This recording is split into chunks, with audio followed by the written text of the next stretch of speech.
This is the Saturday Five. You got me good there. Britain's biggest Saturday night TV show. It's not a bad brand. Yeah. Uncensored. Very, very racy tonight. On the unpredictable. What does she say? Can you translate it for us? And always entertaining. And how can a country go from being led by William Wallace to Saturday nights from 6 p.m. only on GB News, the People's Channel. Britain's news channel. You're going to want to stay tuned, trust me. Westminster, the ultimate clique. And you're fighting like rats in a sack. But here on the Camila Tominey Show, we ask the questions the establishment media is too scared to ask. OK, let me ask you a straight question, because I know you're a straight-talking politician. Whether it's net zero, illegal immigration or law and order, nothing is off limits. You had the power then. Yeah, as I And say, now you've lost it. That's the Camila Tominey Show, a politics show that's fearless. But no, let me finish my question if you don't mind, because it is my show. Sundays at 9:30, only on GB News, the People's Channel, Britain's news channel. Westminster's full of talk, but out here, it's the real world. Am I allowed to talk now? No, that's it. This is where it matters, real people and real lives. That's what politics is all about. In fact, has Trump made a good start? No. Straight answers, no spin, and just a couple of pints. How many fingers have I got up? About 10. So join me for Lee Anderson's Real World every Friday at 7 p.m. only on GB News. The People's Channel, Britain's news channel.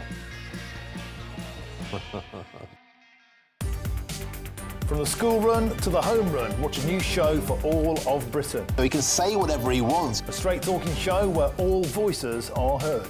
And, you know, when are we going to stop talking about smashing the gangs and actually do it? With the stories that matter from every part of our country. There's a bit of a crash landing there for your Chancellor. Bold, fearless and standing up for you. That's me, Martin Daubney, 3 p.m. till 6 p.m, weekdays, here only on GB News. The People's Channel, Britain's news channel.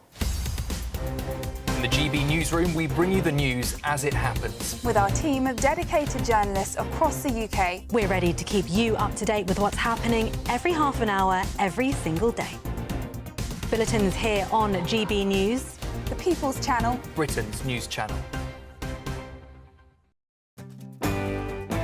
I'm Bev Turner. Thank you for joining us on GB News, the People's Channel, Britain's news channel.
Good morning. A manhunt is underway for a convicted sex offender migrant who was accidentally freed from jail. As the Deputy Prime Minister, David Lammy, leads demands for the police to explain how Epping migrant Hadush Kabatu was mistakenly released. Well, I'm appalled and livid on behalf of the public that Kabatu is at large. He should be deported. There is now a manhunt with Essex Police, the Metropolitan Police and British Transport Police looking for him. Hold on to your hats, because Labour's next deputy leader will be announced this morning. But will it go to Bridget Phillipson or Lucy Powell? And are deputy party leaders even relevant in modern politics? We'll debate it later. A Sudanese asylum seeker is convicted of murdering a young mother working at the migrant hotel that he was staying in. Riannan White's sister spoke outside court after the verdict was announced. Throughout this trial, we have been given no reason as to why he chose Riannan. She fought for her life and to save herself from this sick, twisted and cowardly human. Metropolitan Police set to reopen 9,000 cases of suspected child exploitation as part of a major probe into London grooming gangs. And royal insiders say that Prince Andrew is going to agree to vacate Royal Lodge within days.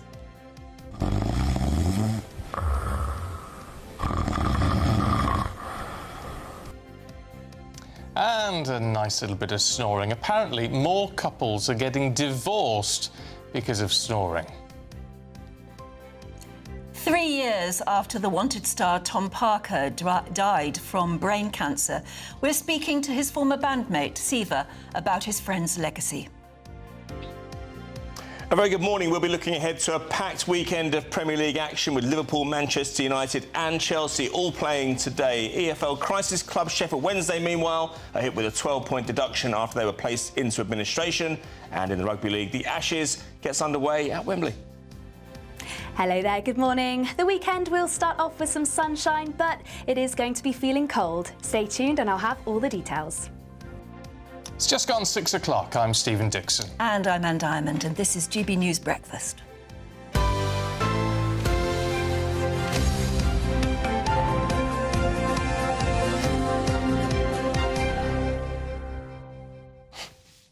Just been looking at this wonderful It's the oddest picture. It's a picture story, basically, in the Mail. I'll try and get some close-ups later for you, because it's fascinating.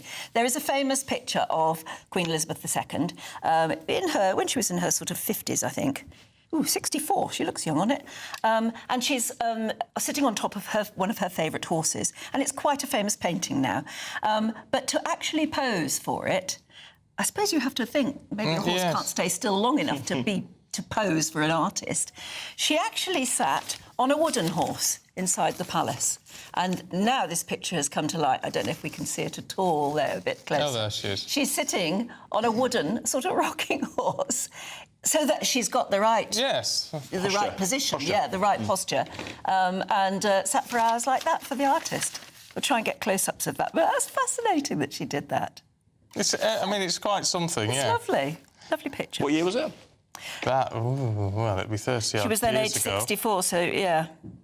About 30 years ago. Yeah, something like that. No, well, there you go. Don't ask difficult questions that I can't answer. Oh, no. And, by the way, I am aware I'm not wearing a poppy. I left it outside. I will go get. Oh, yes. Me as well. Yes. Oh, yes, you haven't got yours on either. I will. Or Andy. Oh, no, we're really well... Immediately. Yeah. OK, but you've had a couple of days' warning, haven't you? Yeah. The trouble is, I never know what... I always thought it was the beginning of November, 11 days before. Well, it's just whenever the RBL launches the campaign. I see, and they've already launched it. Which was Thursday. They launched right. I know, to be fair, it seemed a little bit early to me. Earlier than I was expecting. Also, by talking about not wearing one, we're actually drawing attention that people need Yes. to buy one. So Yes. Very good. OK, so we're doing our bit, We are doing more than our bit, yeah. All right, well, that's why I'm looking at it. Get your pound coins out and get them in the tin outside, and we'll be ready in about 10 minutes. Anyway, in the meantime, our main news today, you probably heard about this yesterday, and it's that manhunt, which is underway still, day 2, after a convicted sex offender was mistakenly released from HMP Chelmsford. Beggars belief, doesn't it?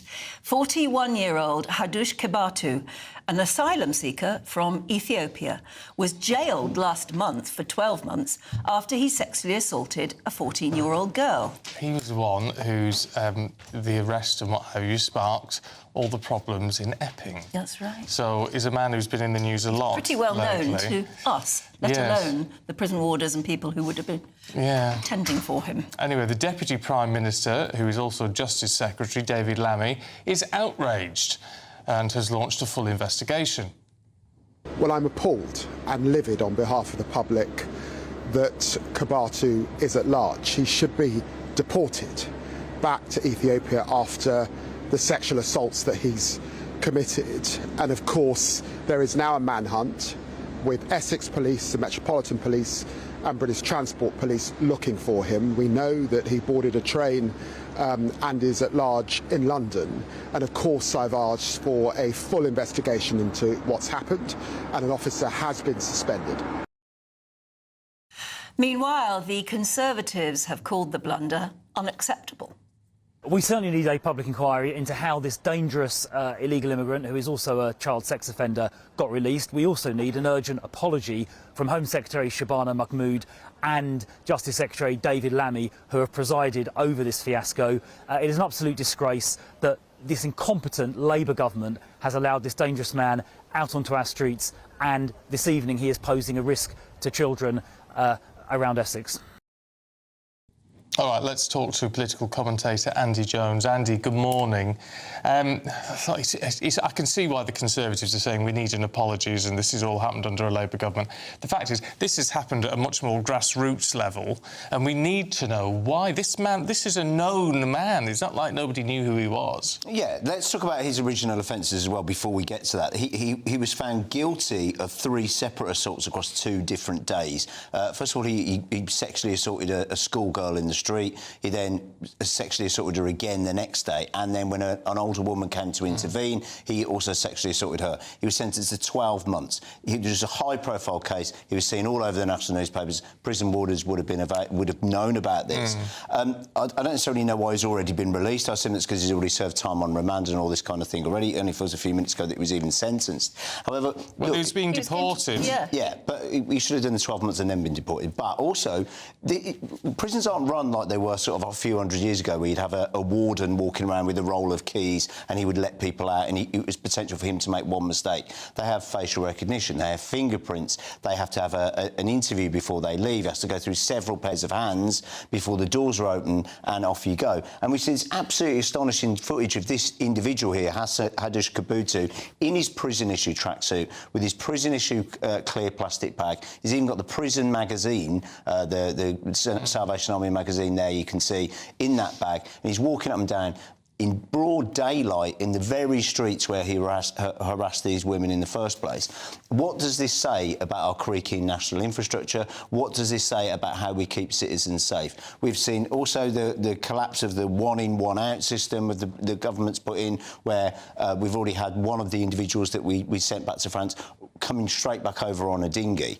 We can't keep our citizens safe, and we can't keep our borders safe. It's less about... Obviously, this is the Labour government in charge. It has to be a position where we're looking at the infrastructure of our whole justice and security system and saying, are we doing enough? Yeah, I mean, clearly there has to be an inquiry and finding it. We understand that one prison officer has been suspended already. Yeah. But, I mean, what on earth can have gone wrong? That's one thing. The other thing is he is still around. He's on our streets. Apparently, they think he is in London. He's at large, and the most important thing is to catch him fast. And I imagine the police are really onto that. It's a prison tracksuit he's wearing, but it's just a grey tracksuit to me. I mean, shouldn't our prisoners actually have something that makes them look like prisoners if they escape? Like they do in America, where they wear a bright orange jumpsuit, but look, also, one of the things that is noticeable about this case, and I didn't realise, is that we actually let go 250 prisoners by accident last year. Of the 24 to 25, around 250 plus prisoners were let go by accident. Some of them, some of those cases, they were let go a day early or something like that. But again, it speaks to a system where prisons aren't necessarily in control. There isn't some sort of firewall or system where this is double and triple and quadruple checked. Which is utterly crazy. I mean, utterly crazy. I mean, to give him his due, I mean, the man should be either behind bars or on a plane going somewhere else. However, it's not as though he hasn't escaped, has he? He has been let out. Yeah. Someone has said, you're free to go. I mean, he must be thinking all these Christmases have come at once. Yeah, and he clearly doesn't think he's in any jeopardy because he's walking around in broad daylight. No. We've not seen him sort of dashing down a side street, hiding from CCTV. He stood in one of the busiest shopping streets in Britain, in Chelmsford city centre, the exact scene of his original crimes, happily talking to people. And somebody's clearly recognised him, a member of the public, because they're filming him. Yeah. So, look, he's making big headlines, and there is a big, massive manhunt now underway to find him because he is an asylum seeker and because he was released and he shouldn't have been released. And he's known to us. I mean, we know about him. He's also attacked people in broad daylight before. But, if they're mistakenly releasing 250 prisoners every year, did you say? In the last year. This is on average. Mistaken release. Are we Are we overstressing the correlation between the fact that he's an asylum seeker, a sexual offender, and now on the run? Are we over-emphasising the fact because people want to... In other words, are we being racist, to point it out? No, of course not. I mean, look, the government is talking about digital IDs at the moment, and yet this individual who's on the failed asylum seeker register, is on the prison systems register, and he's going to be on the sex offenders register, and they still don't know where he is. I mean, we're talking about, digital ID cards are going to be the silver bullet that solves everything. It's going to do everything from solve the difficulties of buying a house to immigration to crime, and yet you've got this individual who's on every register going, who must be one of the most recognised faces in the justice system, and they still don't know where he is. They've let him go. He's walking around, and he's a serious repeat offender. Yeah. That is in itself terrifying, really. Yeah, it's terrifying that such mistakes can be made. Well, it is. Andy, thank you. Thank you. Well, it is, because, I mean, this is the man who... what he did and his arrest, all the rest of it, sparked all the trouble that we saw around the Bell Hotel and, of course, round, you know, that spread across the country and all the rest of it. And yet, still, of all the people to mistakenly release, they do that one. In fact, you'd think prison warders would sort of make a point of knowing about him, yeah, wouldn't I you? think so. He's sort of, you know, he's got that reputation already. It's extraordinary. Anyway, we'll keep you up to date with that. Meanwhile, a Sudanese asylum seeker has been found guilty of murdering 27-year-old mother Riannan White in October last year. Yeah, this is terrible too. Deng Majek attacked Riannan on a train platform in Walsall after she had finished working at the very hotel he was staying in. Well, our national reporter Jack Carson looks at the case, and a warning: it does contain some distressing content. The vicious murder of a young mother waiting for her train home. Her attacker, an asylum seeker who laughed and danced after he stabbed her. Riannan White died 3 days later. Deng Majek, a 19-year-old Sudanese man, had been staying at the Park Inn Hotel where Riannan worked, cleaning and serving food. On the 20th of October 2024, CCTV shows Majek staring at Riannan when she was handing out snacks. During the trial, a witness told Wolverhampton Crown Court they felt scared and worried he was going to do something that night. They even informed the hotel's security staff they all felt intimidated. After Riannan's shift ended at 11 p.m, she walked across the road to the Bescot train station. Unbeknown to her, Majek had waited outside in the car park and started to follow. Wearing what the prosecution described as distinctive clothing, he gradually got closer. He walks up the steps to the station. Seconds later, he attacks Riannan on the train platform. She sustained multiple stab wounds and died 3 days later from a brainstem injury. Majek is seen on CCTV leaving the train station. He throws Riannan's phone into the river, walks to a shop to buy alcohol and returns to the hotel. As the emergency services arrived, footage recovered by the police shows the Sudanese asylum seeker laughing and dancing to music in the hotel car park. The prosecution told the jury Majek was clearly excited by what he had done. Forensic scientists found Riannan's blood on Majek's jacket, trousers, shoes and jewellery. DNA recovered from swabs of his fingernails were also a match for Ms. White. After her death, her family described their loss as catastrophic. Riannan White was a mother, an auntie, a sister and a daughter whose life was taken in the most horrific way. Jack Carson, GB News. I mean, it's disgraceful. It's just so disgusting. You could barely believe it. No, because it's not... It's the way he was afterwards. Yeah, he danced. Absolutely no. I mean, what is wrong with these people? What is wrong with people who can do that and then celebrate? It's all very well saying there are cultural differences between certain... And as Robert Jenrick has said, there are certain countries that people are coming from which, frankly, have medieval attitudes towards women. But that was a disgusting, vile murder. I mean, that was just looking at a woman and wanting to murder her for no reason at all. It's just... I mean, in any culture, that's wrong. Oh, isn't yeah, it? absolutely. Yeah. Absolutely. Right. It's time now for, what is it, 6:15. Time for the Daily Reflection. The GB News Daily Reflection. Hello, my name is Nimsa Brunge, and I'm the pastor of Freedom's Ark and member of the Evangelical Alliance here in the Tottenham Town Hall. A lawyer once asked Jesus in Luke 10:25, "What must I do to inherit eternal life?" Jesus asked him, "What was written in scriptures?" He replies, "Love God with all your heart, your soul, your strength and mind, and love your neighbor as yourself." And Jesus responded, "You've answered right. Do this and you will live." From this we learn that love is life itself. Without love, we wither. We may achieve much, but without compassion, we're only existing, not really living. Love goes beyond self. Jesus later said in John 15, verse 13, "Greater love has no man than this, that a man lay down his life for his friends." Real love costs something, whether in patience, with sacrifice, or forgiveness. Love is practical. It's more than words. It looks like kindness in the office, gentleness in family life, and respect in public life. Love reflects God's own nature. As St. Augustine once said, "Love and do what you will." Why? Because true love guides us towards what is good and life-giving. This do, and thou shalt live. Jesus' words remind us, love is not just a command, it's a pathway to true life. Let us pray. God of love, teach us to love you fully and our neighbor sincerely. Give us courage to lay aside pride and to walk in the way of Christ, who laid down his life for us all. Amen.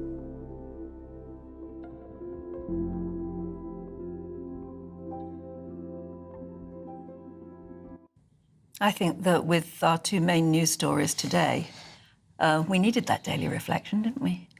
We're talking about snoring a bit later on, yeah? Yes. And the fact that apparently it's causing divorce. John has already been in touch. He said, "I used to snore and the neighbours 3 doors away could hear me. Since losing 6 stone on the weight loss jab, I've stopped snoring." Oh, well, there you go. Snoring can be very, very loud indeed. Can. But if it's your other half that's doing it, it's a bit difficult to stop it, isn't it? You can't call in the sort of noise abatement society, can you? Maybe you can, I don't know. You could. I don't think it'd help with the marriage. No. Anyway, keep your thoughts on that coming through and we'll debate it a little bit later on. In the meantime, let's have a look at the weather. Weather with Donna.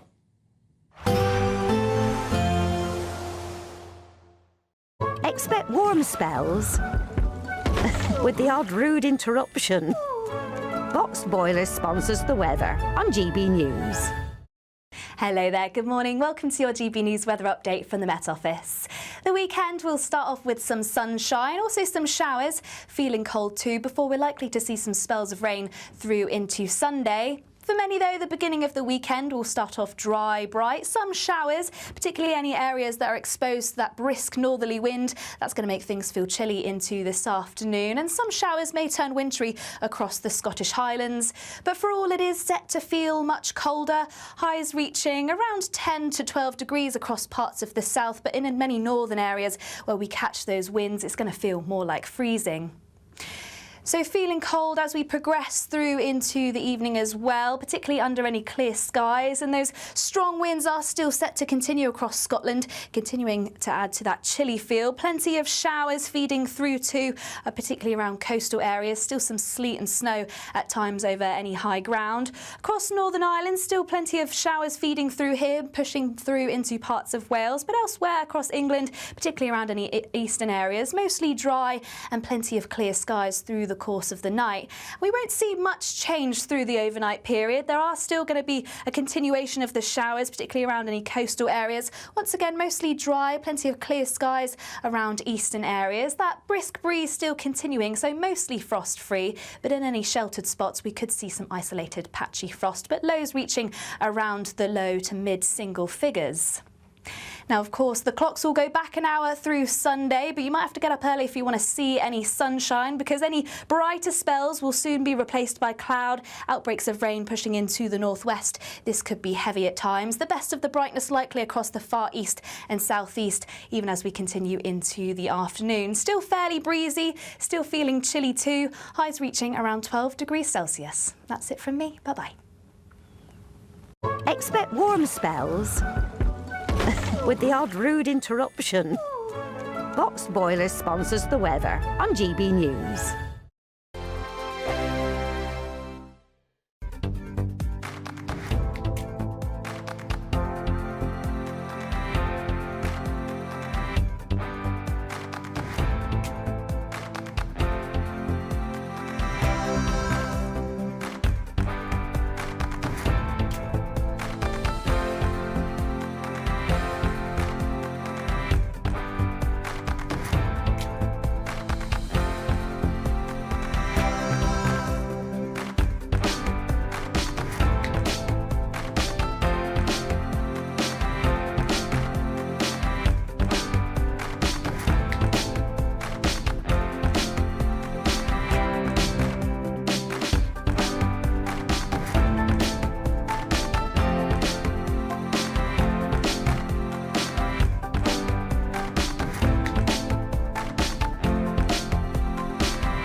Exciting news. Every Friday, my Patrick Christys Tonight Show is going to have a twist to it.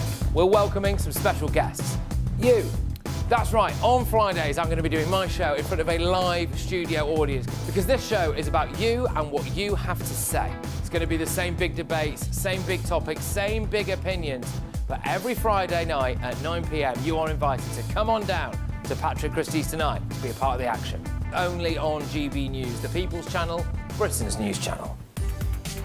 From the school run to the home run, watch a new show for all of Britain. So he can say whatever he wants. A straight talking show where all voices are heard. And, you know, when are we going to stop talking about smashing the gangs and actually do it? With the stories that matter from every part of our country. There's a bit of a crash landing there for your Chancellor. Bold, fearless and standing up for you. That's me, Martin Daubney, 3 p.m. till 6 p.m, weekdays, here only on GB News. The People's Channel, Britain's news channel. You want to know what's really going on in the corridors of power? Labour don't know what to do with you half the time, and that makes you quite lethal in the chamber. Get behind the headlines with Chopper's Political Podcast. Join me, Christopher Hope, as I sit down with the great and the good of British politics. We'll see where this ruling takes us. These are the stories shaping our nation. Chopper's Political Podcast, available now on all platforms. Listen in and stay ahead.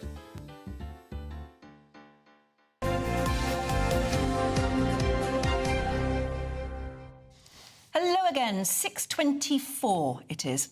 Now, 5 years ago this month, Tom Parker, who is a member of the boy band The Wanted, revealed that he had been diagnosed with a brain tumour. Yeah, despite treatments, his condition worsened, and on the 30th of March 2022, Tom Parker died of complications at just 33.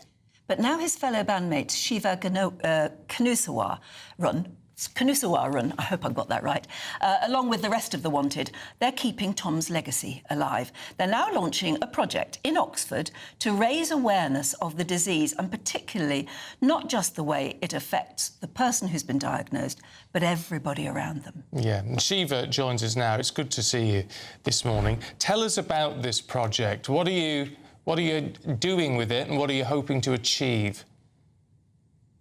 Hi, Stephen. Hope you're well. Hi. Yes. I'm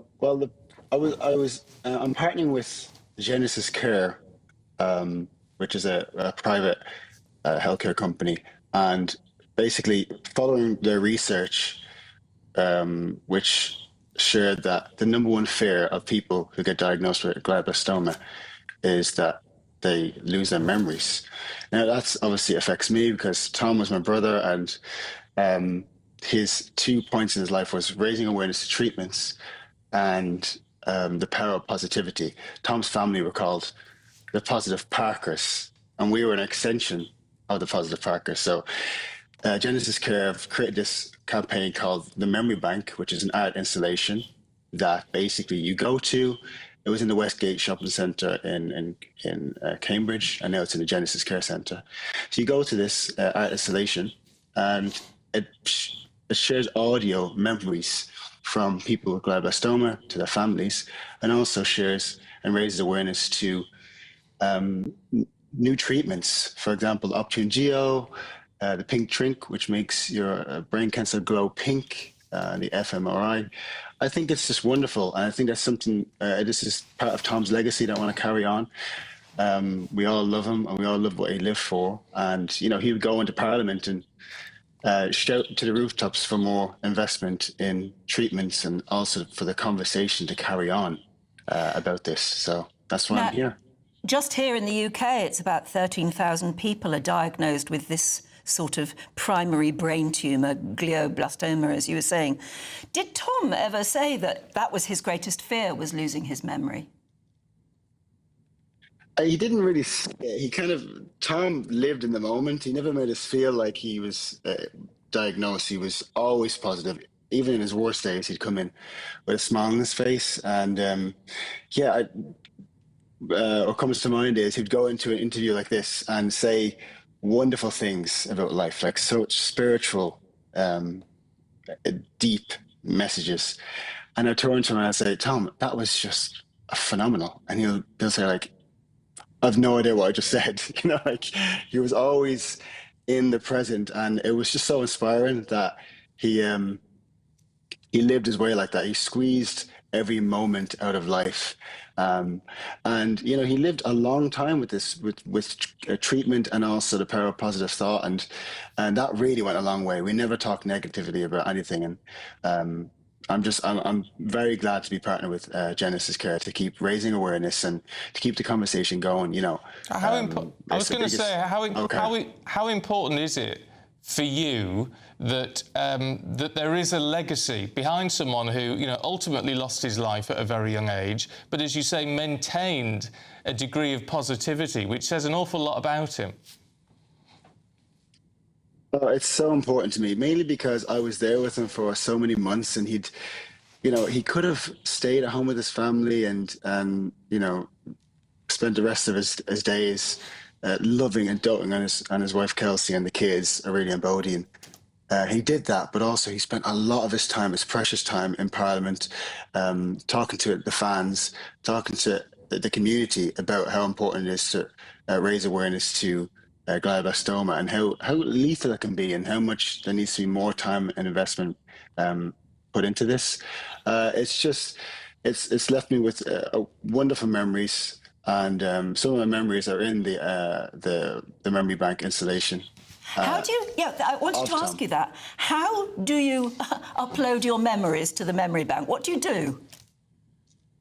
Oh, I did. I recorded stuff with the team and also some other, also with some other people, 2 people, Steve and Ed, who are diagnosed with glioblastoma, and it can be heard. The memories can be heard at the installation, and I think it's at Genesis Care Centre. But yeah, I'm just, honestly, he used to shout to the rooftops with this, a northern boy, and with a big loud Bolton accent, and I'm just trying to carry on his tenacity and his message of love and hope.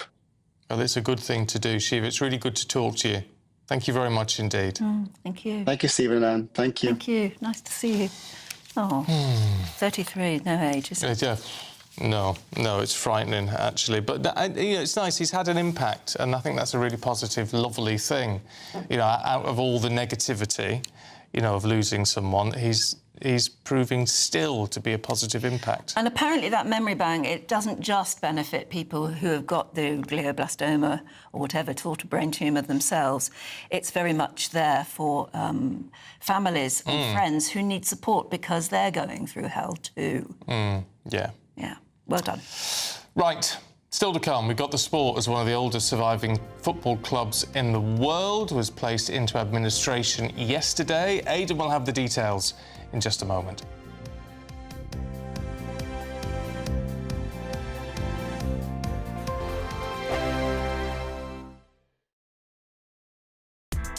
Join me, Nana Akua, for an informative, interactive news programme with a difference. It's fun. No, he didn't say that, Dave. I'm so surprised. I think there's an element of truth to that. Join me from 3 p.m. every weekend, only on GB News, Britain's news channel. Britain's Newsroom, weekday mornings from 9:30. It's got this funny aspect, hasn't it? That calling Nelson queer is funny, but it isn't. In a way, it's not funny at all. It's just part of a very large project to not only pretend that trans people started the gay rights movement and that everybody has a gender identity. I don't know if you know, the University of Leicester has got this wonderful organisation, the Research Centre for Museums and Galleries, which also links up with NEMO. This is a European-wide organisation, and they hold events about queering the museums. So the museums are being fed this bonkers nonsense, yes, by organisations that we're funding, and I think this has to stop. It really has to stop. Bev, Michelle here. Sorry to cut in and take this back to basics, but some of my viewers might be sitting there and they're not down with the latest iterations of the alphabet soup, so they might not actually even know what is queer. Well, it's a good question, isn't it? Queer used to be, and in my mind, still is an insult. A lot of gay men, especially older gay men, remember being called queer just before they were beaten up. So for them, and for many people, and including for me as well, queer is an insult. But lots of young gays and lesbians have adopted the word queer these days, but funnily enough, lots of straight people have too. So you'll find straight couples calling themselves queer because they think their sex is a bit edgy or something. It's completely debased the whole notion of what it was, of what gay rights was about, and people have forgotten what gay rights were about. So I don't use the word queer at all. I don't use the word LGBTQ+, because it's a jumble of different interests which actually conflict with each other. They don't belong together. The People's Channel. Britain was once the envy of the world. But look around. A nation that no longer knows what it is or where it's going. A country that's broken. How do we fix Britain? How do we bring it back? Friday night with Matt Goodwin at 8 p.m, only on GB News. At GB News, we love to hear from you, our loyal community. So drop us a line at gbnews.com/yoursay. There you can talk to each other and also to the presenters live on air. gbnews.com/yoursay, because GB News is your channel, Britain's news channel. Right, 6:33 it is. Time is ticking on. And it's ticking on your chance. I always get that wrong. You're very good. Time is you ticking covered on. that It's a without anyone phrase. noticing. No, well, I've just pointed it out then. It's your chance, of course, to win the biggest prize of the year in our current Great British Giveaway. There's just 1 week left to get your entry in, so here's how to do it. It's the final week to see how you can become our biggest winner this year with a prize worth over £104,000. First, you could be driving away with this brand new Benamar Primera motorhome. Worth over £74,000, this luxury vehicle comfortably sleeps 4, has its own fitted kitchen and bathroom areas, and comes complete with fitted awning and bicycle rack. And that's not all, as we'll also give you a whopping £30,000 in tax-free cash to spend however you like. Someone is guaranteed to win our biggest prize to date, so make sure that winner could be you. For another chance to win, text WIN to 63225. One entry costs £2.50 plus one standard network rate message, or text BONUS to 63225. 5 entries cost £5 plus one standard network rate message. Go to gbnews.com/win. Entries start at £2.50. Call 0903 686 3232. Calls cost £2.50 plus your network access charge, or post your name and number to GB16 PO Box 8690 Derby DE1 9TT. UK only. Entrants must be 18 or over. Lines close at 4 p.m. on the 31st of October. The winner will be contacted live on GB News, week commencing 10th November. Please check the closing time if listening or watching on demand. Good luck. Right, time for the sport with Aidan. Good morning. Good morning to you both. Shall we have a look at West Ham to kick off with? Heck, they're not doing so well. No, it's their worst start in 52 years. They lost 2-1 at Leeds last night in the Friday night game. Now, just to be clear, this is Nuno Espirito Santo, the manager. The What guy a familiar name. Yes, the man who made way for Big Ange at Nottingham Forest, who has since been dispensed with. This just shows how crazy football is, and it also shows that in most cases, changing your manager doesn't really work, because the hope is that you get a short-term bounce because the players hear a new voice in the dressing room. It's simply not working to that line, or to that end at West Ham. They've played 4 matches now. They got a point in the first game at Everton, then they lost the next 3 after that. The manager said afterwards, rather tellingly, he said, "There are many problems in our club, unfortunately. It's not up to us to hide ourselves behind the problems." But yeah, I think it's their worst start to a season since 1973-74. That season, for what it's worth, they finished bottom of the league. And this is a club that's been in the... Well, it's not spent many seasons outside the Premier League since certainly not since the early 80s, and they've faced desperate times at the moment. They didn't even start with a recognised striker last night. They scored a goal at the end, and they were going to the weekend feeling thoroughly miserable. Some great games on later today. I'm going to Chelsea myself. Liverpool are playing at Brentford. Lots of conjecture around Mo Salah at Liverpool. His numbers are not quite as good as they were last season. People are beginning to question, should his place in the side still remain sacrosanct? Should he still be the number one name on the team sheet? Lots of fans feel not, but we can hear from the Liverpool manager Arne Slot yesterday, speaking ahead of today's trip to the G-Tech Stadium. main thing is that Mo has always scored his goal for our club. And the last thing I worry about is Mo starting to score goals again, because that's what he done his whole life. And that's what I expect him to do in the upcoming weeks and months for our club as well. So that's Arne Slot there talking of the game against Brentford today. 4 points behind Arsenal. If they lose too much more ground, Stephen, they're going to be in trouble in that title race. I always think it's a bit of a shame for these clubs when they get into financial difficulty. Yes. That they then, like Sheffield Wednesday, one of the oldest clubs, of course, in the country. I didn't know this. 158 years. They've been 156 years, I think. But then they get a point deduction. Yeah, so it's 12 points off. They were struggling anyway. So they're in the Championship, one of the grand old clubs of English football, and actually they've not been in the Premier League now since 2000. I remember the night they got relegated all those years ago at Highbury. It was like, what a way to go. They drew 3-3 but got relegated, and everyone just thought, well, they'll be back next year. All those years later, they've not come back. They've been down to the third tier 2 or 3 times in that period, and just a great Yorkshire club with a big ground. Yes, OK, there's that horrible history at the stadium at Hillsborough back in the late 80s, but notwithstanding that, they've had, generally speaking, a pretty successful time over the duration of their life there. So anyway, they're in administration now. The administrators took over the club yesterday. Defon Shansiri, the owner.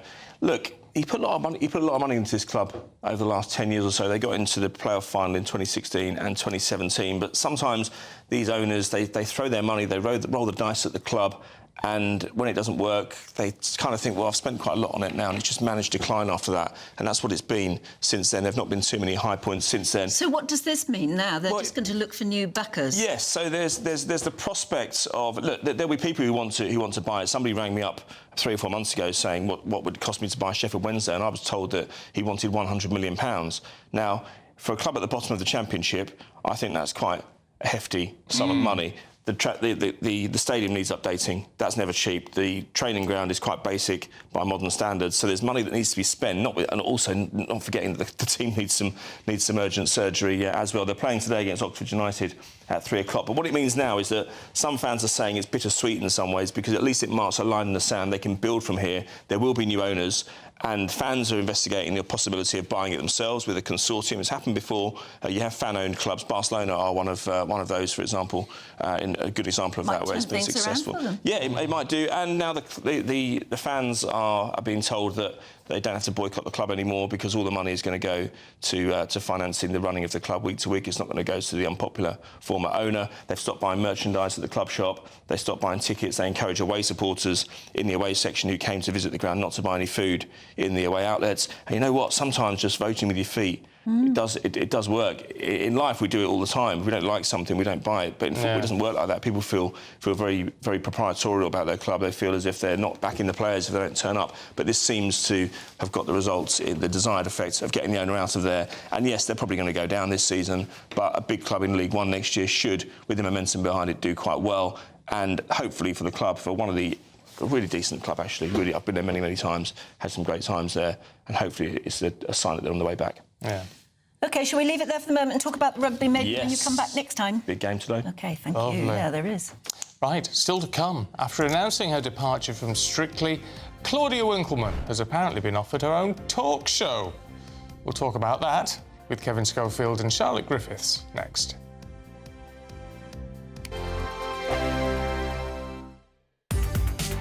From the school run to the home run, watch a new show for all of Britain. So he can say whatever he wants. A straight-talking show where all voices are heard.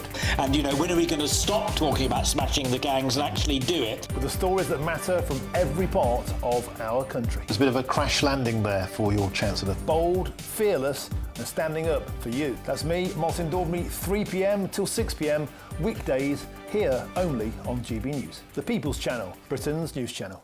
Hi, I'm Michelle Dewberry, and my show is your opportunity to cut through all the noise and dive in headfirst to some robust debates. Ideas clash. Situation, isn't it? Because the failure is... You're deliberately avoiding my point. Nothing's held back. And if you think this is the end of it, wait for more. And we do not shy away from the difficult stuff. Sometimes I want to shake people and say, if only you understood. So join me on Jubes & Co weeknights at 6 p.m, only on GB News, Britain's news channel.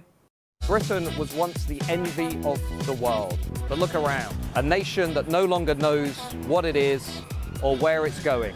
A country that's broken. How do we fix Britain? How do we bring it back? Friday night with Matt Goodwin at 8 p.m, only on GB News.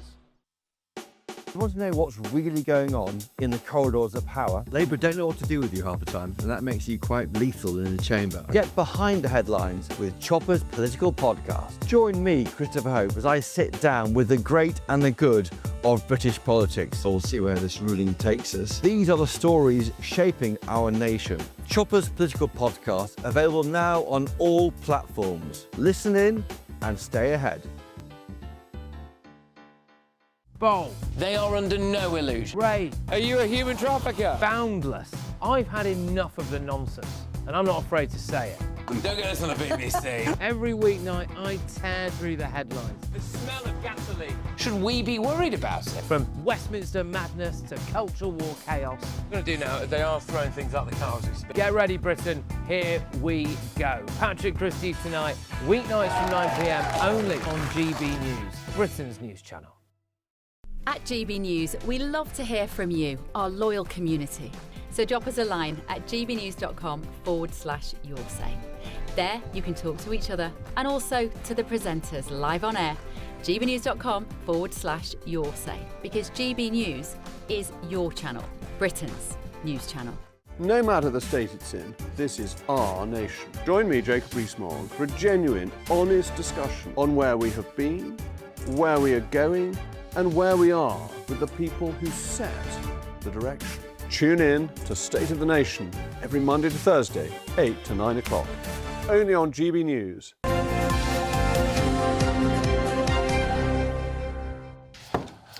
Right, shall we have a look at the papers? 6:44. Start with the Times. It has reports the Chancellor could raise the minimum wage in the budget, with businesses warning it could stop them from hiring younger workers.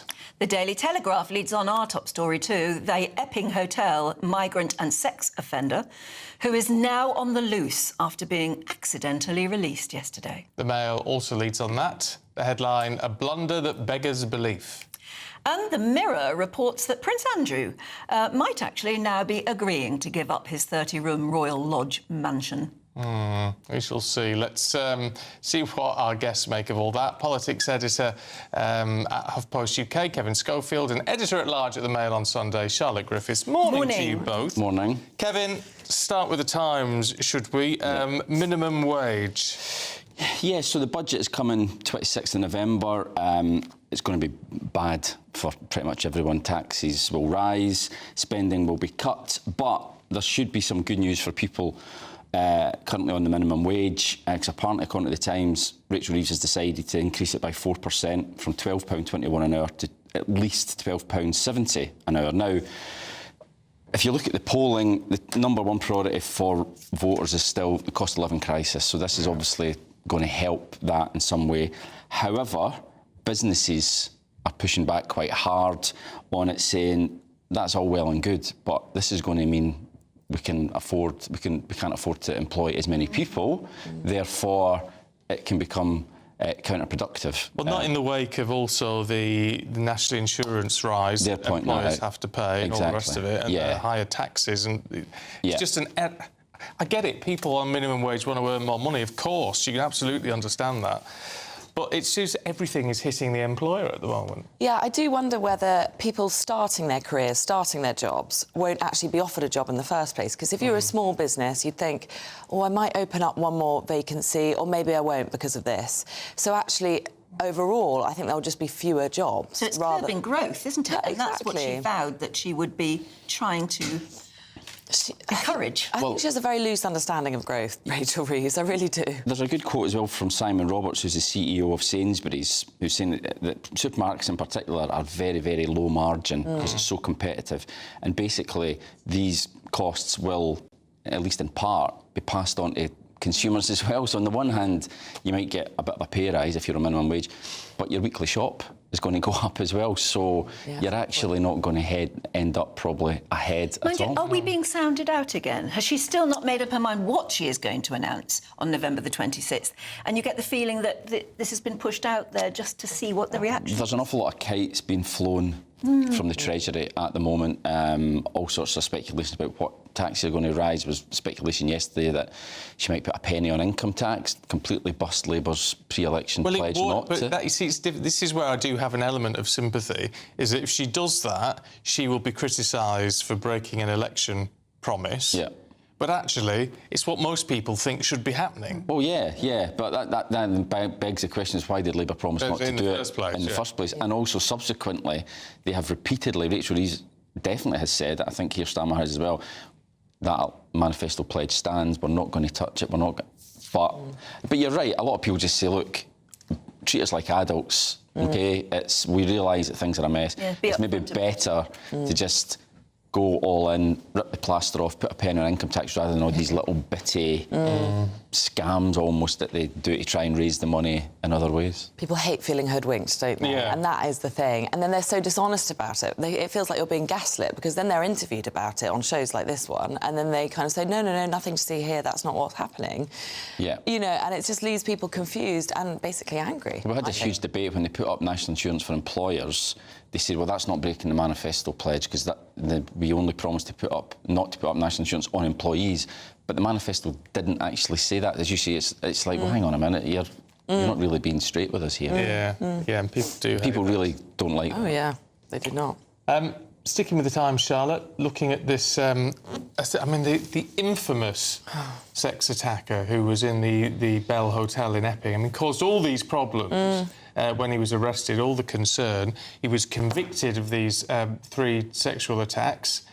A month later, he's out. I know bungling police officers accidentally let him slip through the net and now he's out at large. And actually, his face, as you say, is actually kind of famous. I recognise his face. Yeah. I mean, how a police officer or a prison officer didn't recognise him beggars belief. And what really worries me is that he is out and about now on the streets. Nobody can find him. Hopefully the fact that it's getting a lot of national press attention means people will be keeping their eyes out. And the other segment you had earlier in the news about the migrant who stabbed a hotel worker, you know, it goes to show there are some dangerous asylum seekers out there, and he is obviously one of them. And it beggars belief, it's terrifying.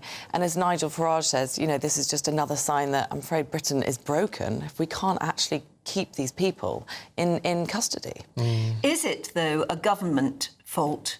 Or is it just an incident, you know, one of those things? Apparently 250 prisoners in the last year were accidentally freed.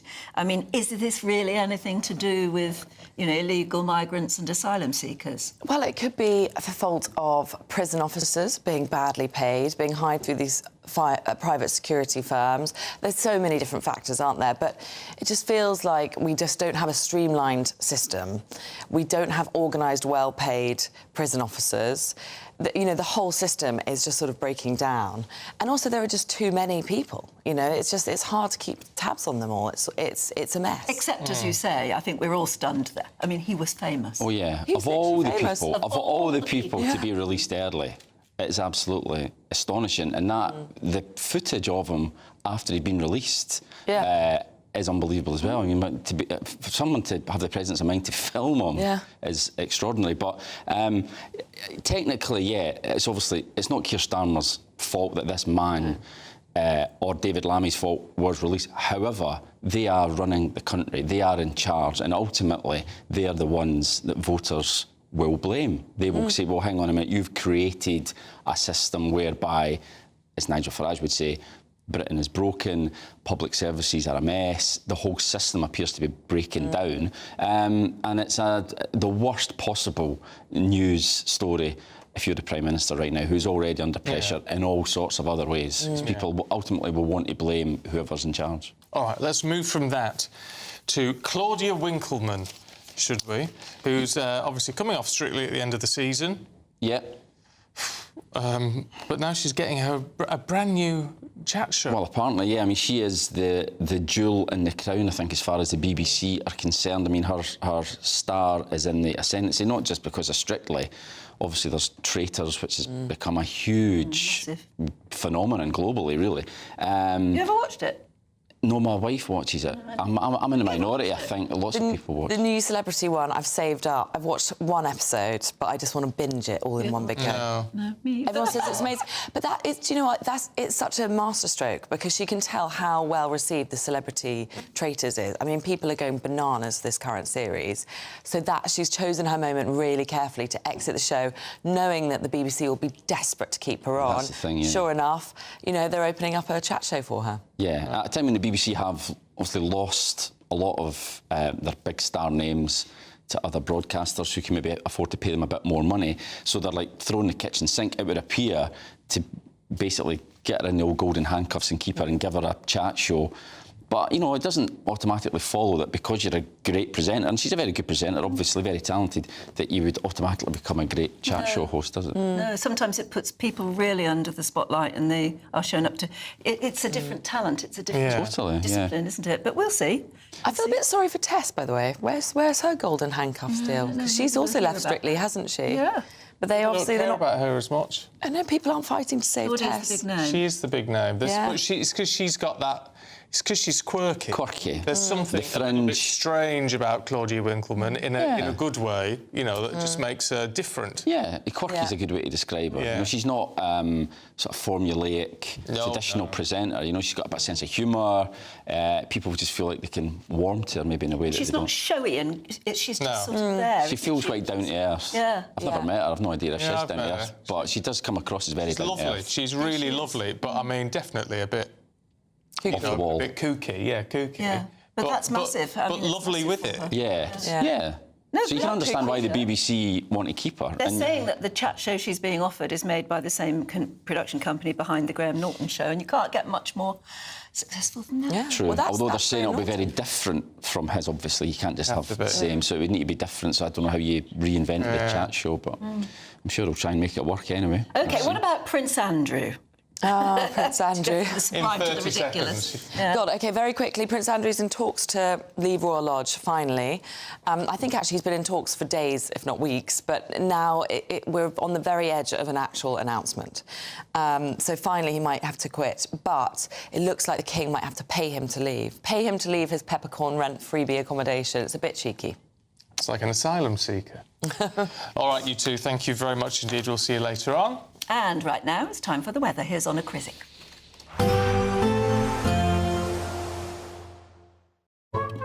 Today's outlook: cool, calm and completely horizontal. Boxed Aircon sponsors the weather on GB News. Hello there, good morning. Welcome to your GB News weather update from the Met Office. The weekend will start off with some sunshine, also some showers, feeling cold too, before we're likely to see some spells of rain through into Sunday. For many, though, the beginning of the weekend will start off dry, bright, some showers, particularly any areas that are exposed to that brisk northerly wind. That's going to make things feel chilly into this afternoon, and some showers may turn wintry across the Scottish Highlands.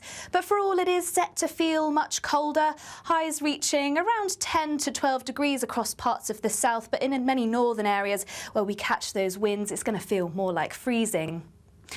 So feeling cold as we progress through into the evening as well, particularly under any clear skies, and those strong winds are still set to continue across Scotland, continuing to add to that chilly feel. Plenty of showers feeding through too, particularly around coastal areas. Still some sleet and snow at times over any high ground. Across Northern Ireland, still plenty of showers feeding through here, pushing through into parts of Wales, but elsewhere across England, particularly around any eastern areas, mostly dry and plenty of clear skies through the course of the night.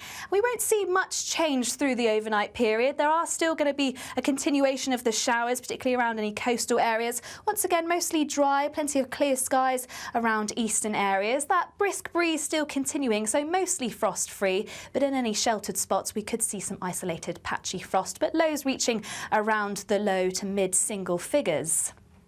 Now, of course, the clocks will go back an hour through Sunday, but you might have to get up early if you want to see any sunshine, because any brighter spells will soon be replaced by cloud, outbreaks of rain pushing into the northwest. This could be heavy at times. The best of the brightness likely across the far east and southeast, even as we continue into the afternoon. Still fairly breezy, still feeling chilly too, highs reaching around 12 degrees Celsius. That's it from me. Bye-bye.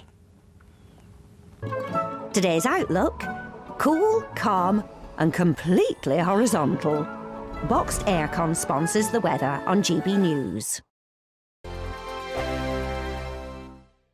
It's the final week to see how you can become our biggest winner this year. First, you could be driving away with this brand new Benamar Primera motorhome. This luxury vehicle comfortably sleeps four, has its own fitted kitchen and bathroom areas, and comes complete with fitted awning and bicycle rack. And that's not all, as we'll also give you a whopping £30,000 in tax-free cash to spend however you like. For another chance to win, text WIN to 63225. One entry costs £2.50 plus one standard network rate message. Or text BONUS to 63225. 5 entries cost £5 plus one standard network rate message. Go to gbnews.com/win. Entries start at £2.50. Call 0903 686 3232. Calls cost £2.50 plus your network access charge. Or post your name and number to GB16 PO Box 8690 Derby DE1 9TT. UK only. Entrance must be 18 or over. Lines close at 4 p.m. on the 31st of October. Please check the closing time if listening or watching on demand.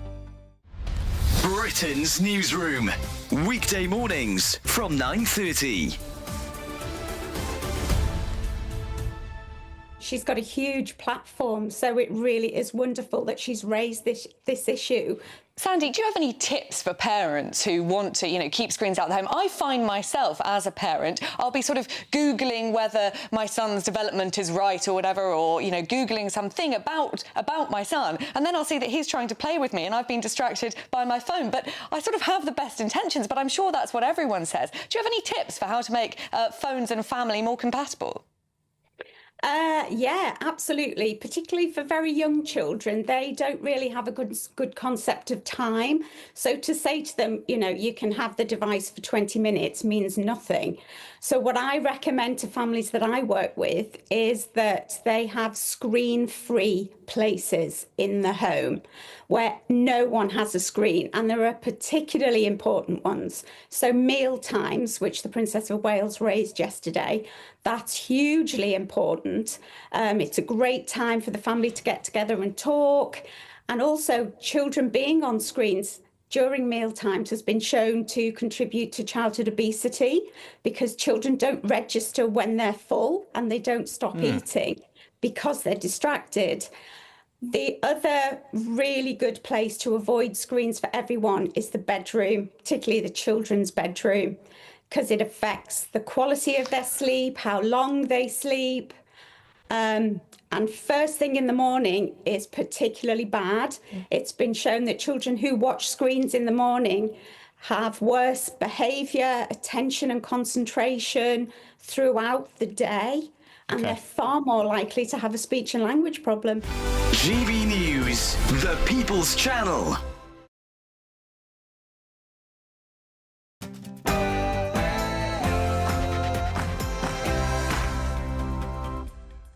Good morning. A manhunt is underway for a convicted sex offender migrant who was accidentally freed from jail. As the Deputy Prime Minister, David Lammy, leads demands for the police to explain how the Epping migrant Hadush Kebatu was finally released. Well, I'm appalled and livid on behalf of the public that Kebatu is at large. He should be deported. There is now a manhunt with Essex Police, the Metropolitan Police and British Transport Police looking for him. Labour's next deputy leader will be announced this morning. Will it go to Bridget Phillipson or Lucy Powell? But are they even still relevant positions in modern politics? A Sudanese asylum seeker convicted of murdering a young mother working at the very migrant hotel that he was staying in. Riannan White's sister spoke outside the court after the verdict was announced. Throughout this trial, we have been given no reason as to why he chose Riannan. She fought for her life and to save herself from this sick, twisted and cowardly human. The Met Police is set to reopen 9,000 cases of suspected child exploitation as part of a major probe into London grooming gangs. Royal insiders claim Prince Andrew could agree to vacate Royal Lodge within days.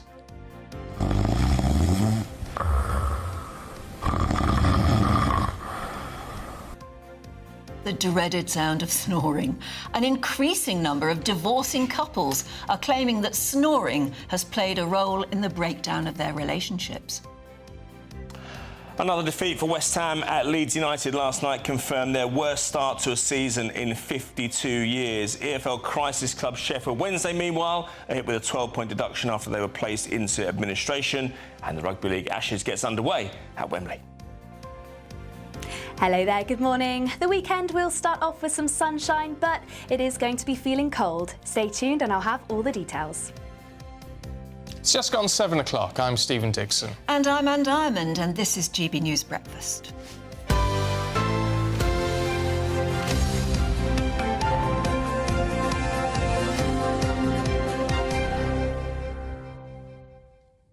Now, the clocks go back tonight. Back. So you get an extra hour in bed. Brilliant. Yeah, fall backwards, don't you? Yes. Try and spring forwards. Can't wait. Suppose you are one of the curators at an antiques warehouse that specialises in clocks. They've got hundreds of them. Well, just have them an hour out. At the out. Georgian Antiques warehouse in Edinburgh, and it's going to take them, one person, 8 hours to actually put them all back an hour. I'd just leave them. This would be right for 6 months of the year. But, yeah, that's a get out there. If you're trying to sell it, you want it to show that it can... Yeah, if you're trying to sell it, you want it to show your customers that it will tell you the right time. I suppose. Yeah. Wasn't it designed initially, the clock change, to allow more daylight for children going to school in the morning? Is that correct? And for farming. Farmers. Oh, right, all. OK. Yeah. So we still have it, don't we? But it means we'll get an extra hour in bed tonight. Yeah, I'm all for it. I quite like the... I do. I quite like it. I know some people say we should get rid of GMT, basically, but if we got rid of GMT... That? No, I think that... GMT rules. Yeah, I think so. All over the world. It was Roy Hodgson who said to me years ago, when he came back to English football, he'd been away all around Europe, managing all different clubs and countries, etc. And he said one of the things that drew him back to England or to Britain was the seasons. He loves the seasons. Yeah. And I think the clock turning back or forward marks the start of those seasons. For me, it marks the start of the build-up to Christmas, as we begin to see in the shops. And if you ever go to the Royal Observatory in Greenwich, which, by the way, is fabulous to go to and visit, you can they mark the Greenwich Meridian line, and you can stand either side of it, which means one leg is in today and the other leg is in yesterday. It's fascinating. Absolutely brilliant, the whole story of the Greenwich Meridian. Yeah. We cannot get rid of GMT. No, we cannot get rid of GMT. All these people who campaign for it. But anyway, yes, enjoy a lovely lie-in. If you tune in tomorrow morning at what you think is 6 o'clock and we're not here, you'll know why. Yeah. Set your clocks. Mind you, nowadays most people are tuned in by sort of, digital. It all happens automatically. Yeah. Even the car changes on its own. Oh, mine? Oh, mine that's my new car. I don't know. Oh, because I get DAB now. Oh, this is a major breakthrough. But I don't know whether it's talking to the satellite. Yeah, it probably is. About the time. Yeah. I shall watch out for that. Very good. Right, let's crack on with the news, because a manhunt is underway this morning after a convicted sex offender was mistakenly released from HMP Chelmsford. It's unbelievable, isn't it? 41-year-old Hadush Kabatu, an asylum seeker from Ethiopia, was jailed, if you remember, last month for 12 months after he sexually assaulted a 14-year-old girl. Yeah, and he was someone who was staying at the Bell Hotel in Epping. This is what started all this furore when he was arrested. So he's a well-known figure. Anyway, the Deputy Prime Minister and Justice Secretary, David Lammy, expressed his outrage.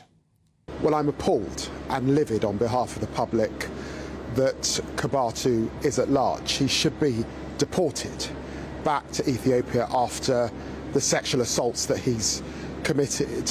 And of course, there is now a manhunt with Essex Police, the Metropolitan Police and British Transport Police looking for him. We know that he boarded a train and is at large in London. And of course I've asked for a full investigation into what's happened, and an officer has been suspended. We were showing earlier was of somebody who thought, hang on a minute, isn't that this bloke who is infamous now, and had got his phone out and actually took that footage. But after that, as David Lammy said, he is thought to have caught a plane, because upon release, you get given your clobber back that you had to give up when you were first taken in, and 85 quid to sort of help get you around. So that's probably how he paid for his ticket to London. Meanwhile, of course, the Conservatives says the blunder is totally unacceptable. We certainly need a public inquiry into how this dangerous illegal immigrant, who is also a child sex offender, got released. We also need an urgent apology from Home Secretary Shabana Mahmood and Justice Secretary David Lammy, who have presided over this fiasco. It is an absolute disgrace that this incompetent Labour government has allowed this dangerous man out onto our streets, and this evening he is posing a risk to children around Essex. Let's talk to, excuse me, former Immigration Security Advisor Henry Bolton. Henry, morning to you. I mean, of all the people, I mean, we know mistakes happen, but of all the people to get out, someone who's been such a high-profile convictee is astonishing. Yeah, indeed. But I think this is a symptom of the fact that we've had far too little investment into our prison service, as well as our police, as well as border force, as well as immigration enforcement, over years. And we've created a system where our people think of the prison service and so on as being a disciplined, uniformed force. They are, but on the other hand, they're also, they've over time become more and more civilianised, less disciplined, procedures are less strict, and so we have let the whole system erode, if you like, over time. And at the same time, on the legal side, we've got more and more effort to try and talk about rehabilitation of prisoners, treating them decently when they don't treat members of the public decently. So you've got a combination there of weaknesses that have resulted in the public once again being put at risk. You know, there is a lot of these people who come from overseas, and in fact, actually, the offending or the proportion of offenders amongst asylum seekers in the UK is not really necessarily any higher than it is in the normal population. But the point is that we have no idea who they are. In my own work in the past, I have myself, working on intelligence, detected abroad 4 people who have been infiltrated into a people smuggling network with the aim of claiming asylum, heading for Norway, in fact, who were members of an extremist organisation, and their task was to recruit people sympathetic to a terrorist movement in Norway. So it is beyond doubt that amongst the people that we are letting into the country are people who are unvetted, who are a threat to the public, and we treat them as though they are themselves victims. That is a flawed approach, and it puts the British public at risk. Given all of that you've just explained there, does that explain how this infamous, well-known man, to everybody probably, I mean, even to the person who spotted him and filmed him there, can that possibly explain how this mistake could have been made? I think that, no, I mean, it certainly just doesn't justify it. And in trying to explain it, I'm trying to get to the cause so that we can address the cause and ensure that it doesn't happen again. And I think that the cause lies in a lot of process. So, you know, throughout our sort of legal, policing, prison, justice system, people are trained to follow a process or a procedure. You know, they'll have a piece of paper with a checklist on it. And of course, we're dealing with human beings, whether they're offenders or victims. And if you do not have in your mind the reason why you are doing this, what is your purpose as a prison officer? What is your purpose as a police officer? It's not to implement a procedure and follow a procedure. It is to ultimately keep, in this case, prisoners secure. And if that is not if you are pursuing a procedure that you, applying any degree of common sense, would think, well, this might leave a vulnerability, then you should be closing that vulnerability off, because whatever the procedure is, your purpose is not to follow a procedure, but is to keep the public safe. And we have moved, whether it's airport security, whether it's policing, whether it's prisons, whether it's justice, there are so many areas of life today where people are, and border force is the same, immigration, where people are taught to and trained to follow a procedure without having any eye on the ball of what their mission in life actually is. Now, if you take the military as a different example, they have something called mission command and commander's intent. What are you in this job to do? And you're not in this job to apply a procedure or a process or to fill out a form on some IT. You are there for a mission, a purpose, an aim. And if you haven't got your eye constantly on that ball in everything you do, if that's not the backdrop to everything you do, you're going to have fundamental weaknesses because no process or procedure will fit every single circumstance. No, absolutely. Well, look, it's common sense, isn't it?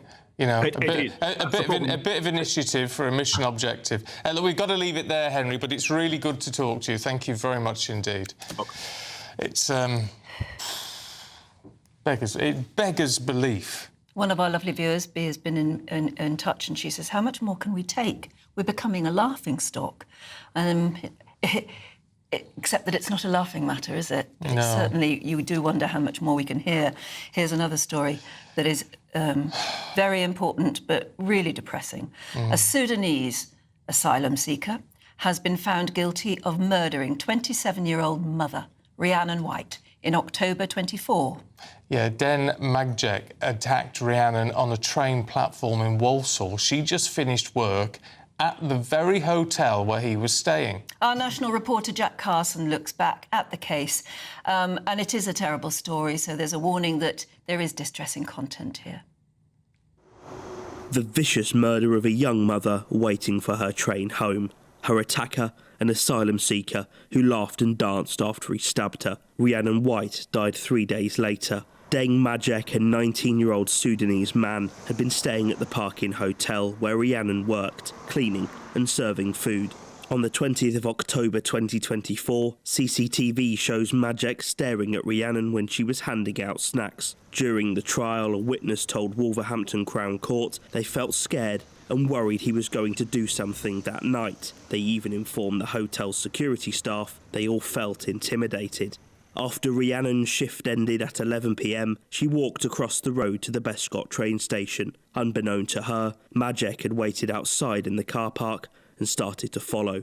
Wearing what the prosecution described as distinctive clothing, he gradually got closer. He walks up the steps to the station. Seconds later, he attacks Riannan on the train platform. She sustained multiple stab wounds and died 3 days later from a brainstem injury. Majek is seen on CCTV leaving the train station. He throws Riannan's phone into the river, walks to a shop to buy alcohol and returns to the hotel. As the emergency services arrived, footage recovered by the police shows the Sudanese asylum seeker laughing and dancing to music in the hotel car park. The prosecution told the jury Majek was clearly excited by what he had done. Forensic scientists found Riannan's blood on Majek's jacket, trousers, shoes and jewellery. DNA recovered from swabs of his fingernails were also a match for Ms. White. After her death, her family described their loss as catastrophic.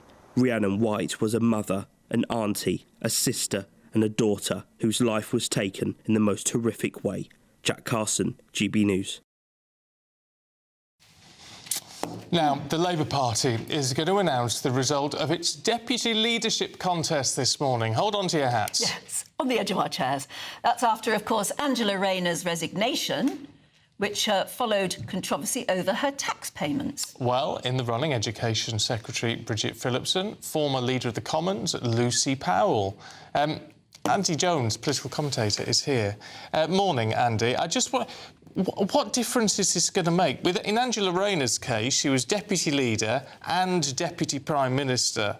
Well, that isn't the case now. David Lammy's Deputy Prime Minister. So what difference will a Deputy Leader make? Yeah, sometimes I worry that these are a case of either the job that nobody wants or the job that nobody in the public cares about. I mean, it's quite a strange position where you think Deputy Leader is sort of the right-hand man or right-hand woman of Keir Starmer in this case. But actually, we're in this position where, because it's elected by party members, it's going to be someone that Keir Starmer might not particularly like. In that case, well, I won't say particularly like, but in Lucy Lucy Powell's case, who is the current favourite, this is somebody that he kicked out of the cabinet just 5 weeks ago. And in her own words, or sources close to her said, he didn't even give her a reason why, he just wanted to shake it up. So whoever he's going to be, there's a real chance here that the deputy leader of the government is going to be somebody that the Prime Minister isn't necessarily on best terms with, and isn't necessarily on the best terms with the Prime Minister. Lucy Powell is maybe, well, particularly seen as Andy Burnham's, pro-Andy Burnham threat to Keir Starmer. Bridget Phillipson's the other runner in the race that's still got a significant chance of winning.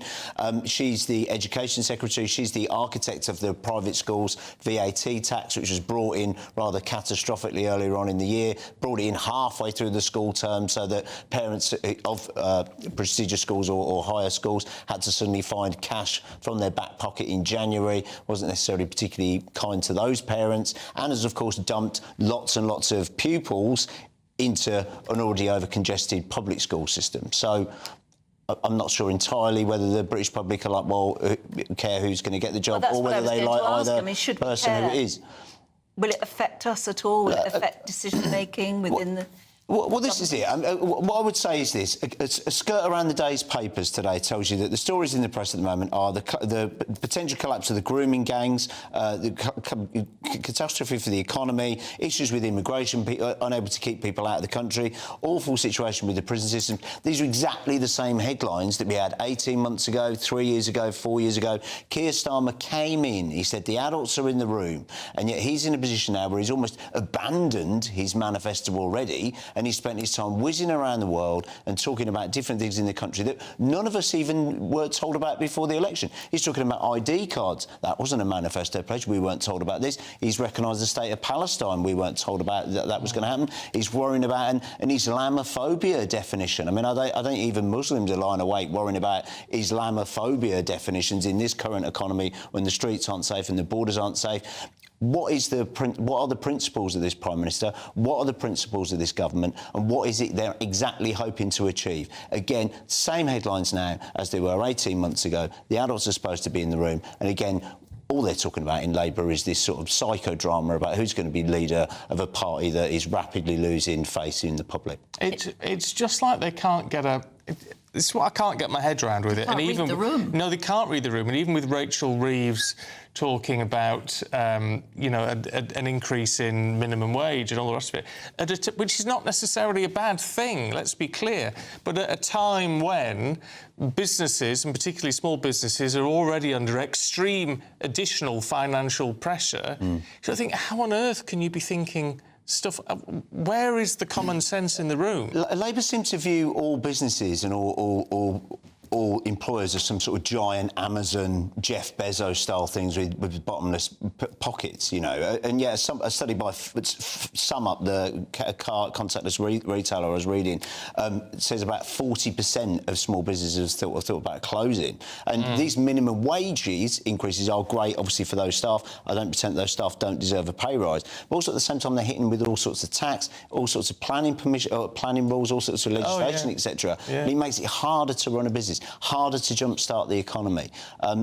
I feel like we're in a position where the Labour Party doesn't really know what it's about, and it hasn't really got to grips with any of the levers of power to make things happen. But again, look, Boris Johnson came in with a massive majority, was pretty much unable to do half of the things with his manifesto. Yes, there was COVID and other things. Keir Starmer, completely different policy, completely different politician.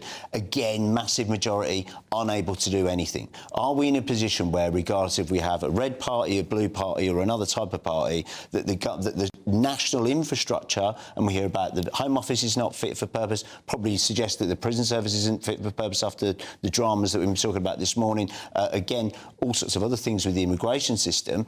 Is it a situation where the infrastructure isn't good enough, that actually the government doesn't really have any control, whoever's in charge, so of what's going on? Sort of underlying distractions. Well, this is it. I mean, Great Britain doesn't own any of its national infrastructure. We don't own our water, we don't own our gas, we don't own our electricity, we don't own our train companies. And then all of our rules are still beholden to the European Court of Human Rights and whatever else, which is based in Europe. We want to deport a predatory paedophile. We can't do it.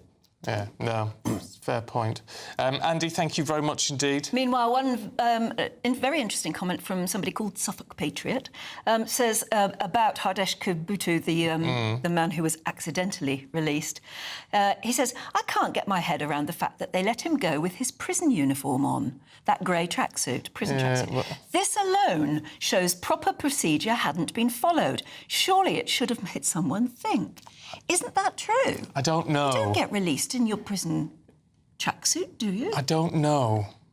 Interesting to hear. Because they don't always have... You can wear a selection of clothes in prison. But that was very much it was the prison grey tracksuit. But whether that was... You might well be allowed to leave in that. I don't know. To hear from you if you do know, if you're maybe a former or present prison officer. Are you allowed to release anyone back into the community in their prison tracksuit? I think probably maybe we should put orange jumpsuits on. At least we know. You wouldn't make a mistake then, would you? All right, let's get a look at the weather for you with Anna.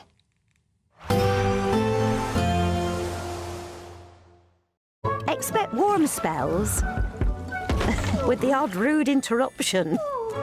Boxed Boilers sponsors the weather on GB News. Hello there, good morning. Welcome to your GB News weather update from the Met Office. The weekend will start off with some sunshine, also some showers, feeling cold too, before we're likely to see some spells of rain through into Sunday. For many, though, the beginning of the weekend will start off dry, bright, some showers, particularly any areas that are exposed to that brisk northerly wind. That's going to make things feel chilly into this afternoon, and some showers may turn wintry across the Scottish Highlands. But for all, it is set to feel much colder, highs reaching around 10 to 12 degrees across parts of the south, but in many northern areas where we catch those winds, it's going to feel more like freezing. So feeling cold as we progress through into the evening as well, particularly under any clear skies, and those strong winds are still set to continue across Scotland, continuing to add to that chilly feel. Plenty of showers feeding through too, particularly around coastal areas. Still some sleet and snow at times over any high ground. Across Northern Ireland, still plenty of showers feeding through here, pushing through into parts of Wales, but elsewhere across England, particularly around any eastern areas, mostly dry and plenty of clear skies through the course of the night. We won't see much change through the overnight period. There are still going to be a continuation of the showers, particularly around any coastal areas. Once again, mostly dry, plenty of clear skies around eastern areas. That brisk breeze still continuing, so mostly frost-free, but in any sheltered spots we could see some isolated patchy frost, but lows reaching around the low to mid-single figures. Now, of course, the clocks will go back an hour through Sunday, but you might have to get up early if you want to see any sunshine, because any brighter spells will soon be replaced by cloud, outbreaks of rain pushing into the northwest. This could be heavy at times. The best of the brightness likely across the far east and southeast, even as we continue into the afternoon. Still fairly breezy, still feeling chilly too, highs reaching around 12 degrees Celsius. That's it from me. Bye-bye. Expect warm spells with the odd rude interruption. Boxed Boilers sponsors the weather on GB News. Still to come, did you get a good night's sleep? Or was there someone very near to you snoring? A new study has revealed just how many Britons really do struggle with snoring and what sort of impact it has on relationships. That's next.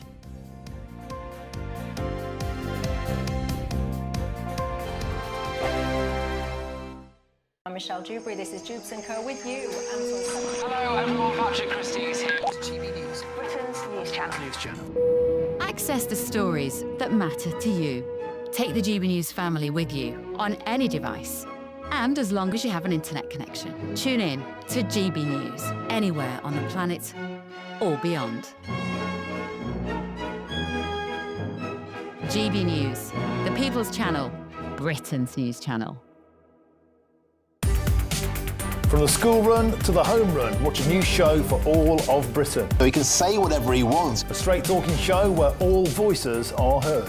And, you know, when are we going to stop talking about smashing the gangs and actually do it? With the stories that matter from every part of our country. There's a bit of a crash landing there for your Chancellor. Bold, fearless and standing up for you. That's me, Martin Daubney, 3 p.m. till 6 p.m, weekdays, here only on GB News. The People's Channel, Britain's news channel. Hi, I'm Michelle Dewberry, and my show is your opportunity to cut through all the noise and dive in headfirst to some robust debates. Ideas clash. Situation, No, isn't it? no, Because the failure is... You're the failure is... deliberately avoiding my point. Nothing's held back. And if you think this is the end of it, wait for more. And we do not shy away from the difficult stuff. Sometimes I want to shake people and say, if only you understood. So join me on Jubes & Co. weeknights at 6 p.m, only on GB News, Britain's news channel. Westminster's full of talk, but out here, it's the real world. Am I allowed to talk then? No, that's it. This is where it matters, real people and real lives. That's what politics is all about. In fact, has Trump made a good start? No. Straight answers, no spin, and just a couple of pints. How many fingers have I got up? About 10. So join me for Lee Anderson's Real World every Friday at 7 p.m, only on GB News. The People's Channel, Britain's news channel. Join me, Nana Akua, for an informative, interactive news programme with a difference. It's fun. No, you didn't say that, Dave. I'm so surprised. I think there's an element of truth to that. Join me from 3 p.m. every weekend, only on GB News, Britain's news channel. Westminster, the ultimate clique. And you're fighting like rats in a sack. But here on the Camila Tominey Show, we ask the questions the establishment media is too scared to ask. OK, let me ask you a straight question, because I know you're a straight-talking politician. Whether it's net zero, illegal immigration or law and order, nothing is off-limits. You had the power then. Yeah, as I and say, now you've lost it. That's the Camila Tominey Show, a politics show that's fearless. But no, let me finish my question if you don't mind, because it is my show. Sundays at 9:30, only on GB News, the People's Channel, Britain's news channel.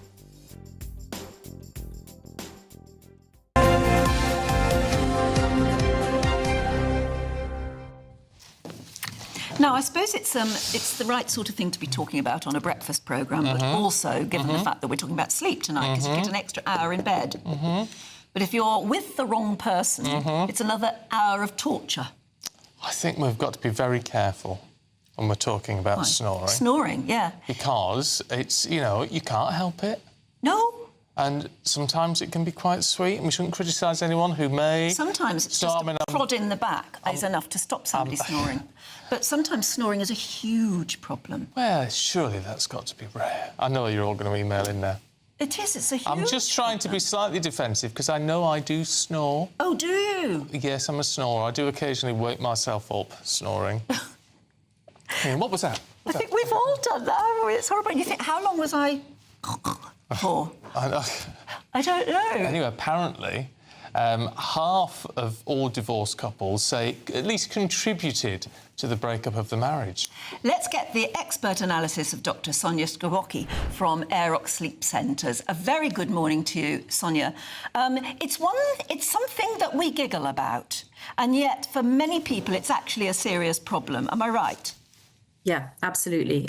We started Aerox Health to help patients with snoring and sleep apnea get treatment.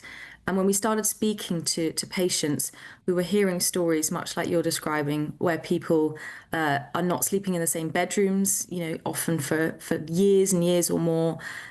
People are being kicked out of bed to go and sleep with the dog. People are worried about dating. You know, these stories were not uncommon. We were hearing them every day, and we started to realise that this was a much bigger problem than even we'd realised. And so we commissioned this study to try and find out whether this was a contributing factor to people breaking up, because we were certainly hearing the stories of relationships under strain. And it's funny, as a doctor, it's unusual to be spending time when you're speaking to patients about their medical problems, actually talking about somebody else. So the majority of the conversation was about, well, the impact that they felt it was having on the other person in their life and how guilty they felt. And I think you're right, we do joke about it, and it is something that, you know, if you're someone who does snore a bit, it's sort of laughed at. But actually, it is serious, and people don't realise that there are treatments that do work. But it is, but Sonia, it's also a perfectly natural thing, isn't it? I mean, in terms of when I'm at home in bed, and there are 4 of us in the bed, because that includes the cat and the dog, and frankly, everybody's snoring. Does the dog snore? Even the dog and the cat snore. So what can you do? Yes and no. So snoring isn't necessarily linked to anything dangerous, but sometimes we see a link between snoring and sleep apnea, which is where the airway collapses at night. And the mechanism, as you can imagine, is quite similar between the two. So although, sometimes it's just the noise that bothers people, actually other times it can be linked to a more serious medical condition, sleep apnea. And there are very effective treatments available, which are medically designed and custom made for people that really do help. So I don't think it's something that can't be treated and can't be changed. And I think it's something that people need to be talking about more, because quite often we find, especially the partner, also doesn't want to make their other half feel guilty and maybe sort of slightly underplaying how much it's affecting their sleep, because now there's two people who aren't having a good night's sleep. But are you talking that, I mean, I know sleep apnea is a serious issue, but are you talking about, I've seen it on TV shows where people are going to bed and putting a thing in their mouth and there's a little machine going, because there's nothing more unattractive I mean, I know it might be necessary for some people, but there's nothing more unattractive than that, is it? It's not very sexy. Yeah, that's the sort of mainstay of treatment for people with sleep apnea. That's called a CPAP machine. The treatment that we're hoping to support people with is a much smaller, custom-made medical device that goes in the mouth, so you can barely see it. But it changes the position of the jaw while you're sleeping, and it actually makes it very difficult to snore, because when you push your jaw forward, your lower jaw, actually the airway can't collapse in the same way. So it's not complicated. They do need to be custom made. They do need to be prescribed by a trained clinical professional. But we're finding that patients who do get these devices, they see an 80 to 90% reduction in snoring, and certainly. And from a relationship point of view, I was thinking the important thing to do is to not let it get to the point where you're in separate bedrooms or something like that, because that sort of can start the rot in a relationship, can't you? If you get used to that, then, you can grow apart. So, I mean, if one of you snores and it really is bothersome, then maybe, come to somebody like you first. I was just going to ask you, do you ever measure in decibels the sounds of... Because I know some people who snore so loudly you can hear it right down the corridor of the house. It upsets everybody. It can be an amazing sound, can't it? Yes, and there are apps that you can download for free on your phone that you can leave recording overnight so that you can hear yourself. Because quite often what people tell us is, look, I didn't even realise how noisy I was until I recorded it. And that really made me take action, because I realised the impact I was having on the rest of the house. Oh, OK. Well, Sonia, it's good to talk to you. Yeah. Thank you very much, dear. I hope there's got a few people thinking, right, I need to deal with this now. If it's bad enough. If it's bad, yeah, then why not try and investigate? Because I think beginning to dread being close to somebody, beginning to maybe even make a decision to sleep in separate rooms, is not good for a marriage, I suppose, is it? Good for it, not good for any relationship. No, I know there are lots of couples who say sleeping in separate beds or separate bedrooms is a really good thing, but I don't see how. Lindy says, my husband has sleep apnea, and he's on a machine like that. Yeah. He now sleeps in another room because it's like sleeping with Darth Vader. Oh, yeah. Well, maybe this would help. Something like this, it goes in your mouth. Anyway. Yeah, another one, Janet says, my son reckons I have sleep apnea. He could hear me snoring from downstairs and actually outside in the street. Oh, Janet. My grandson thinks it's hilarious, but it's not funny. It could be caused by higher blood pressure or something like that. Got to get it checked. Yeah, you do. Yeah, you should do if it's that bad. Right, we've got the sport heading your way. No snoring between now and then, because Aidan's going to be here with all you need to know. Charlotte says, you talk about snoring not being sexy, but what about sleeping with a cat and a dog as well? Is that sexy? Oh, it's domestic. It's a beautiful home life. It's lovely. Love it. All right, see you in a sec.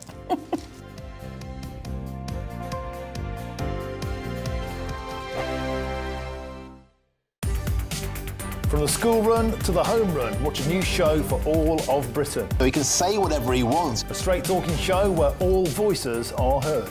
And, when are we going to stop talking about smashing the gangs and actually do it? With the stories that matter from every part of our country. There's a bit of a crash landing there for your Chancellor. Bold, fearless and standing up for you. That's me, Martin Daubney, 3 p.m. till 6 p.m, weekdays, here only on GB News, the People's Channel, Britain's news channel.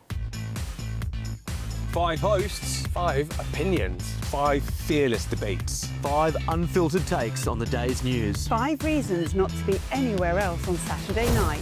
This is the Saturday 5. You got me good there. Britain's biggest Saturday night TV show. It's not a bad brand. Yeah. Uncensored. Very, very racy tonight. On the unpredictable. What does she say? Can you translate it for us? And always entertaining. And how can a country go from being led by William Wallace Saturday nights from 6 p.m. only on GB News, the People's Channel. Britain's news channel. You're going to want to stay tuned, trust me. Decisions made in Washington aren't just shaping America, they're shaping Britain too. From migration to global security, from crime to health. Whatever happens in the White House today will be felt in your town or city tomorrow. That's why The Late Show is live from Washington, D.C. Cutting through the politics to show you what it all means for Britain. The Late Show live every night at midnight. Only on GB News, Britain's news channel. Hi, I'm Michelle Dewberry, and my show is your opportunity to cut through all the noise and dive in headfirst to some robust debates. Ideas clash. Situation, no, isn't it? No, because the failure is you're deliberately avoiding my point. Nothing's held back. And if you think this is the end of it, wait for more. And we do not shy away from the difficult stuff. Sometimes I want to shake people and say, if only you understood. So join me on Dubes & Co weeknights at 6 p.m, only on GB News, Britain's news channel. Exciting news. Every Friday, my Patrick Christys Tonight Show is going to have a twist to it. We're welcoming some special guests. You. That's right, on Fridays I'm going to be doing my show in front of a live studio audience because this show is about you and what you have to say. It's going to be the same big debates, same big topics, same big opinions, but every Friday night at 9 p.m. you are invited to come on down to Patrick Christys Tonight to be a part of the action. Only on GB News, the People's Channel, Britain's news channel. Britain deserves a newsroom that puts the facts and your voice first. Well, and that's what you get on GB News. Lively debates, lively conversation. And we're not afraid to hold power to account. And each other. So join me, Andrew Pierce. And me, Miriam Gates, for Britain's Newsroom, weekdays from 9:30 on GB News.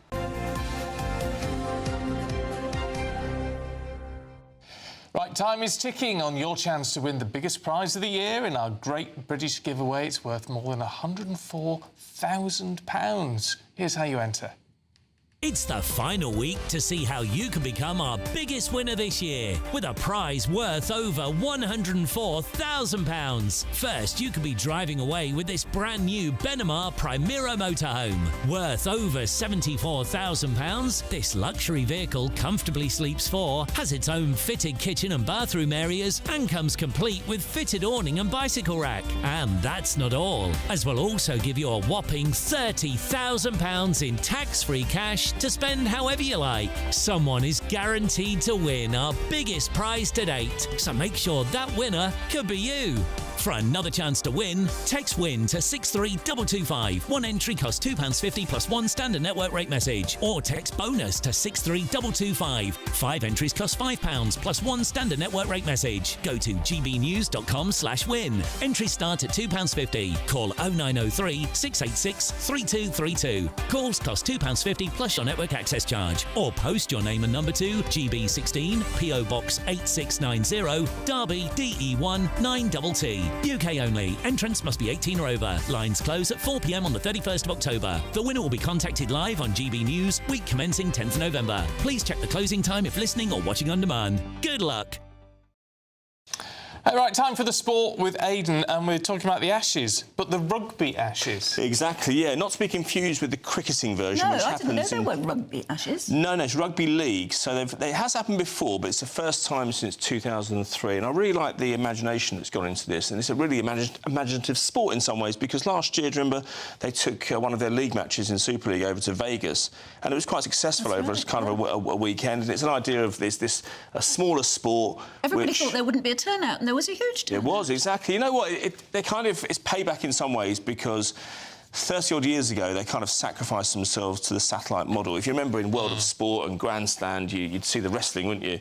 with Dickie Davis, and then afterwards you see a bit of rugby league in the afternoon, Wigan, St Helens, Widnes, and so forth. And then it kind of left people's consciousness when it went to the satellite channel, Sky in particular.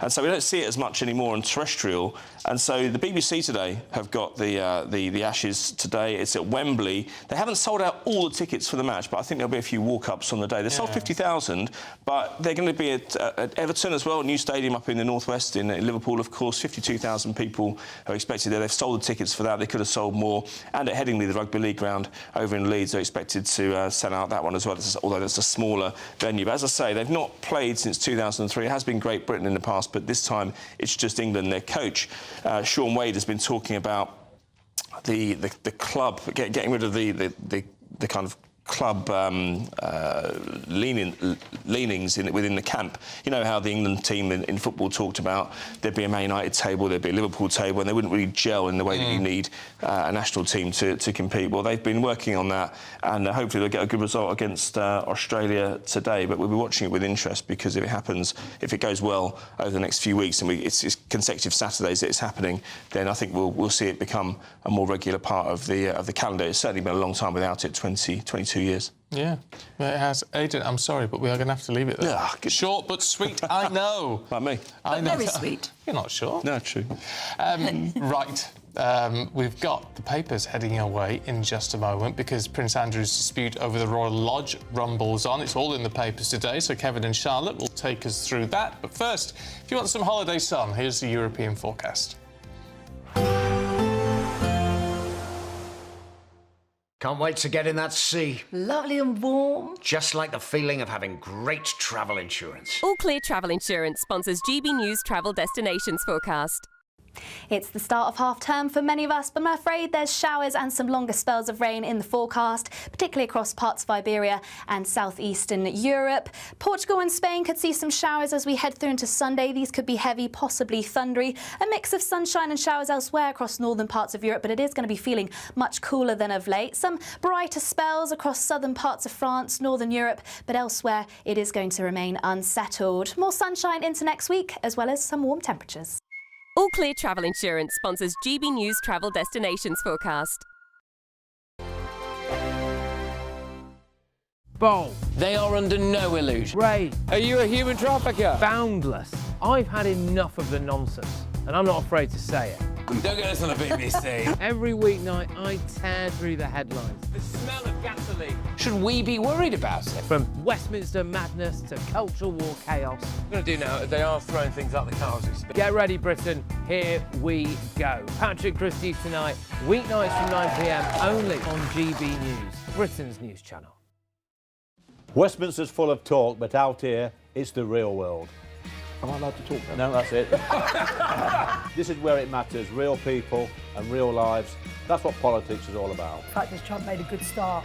No. Straight answers, no spin, and just a couple of pints. How many fingers have I got up? About 10. So join me for Lee Anderson's Real World every Friday at 7 p.m, only on GB News. The People's Channel, Britain's news channel. From the school run to the home run, watch a new show for all of Britain. So he can say whatever he wants. A straight-talking show where all voices are heard.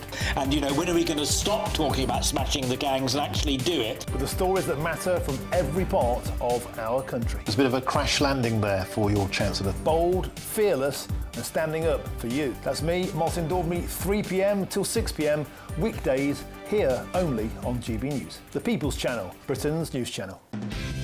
Decisions made in Washington aren't just shaping America, they're shaping Britain too. From migration to global security, from crime to health. Whatever happens in the White House today will be felt in your town or city tomorrow. That's why The Late Show is live from Washington, D.C. Cutting through the politics to show you what it all means for Britain. The Late Show live every night at midnight. Only on GB News, Britain's news channel. No matter the state it's in, this is our nation. Join me, Jacob Rees-Mogg, for a genuine, honest discussion on where we have been, where we are going, and where we are with the people who set the direction. Tune in to State of the Nation every Monday to Thursday, 8 to 9 o'clock.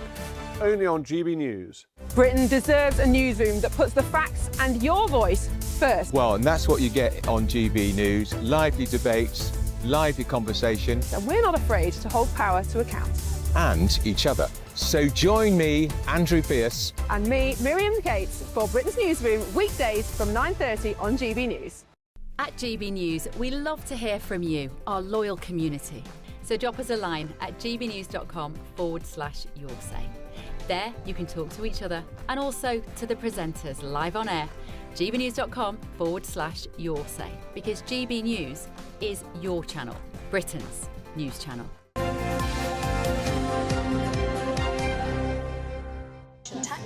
It's 7:46.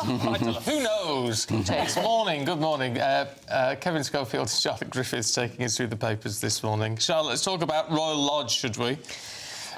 We've been told he's got this ironclad lease, but now he's thinking Prince Andrew may leave. He's been hiding behind this ironclad lease for weeks, if not months, if not years, saying that actually he paid money several years ago, about £8 million, and so he can stay there till 2078, or the lease lasts till 2078. But obviously, with what's been going on recently, you can't hide behind an ironclad lease, and nobody with any honour would kind of dig their heels in and refuse to leave. But, you know, being Prince Andrew, he's absolutely refused to leave, and it's got to the point now where it looks like the King might have to pay him to leave, because technically, because he's invested a lot of money into Royal Lodge, he would be owed £500,000 to leave, to break the lease. Right. And the King's got a dilemma, because that would come from the Crown Estate, that money, but we'd all go bananas if the taxpayers were giving him £500,000 to leave. So the King's probably going to have to pay out of his own money. But there's a bit of a joke doing the rounds today, which is that how much does £500,000 buy you now in London or Windsor? Will we see him in a one-bedroom flat in the wrong end of sort of East London? I wouldn't mind. I mean, I wouldn't say no to £500,000, but compared to what he's used to, and property prices have changed a lot since he moved into Royal Lodge 20 years ago. Well, yeah, and the thing is, will he have any idea of how much that's worth? No. Would Prince Andrew know what £500,000 is? It's a pittance to him, or his previous spending lifestyle. Yeah. But, you know, actually, this is kind of the whole point of the Royal Lodge debate, is he invested his money in 2003, I think it was, and property prices have changed, so really, he should be paying more for to live in Royal Lodge, because, you know, in 20 years, the value of that rent has changed a lot. Yeah, but he pays for all the upkeep. It's a different deal, isn't it? So he paid for all the renovation and upkeep. And all the rest. That was the deal, and he'd be due to pay another, I don't know how many million, shortly to sort of redo it. Yes, about 4 million to redo it. And interestingly, Fergie has just sold her house in Belgravia for £4 million. Oh, right. So there is talk that maybe he was planning to invest that money into Royal Lodge. But £4 million only gets you a short amount of the upkeep costs. I think it's only a year or something. It's something huge, like £4 million a year. My word. But you're right. You do wonder how somebody who is actually criticised for his sort of entitled lifestyle is going to move down from somewhere like Royal Lodge, 30 rooms, and look at it. It's the most incredible, like a palace in itself. How he's going to suddenly crash bang into the real world? Yes, and there's a lot of talk of where he's going to go next. Some people are saying Balmoral, some people are saying Sandringham, to small, not obviously to the main houses on those estates, but to the smaller properties on those estates. It's about a different country. Well, yes, some people are saying Abu Dhabi or Dubai, but apparently he doesn't like hot countries, so he'd rather keep it... Well, is that to do with the sweating thing? To do with the sweat, It's complicated for him. Yeah, it's a story that will keep on rumbling all into next week, where he will go and...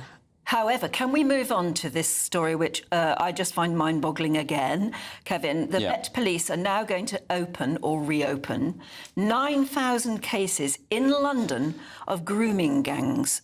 Yeah, I mean, this is kudos to the London Evening Standard, which carried out an investigation which uncovered many cases, sadly, of vulnerable young girls from across the capital reporting allegations of rape by multiple men. Horrible, horrible story. 9,000 investigations over 15 years, which breaks down to 600 a year, so you're knocking on for 2 a day. I mean, it's just mind-boggling and horrible. But at least, finally, it looks as though the police are getting their act together. But Sadiq Khan said when he was challenged by Susan Hall a while ago, what do you mean by grooming gangs? Yeah, I mean, well, but the idea that London, the most populous city in the country, would not have this problem is just If ever there was a case of somebody in politics denying what the rest of us could see. Yeah. He was so hostile in his denials when he was quizzed by Susan Hall as well. It was so abhorrent to see. He was just so abrasive, so rude. It was typical Sadiq Khan, to be honest, but it's actually really tragic, and I'm so pleased that The Standard is doing investigations like this again, because actually, believe it or not, just the fact that the newspaper, it's had a bit of an off period, it's back now, but it wasn't holding Sadiq to account. There was no London newspaper holding him to account, so it's really pleasing to see The Standard is doing just that. Absolutely. And you know, one of the cases, a girl committed suicide because for years and years and years she'd been told she was making it up, it wasn't true, and eventually she took her own life. I mean, this is a really serious issue, and Sadiq Khan should not be, you know, rude to Susan Hall. To have gone through that yourself, or to know it exists and has existed up to 9,000 times, maybe, and to hear the Mayor of London deny its very existence. It's gaslighting, isn't it? It's gaslighting. You know, you know it exists, and you're being told by the Mayor that it doesn't exist. But you know, you mentioned it's against the backdrop of the Grooming Gangs inquiry, which we're still waiting to get off the ground. It'll be next year. Probably can't find a chair to do it. The victims who are on the liaison panel can't seem to agree on whether or not Jess Phillips should remain in place as a safeguarding minister. It's just, it's like the girls are being almost abused again, having to go through this horrible experience of trying to get justice. I mean, quite frankly, why? I mean, I know a lot of the girls don't want people who've been social workers or police officers involved. You can understand that, right? Even though Jim Gamble, a very highly respected man, but he's pulled out now. But why not just pull in a high-level judge from Australia, right? So they understand everything that's going on. Yeah. There's no language issues, but they are removed from what has happened here. Truly in the independent as well. Truly independent. Yeah. That'd be an easy thing to do. And there will be such a character who has done major good work. Yeah. You know? Yeah, no, absolutely. No, you're right, that would make perfect sense. However, Keir Starmer in the past has said, no, we don't want a judge-led inquiry, because that just prolongs the issue. But, I mean, it's already prolonged. It's already massively. People just want it done, up and running, and done properly. Charlotte, let's just finish with this, should we, in The Guardian. Bridget Jones and her extremely large knickers are going to be honoured with a statue. Yeah, we're going to see Bridget Jones in Leicester Square, along with some other kind of famous movie characters, British movie characters, and so she's going to be immortalised in bronze. I don't actually know if her knickers will be part of the statue, but I really hope they will be. I actually think she look like? Will she look like Renée Zellweger? Yeah, that's a good question. They don't actually answer that. You would think so, because that's what most people think. Mm.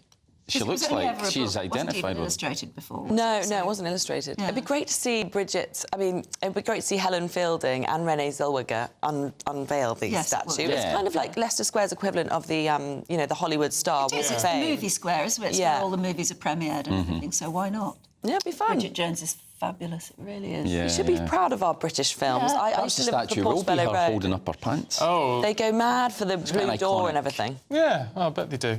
All right, you two, thank you very much indeed. We'll see you a little bit later on. Let's get the weather now from Honor Crisit.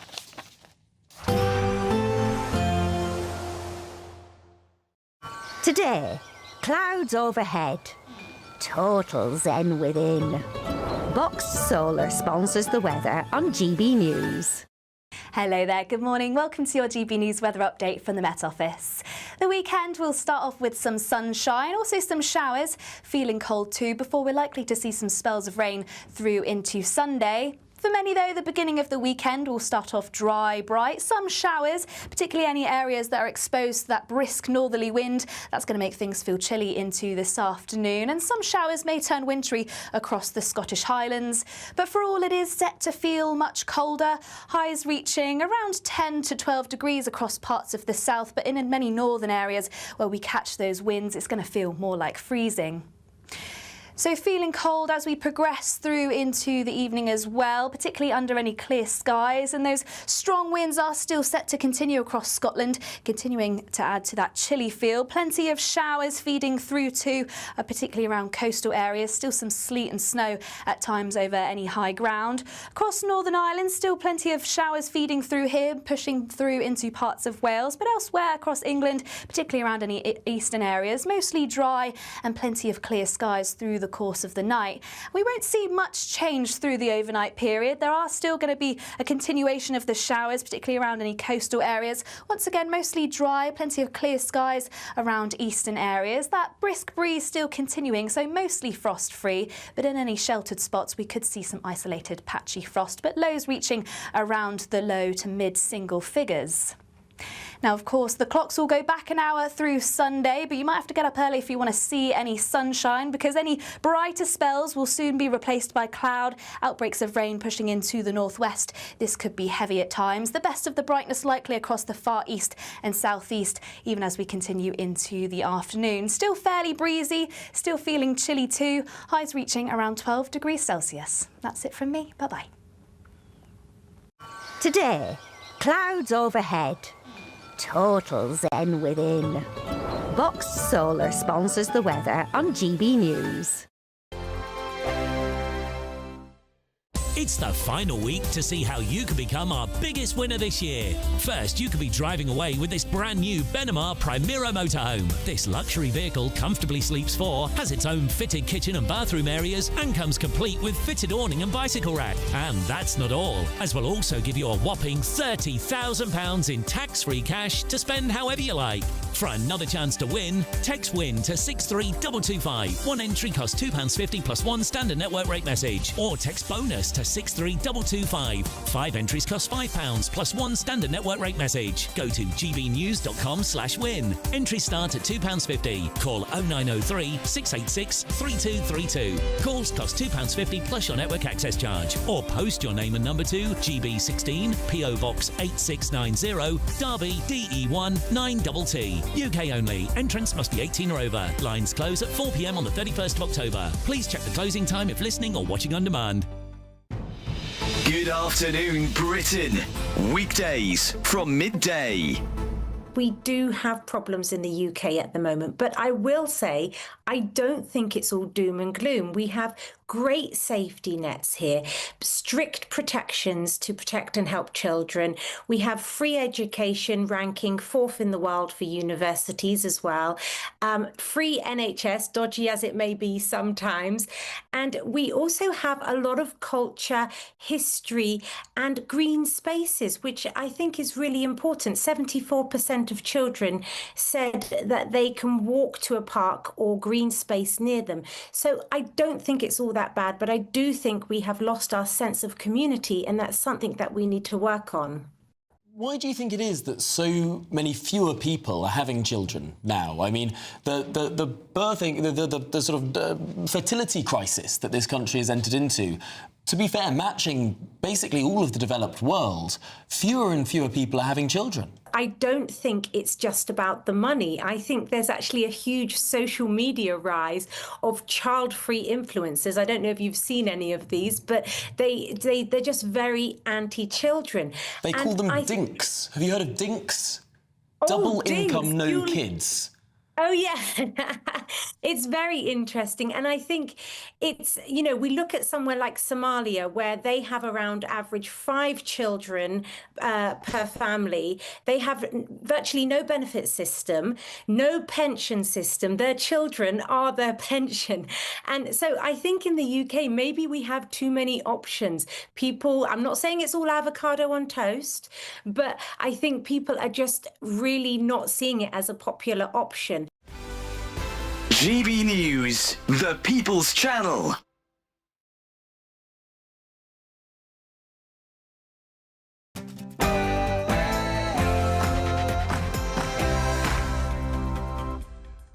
Good morning. A manhunt is underway for a convicted sex offender migrant who was accidentally freed from jail.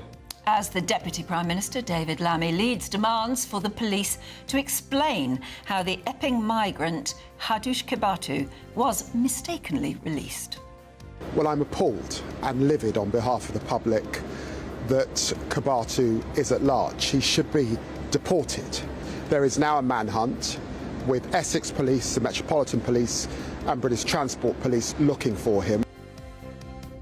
Labour's next deputy leader will be announced this morning, but will it be Bridget Phillipson or Lucy Powell? And is the position even relevant in modern politics? We'll debate that this hour.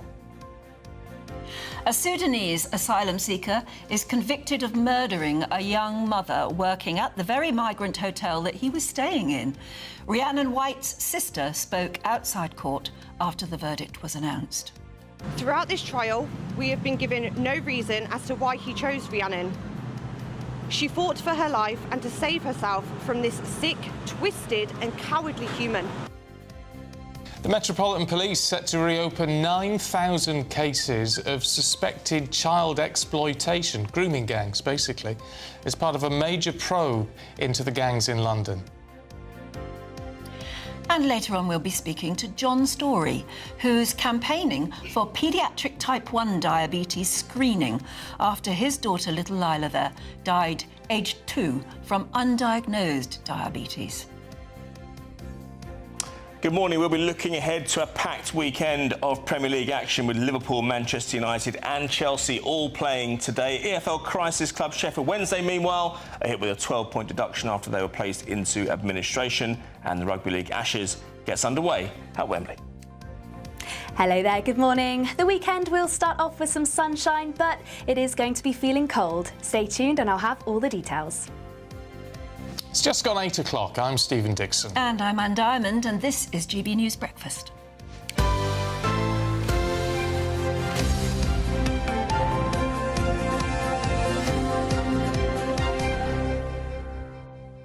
You know, we like to talk about Gen Z.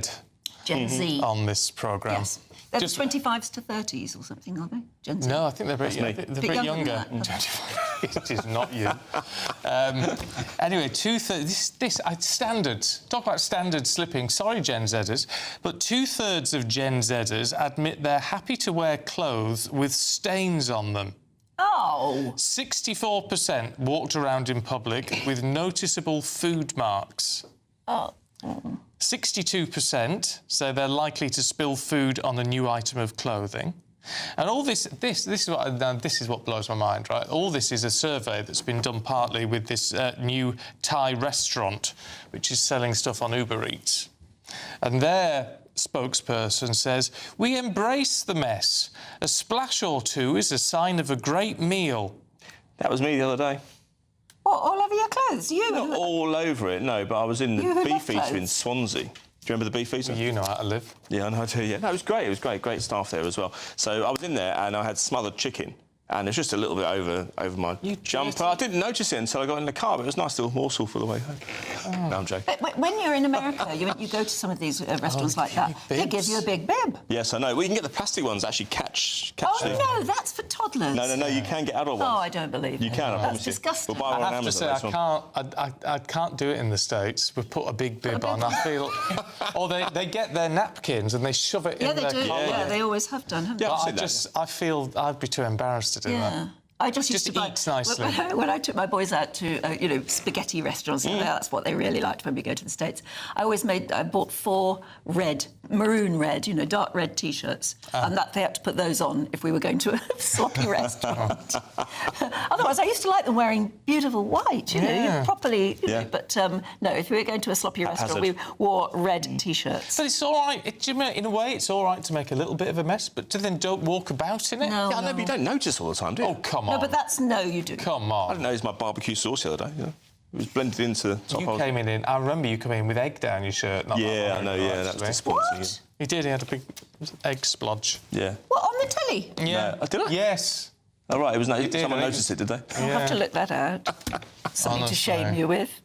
Terrible, terrible. Anyway, look, enough of the frivolities. We've got some serious news this morning. We certainly have. A manhunt is underway after a convicted sex offender was mistakenly released from HMP Chelmsford. 41-year-old Hadush Kebatu, an asylum seeker from Ethiopia, was jailed, if you remember, last month for 12 months after he sexually assaulted a 14-year-old girl. That case, of course, infuriated people in Epping. You remember the protests around the Bell Inn. Yeah, that was him. All around this. So this is a person who is known, who has been talked about a lot. Anyway, the Deputy Prime Minister and Justice Secretary David Lammy has expressed his outrage. Well, I'm appalled and livid on behalf of the public that Kebatu is at large. He should be deported back to Ethiopia after the sexual assaults that he's committed. And of course, there is now a manhunt with Essex Police, the Metropolitan Police and British Transport Police looking for him. We know that he boarded a train and is at large in London. And of course, I've asked for a full investigation into what's happened, and an officer has been suspended. And of course, that mobile phone footage that we've just shown there was filmed by a passer-by who recognised him.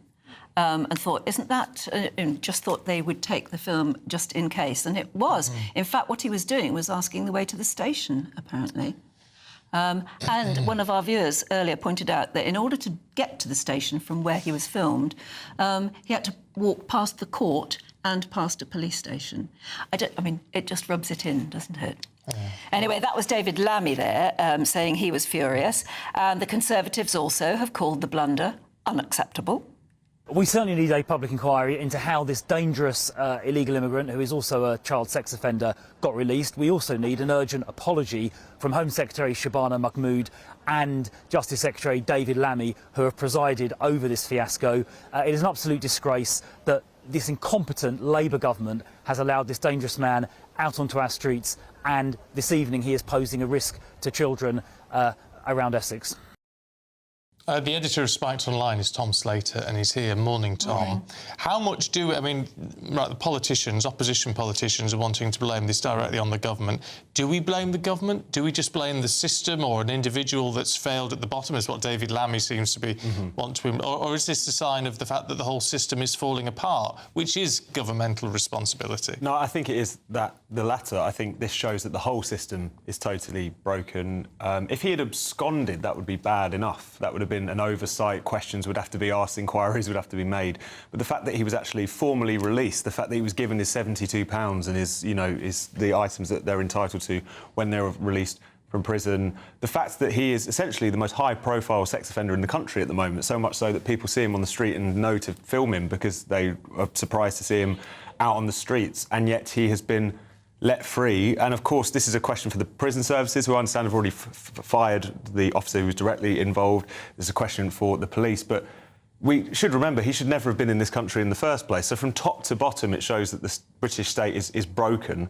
But of course, the buck does ultimately stop with the politicians, so who are in charge, who are presiding over the system. So to see David Lammy kind of saying, I'm as upset as you are, it doesn't really cut it in this circumstance. No, but I mean, it's not just this government, surely. It's multiple governments, probably over more than the last 14 years as well, who simply haven't invested enough in the prison service, or at least addressing these sort of problems. And, I mean, journalists know that talking about prison is never very popular. It doesn't sell newspapers talking about prison problems, does it? Until you come to a crisis like this.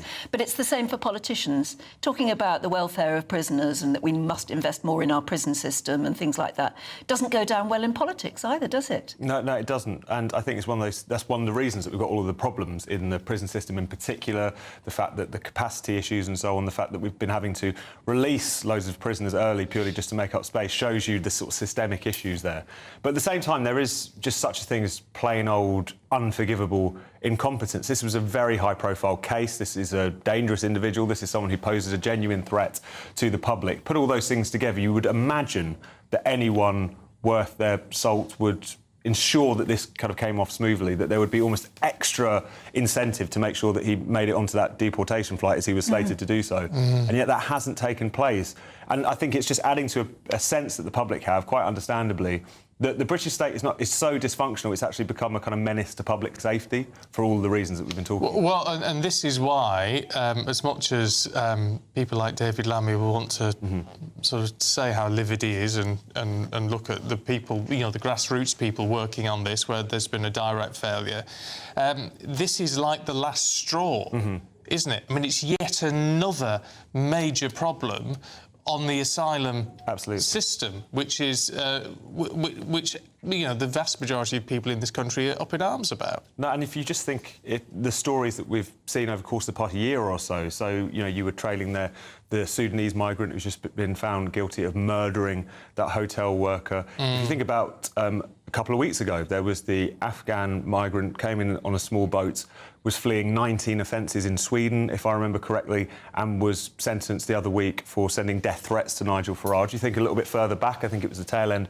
of last year, where we had another manhunt after Abdul Azedi, who was the Afghan acid attacker, who it turned out, as that story unfurled, that he had come to this country illegally, claimed asylum, was turned down, had a fake conversion to Christianity, managed to get asylum on the second attempt, even though he'd committed 2 sexual offences in the intervening period.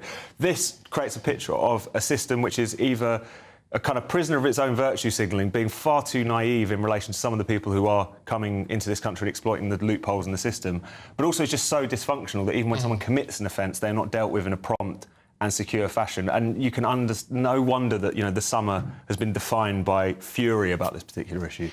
And you wonder if any government, any change of government, could actually do anything about it within 4-year, 5-year term. I think there's some very immediate things that a government that wanted to do something about it and wasn't squeamish about doing something about it could do something about it. I mean, it's quite clear now that in terms of properly being able to deport people when there's an obvious case to do so, they shouldn't be here, they've committed offences. I mean, there was even concern in the run-up to the Ethiopian Epping migrants' deportation flight that they would still be subject to legal challenges. That could have ended up being the story here. But I think the issue of Labour in particular is because this is a government run by human rights lawyers. They are almost constitutionally incapable of doing the kinds of things that they would need to do to smooth that process, even though plenty of governments in Europe are now looking at the ECHR and the human rights setup afresh. OK, Tom, thanks very much indeed. Yeah, interesting about not being squeamish about these sort of things. It's a good way of putting it, actually. So we're going to have to be squeamish? Well, we're joined... Well, we are. We're squeamish at the moment, Well, I mean, aren't we? yeah, we're going to have to be non-squeamish. Non-squeamish. What's the opposite of squeamish? Yeah, we've just got to get on with it, haven't we? We're joined now by the MP for Chelmsford, Mary Goldman, who is calling for a public inquiry into that mistaken release. Good morning, Marie. Are you? Oh, yes, you are there. I mean, yeah, we definitely need an inquiry, and it needs to be very transparent, doesn't it? Yes, it absolutely does. And we need a proper public inquiry, a national inquiry, because this, you know, this happened, unfortunately, in my constituency, you know, from Chelmsford Prison, of which, you know, Chelmsford Prison is a big feature in the heart of Chelmsford. And, you know, my local community are very used to having Chelmsford Prison here. And it's really unfortunate that it's happened here. But it could have happened anywhere else in the country. Indeed, it has happened in other places in the country. Now, there's a report that came out from His Majesty's Prisons and Probation Service that looked into the year leading up to March 2025, and it discovered that 262 prisoners were released early in error, and that's up from 115 in the previous 12 months. So this is not just something that's happened in Chelmsford. This has happened in other places too. Now, of course, this was incredibly high profile, what has happened yesterday, and, well, I mean, you couldn't make it up, could you? I mean, it is incredible to believe and to know that this has happened. I'm incredibly frustrated that prison service seems to be saying, oh, well, it's OK. We've suspended one of the prison officers who was working on it, you know, that he or she made a mistake. Any system that relies on one person to decide whether to release a prisoner or not, I think is a system that's not fit for purpose. We need to understand exactly what has gone wrong, and I think for that we need a full and rapid public inquiry. The trouble is, you say rapid, it's all relevant, is it? I mean, a rapid public inquiry could still take a couple of years on something like this. I mean, surely there has got to be some bread and butter, common sense things that can be changed. And I completely agree with you. What we do need to understand what went wrong. So that is why we do need a full inquiry. But I think you're right to say that there are some common sense changes. You know, there shouldn't be just one person it shouldn't even be possible to blame just one person for the accidental release of a prisoner. It should be a full system that's in place to make sure that doesn't happen. It shouldn't be possible for this, 262 people released early by mistake, over the course of the past year or so. That is completely unacceptable. And it is an example of a system that is totally broken. So yes, there are things that we need to put in place straight away, but we also need to understand exactly what went wrong here. Do you think any government, any new government, could actually do enough within the next term, as it were, if there was a new government again? Do you think they could do anything to address these huge problems? I think that's a really good question. I think the really important thing is actually that politicians work together to recognise that really this shouldn't be a political football. This is really a systems and process point of view, and we should be able to work together on systems and processes to make sure that they work and that they're fit for purpose. I think with a government that has the right will to make the changes, yes, I do think it's possible. I think it's possible for Labour to do it actually within the remainder of their term. We have to believe that it's possible. The prison service wasn't always in this terrible state. There are plenty of other public services that weren't always in the terrible state that they are now. So it is possible for them to be in a good state. We just need the will to make it happen. And we need to get on and do it. Enough procrastinating. This is what's happened yesterday is just an example and a reminder that we just need to get on and do it. But of course, the most important thing is that Kibatu is captured, that he's put back into custody, and then he's deported. OK. Mary Goldman, appreciate your time this morning. Thank you. OK, it's 16 minutes past 8. Let's get the weather with Honor Krisick.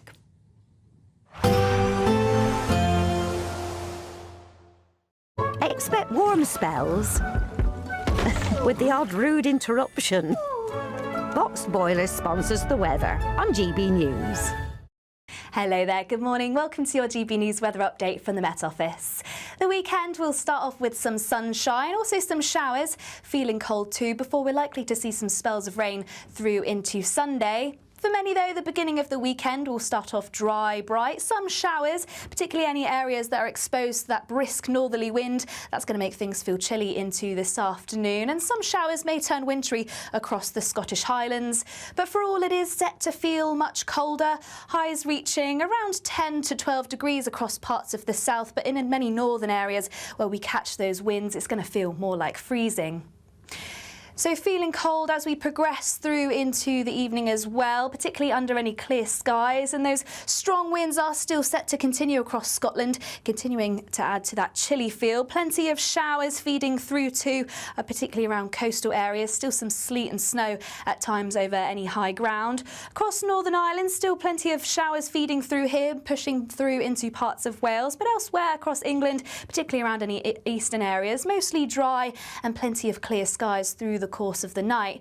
We won't see much change through the overnight period. There are still going to be a continuation of the showers, particularly around any coastal areas. Once again, mostly dry, plenty of clear skies around eastern areas. That brisk breeze still continuing, so mostly frost-free, but in any sheltered spots we could see some isolated patchy frost, but lows reaching around the low to mid-single figures. Now, of course, the clocks will go back an hour through Sunday, but you might have to get up early if you want to see any sunshine, because any brighter spells will soon be replaced by cloud, outbreaks of rain pushing into the northwest. This could be heavy at times. The best of the brightness likely across the far east and southeast, even as we continue into the afternoon. Still fairly breezy, still feeling chilly too, highs reaching around 12 degrees Celsius. That's it from me. Bye-bye. Expect warm spells with the odd rude interruption. Box Boiler sponsors the weather on GB News. Now, still to come, I know you're all chomping at the bit to find out who the new deputy party leader of the Labour Party will be. However, we'll debate next, is it actually a relevant role anymore? We'll discuss that next.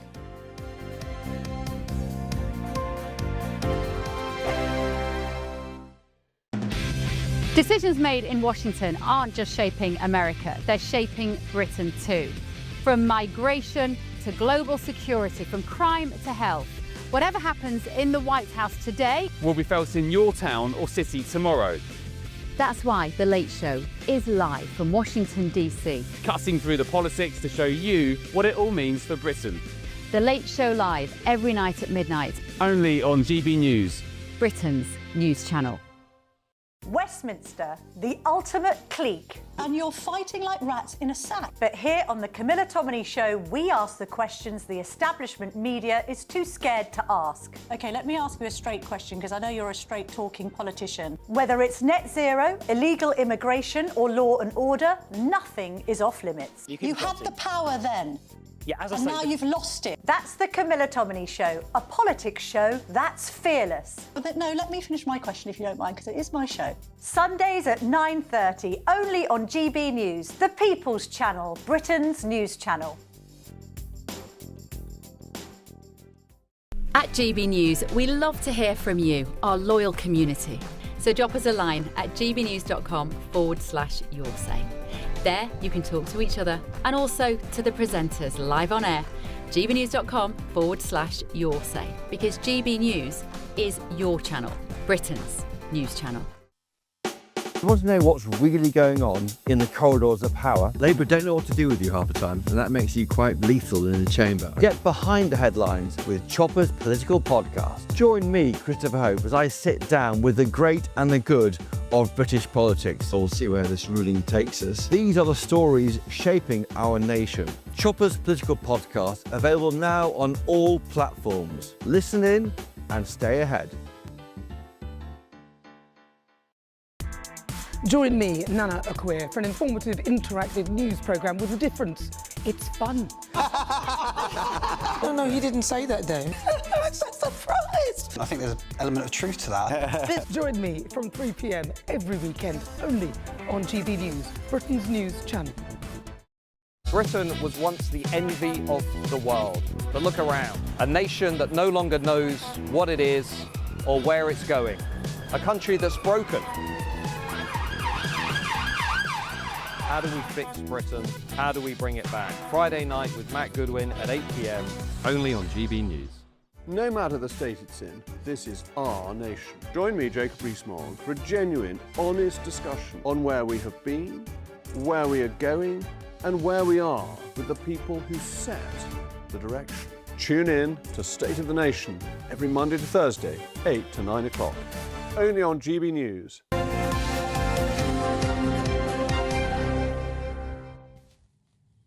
Time is ticking on your chance to win the biggest prize of the year in our current Great British Giveaway. Here's how to take part. It's the final week to see how you can become our biggest winner this year with a prize worth over £104,000. First, you could be driving away with this brand new Benamar Primera motorhome. Worth over £74,000, this luxury vehicle comfortably sleeps 4, has its own fitted kitchen and bathroom areas, and comes complete with fitted awning and bicycle rack. And that's not all, as we'll also give you a whopping £30,000 in tax-free cash to spend however you like. Someone is guaranteed to win our biggest prize to date, so make sure that winner could be you. For another chance to win, text WIN to 63225. One entry costs £2.50 plus one standard network rate message, or text BONUS to 63225. 5 entries cost £5 plus one standard network rate message. Go to gbnews.com/win. Entries start at £2.50. Call 0903 686 3232. Calls cost £2.50 plus your network access charge, or post your name and number to GB16 PO Box 8690 Derby DE1 9TT. UK only. Entrants must be 18 or over. Lines close at 4 p.m. on the 31st of October. The winner will be contacted live on GB News, week commencing 10th November. Please check the closing time if listening or watching on demand. Good luck. Yeah, best of luck to you. Now, the contest for the next deputy leader of the Labour Party will end today, and the successful candidate will be announced sometime after 10 this morning. It's all very exciting. And, of course, it's all happened because of Angela Rayner's resignation following all the controversy over her tax payments on buying her new flat, basically. Yes. Worth bearing in mind, though, Angela Rayner was deputy leader and deputy prime minister. But this one isn't. Won't be? No, because David Lammy's already deputy prime minister, so this is just deputy leader. So what does that actually mean? Bridget Phillipson, who's the Education Secretary, and former Leader of the Commons, Lucy Powell, are the final 2 contenders. Yeah, and we don't know which one it will be. But is the role itself even worth having? To debate that, Labour activist Aisha Ali Khan and political commentator Benedict Spence. Good morning to you both. Aisha, is the role relevant in any way at all if it doesn't also include being Deputy Prime Minister? I gather this appointment won't even be in Cabinet. Cabinet, thank you very much. So obviously we saw what happened with Angela Rayner, and it was such a long-running issue, and eventually she left. And I thought, well, obviously nobody could replace Angela from what she's done and what she's contributed to the party. But yes, I do feel that it's still important, the role as deputy leader. And obviously, we've had Angela Rayner in the position. Hopefully, we're going to get another female elected soon. So yeah, I think it's really important. And obviously, you mentioned David Lammy. The position obviously was empty. Why is it important, Aisha? She has no power, does she? I think it's more symbolic, but I think it's obviously important as well because, look, as you know, with elections, people win, people lose, and so on. So after the election, we'll see what happens. After Labour's time in government, we'll see what happens. But I think it's still very important to have a deputy leader. It shows up the leadership. It shows that there's another layer of leadership at the top. And I agree with, it's not just with the Labour Party, by the way, across all organisations, it's important to have just lots and lots of different people that you can turn to for support and help. It shouldn't all fall on the leader. And obviously Keir Starmer, he's the Prime Minister as well as the leader of the Labour Party. So there's a lot of responsibility. There's a lot of things going on. So this is where a deputy leadership position, whoever gets elected, can step up and support Keir as well. Do you think, Benedict? I mean, as far as I'm aware, the role of the deputy Labour leader effectively is just there as a sort of a holding pattern until there's then, you know, in the event that the Labour leader is no longer able to sort of fulfil their duties, that they just sort of sit there and keep things ticking over in a bit of a holding pattern, as I say, until there can actually be an election for a new leader overall. So I think straight off the bat there, you're kind of looking at it and saying, is this a ceremonial role? Is it even that, to be honest, if you're there just to sort of keep the seat warm? But, it is a curious thing, isn't it, when you're considering, as you're saying, that this person isn't even the deputy prime minister, that, what actual function do they have, what actual role do they have? And you would imagine, actually, if it's such an, empty role, ultimately the running of the party is going to be taken over by other people anyway, presumably more talented people who have been appointed to more senior cabinet positions, such as, for instance, Foreign Secretary or Home Secretary. I think there is an argument to be made about a deputy leadership role as the sort of token thing. It's something to throw as a bone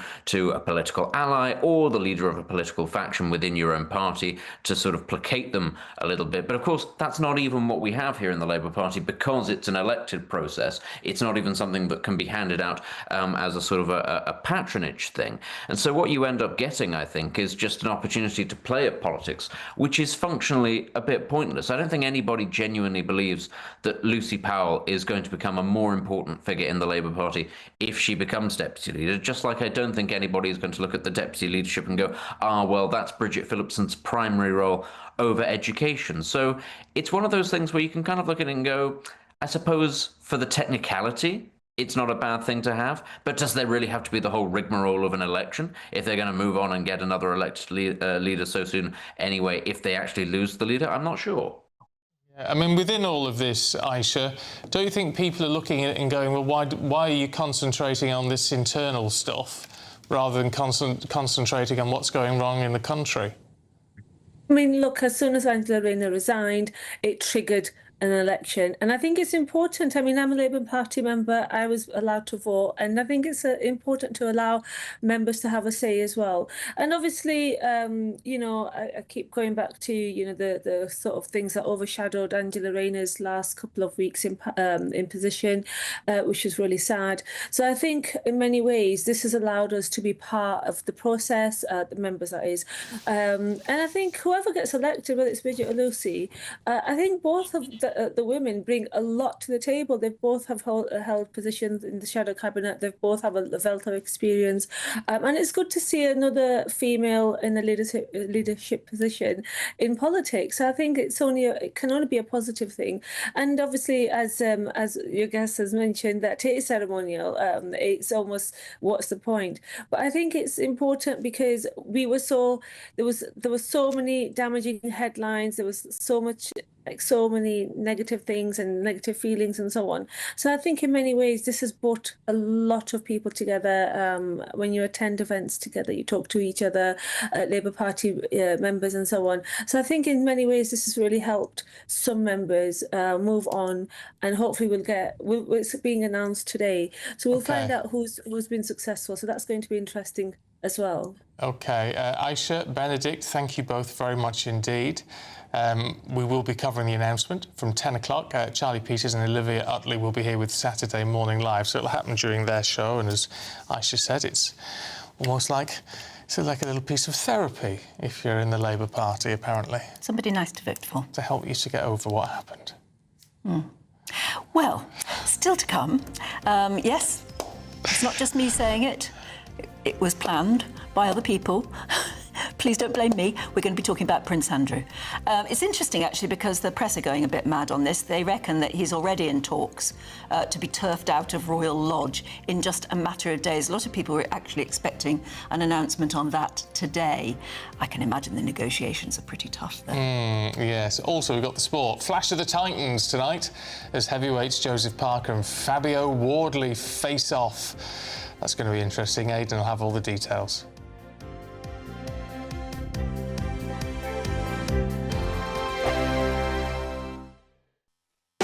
You want to know what's really going on in the corridors of power? Labour don't know what to do with you half the time, and that makes you quite lethal in the chamber. Get behind the headlines with Chopper's political podcast. Join me, Christopher Hope, as I sit down with the great and the good of British politics. We'll see where this ruling takes us. These are the stories shaping our nation. Chopper's political podcast, available now on all platforms. Listen in and stay ahead. 5 hosts, 5 opinions, 5 fearless debates, 5 unfiltered takes on the day's news. 5 reasons not to be anywhere else on Saturday night. This is the Saturday 5. You got me good there. Britain's biggest Saturday night TV show. It's not a bad brand. Yeah. Uncensored. Very, very racy tonight. On the unpredictable. What did she say? Can you translate it for us? And always entertaining. And how can a country go from being led by William Wallace Saturday nights from 6 p.m. only on GB News, the People's Channel. Britain's news channel. You're going to want to stay tuned, trust me. Exciting news. Every Friday, my Patrick Christys Tonight Show is going to have a twist to it. We're welcoming some special guests. You. That's right, on Fridays I'm going to be doing my show in front of a live studio audience because this show is about you and what you have to say. It's going to be the same big debates, same big topics, same big opinions. But every Friday night at 9 p.m, you are invited to come on down to Patrick Christys Tonight to be a part of the action. Only on GB News, the People's Channel, Britain's news channel. In the GB Newsroom, we bring you the news as it happens. With our team of dedicated journalists across the UK, we're ready to keep you up to date with what's happening every half an hour, every single day. Bulletins here on GB News, the People's Channel, Britain's news channel. Westminster's full of talk, but out here, it's the real world. Am I allowed to talk now? No, that's it. This is where it matters, real people and real lives. That's what politics is all about. In fact, has Trump made a good start? No. Straight answers, no spin, and just a couple of pints. How many fingers have I got up? About 10. So join me for Lee Anderson's Real World every Friday at 7 p.m, only on GB News. The People's Channel, Britain's news channel. Decisions made in Washington aren't just shaping America, they're shaping Britain too. From migration to global security, from crime to health. Whatever happens in the White House today will be felt in your town or city tomorrow. That's why The Late Show is live from Washington, D.C. Cutting through the politics to show you what it all means for Britain. The Late Show live every night at midnight. Only on GB News, Britain's news channel.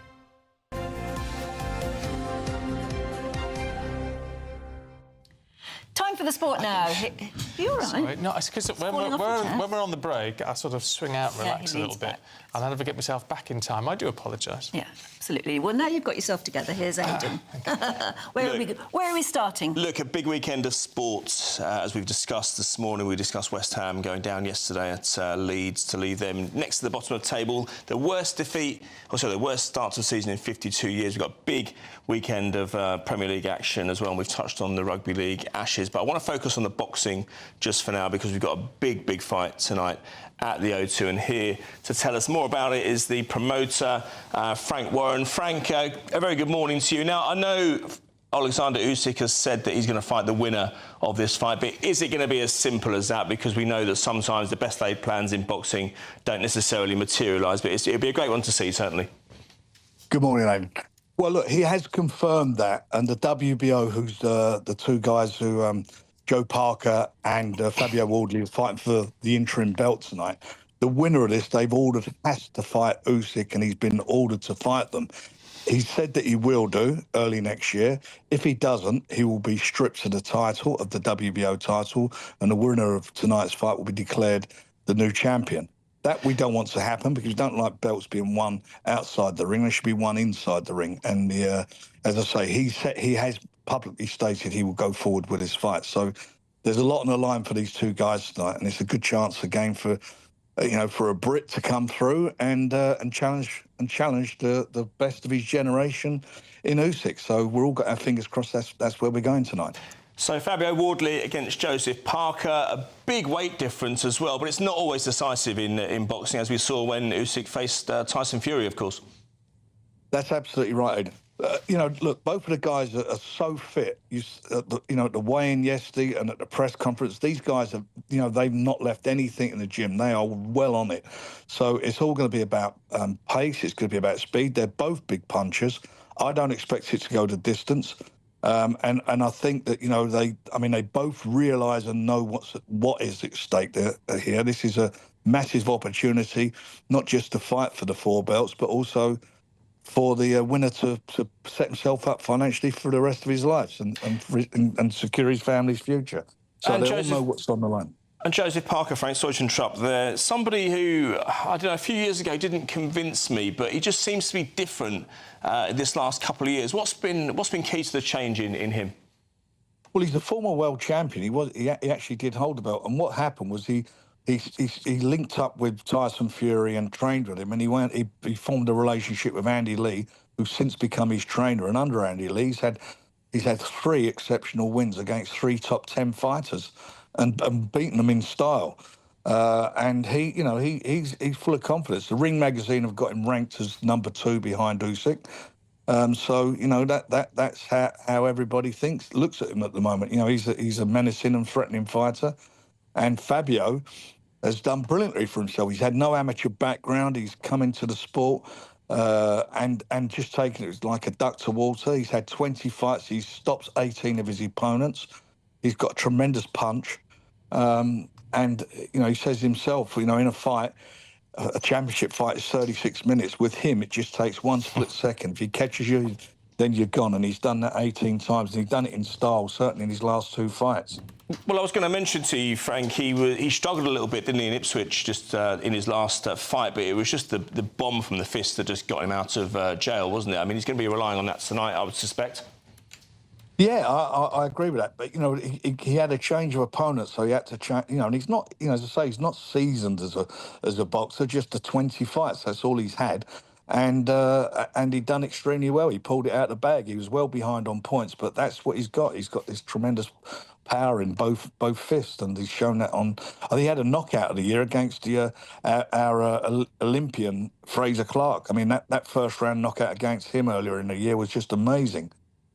Listen, Frank, thanks very much indeed for joining us. I'm sure it'll be a great night at the O2 in front of a full house. And, Stephen, I'll be picking through the bones of everything in the morning, no doubt. We'll look forward to that. Great hope for Fabio Wardley if he can get through that. And I think it's a big career. Are you going to have to stay up half the night to watch it? Possibly, yeah, but that's part of the job, Anna. I'll do it for you too. And our viewers. Oh, quite right.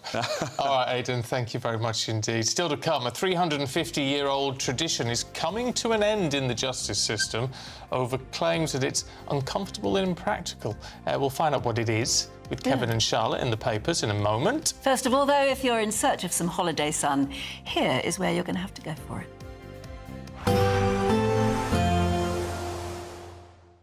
Dinner under the stars tonight? That reminds me of our travel insurance. You mean All Clear Skies? All Clear Travel Insurance sponsors GB News Travel Destinations Forecast.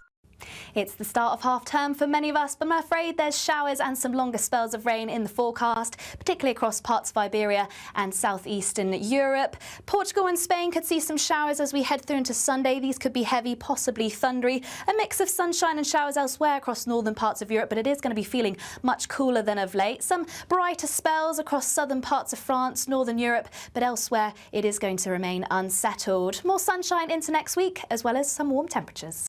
All Clear Travel Insurance sponsors GB News Travel Destinations Forecast.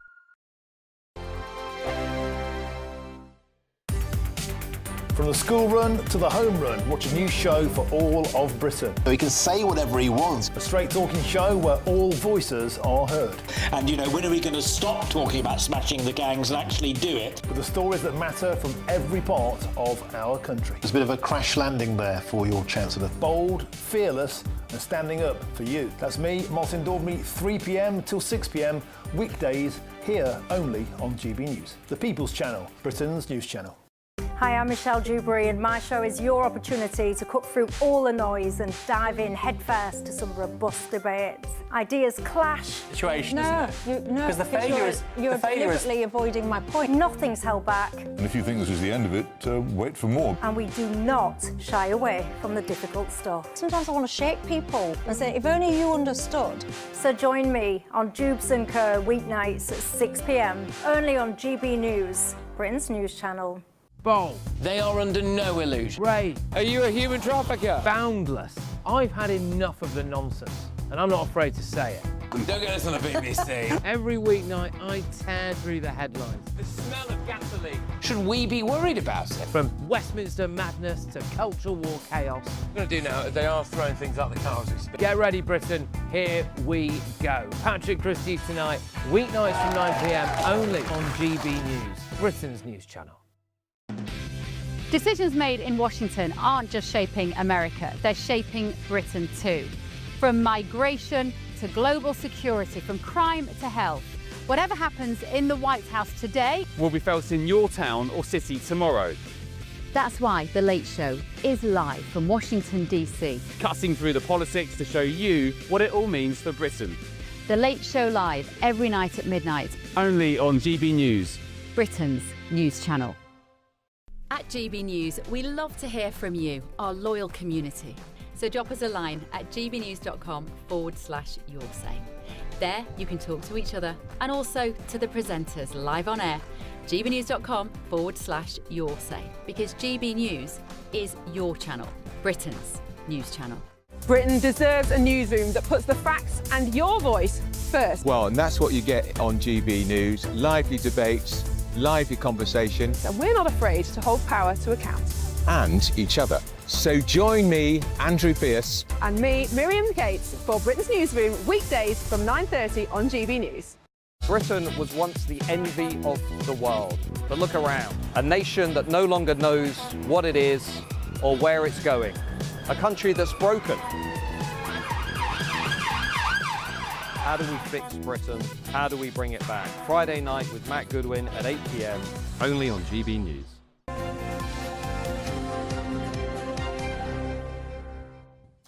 Right, time for the papers. 8:43 with Kevin Schofield and Charlotte Griffiths. Good morning to you both.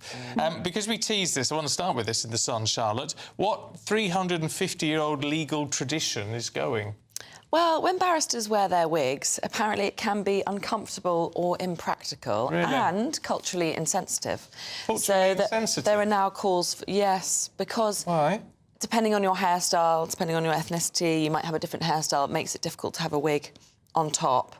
But there's a really important reason for a barrister to wear a wig. It's so that they're less recognisable outside of the court.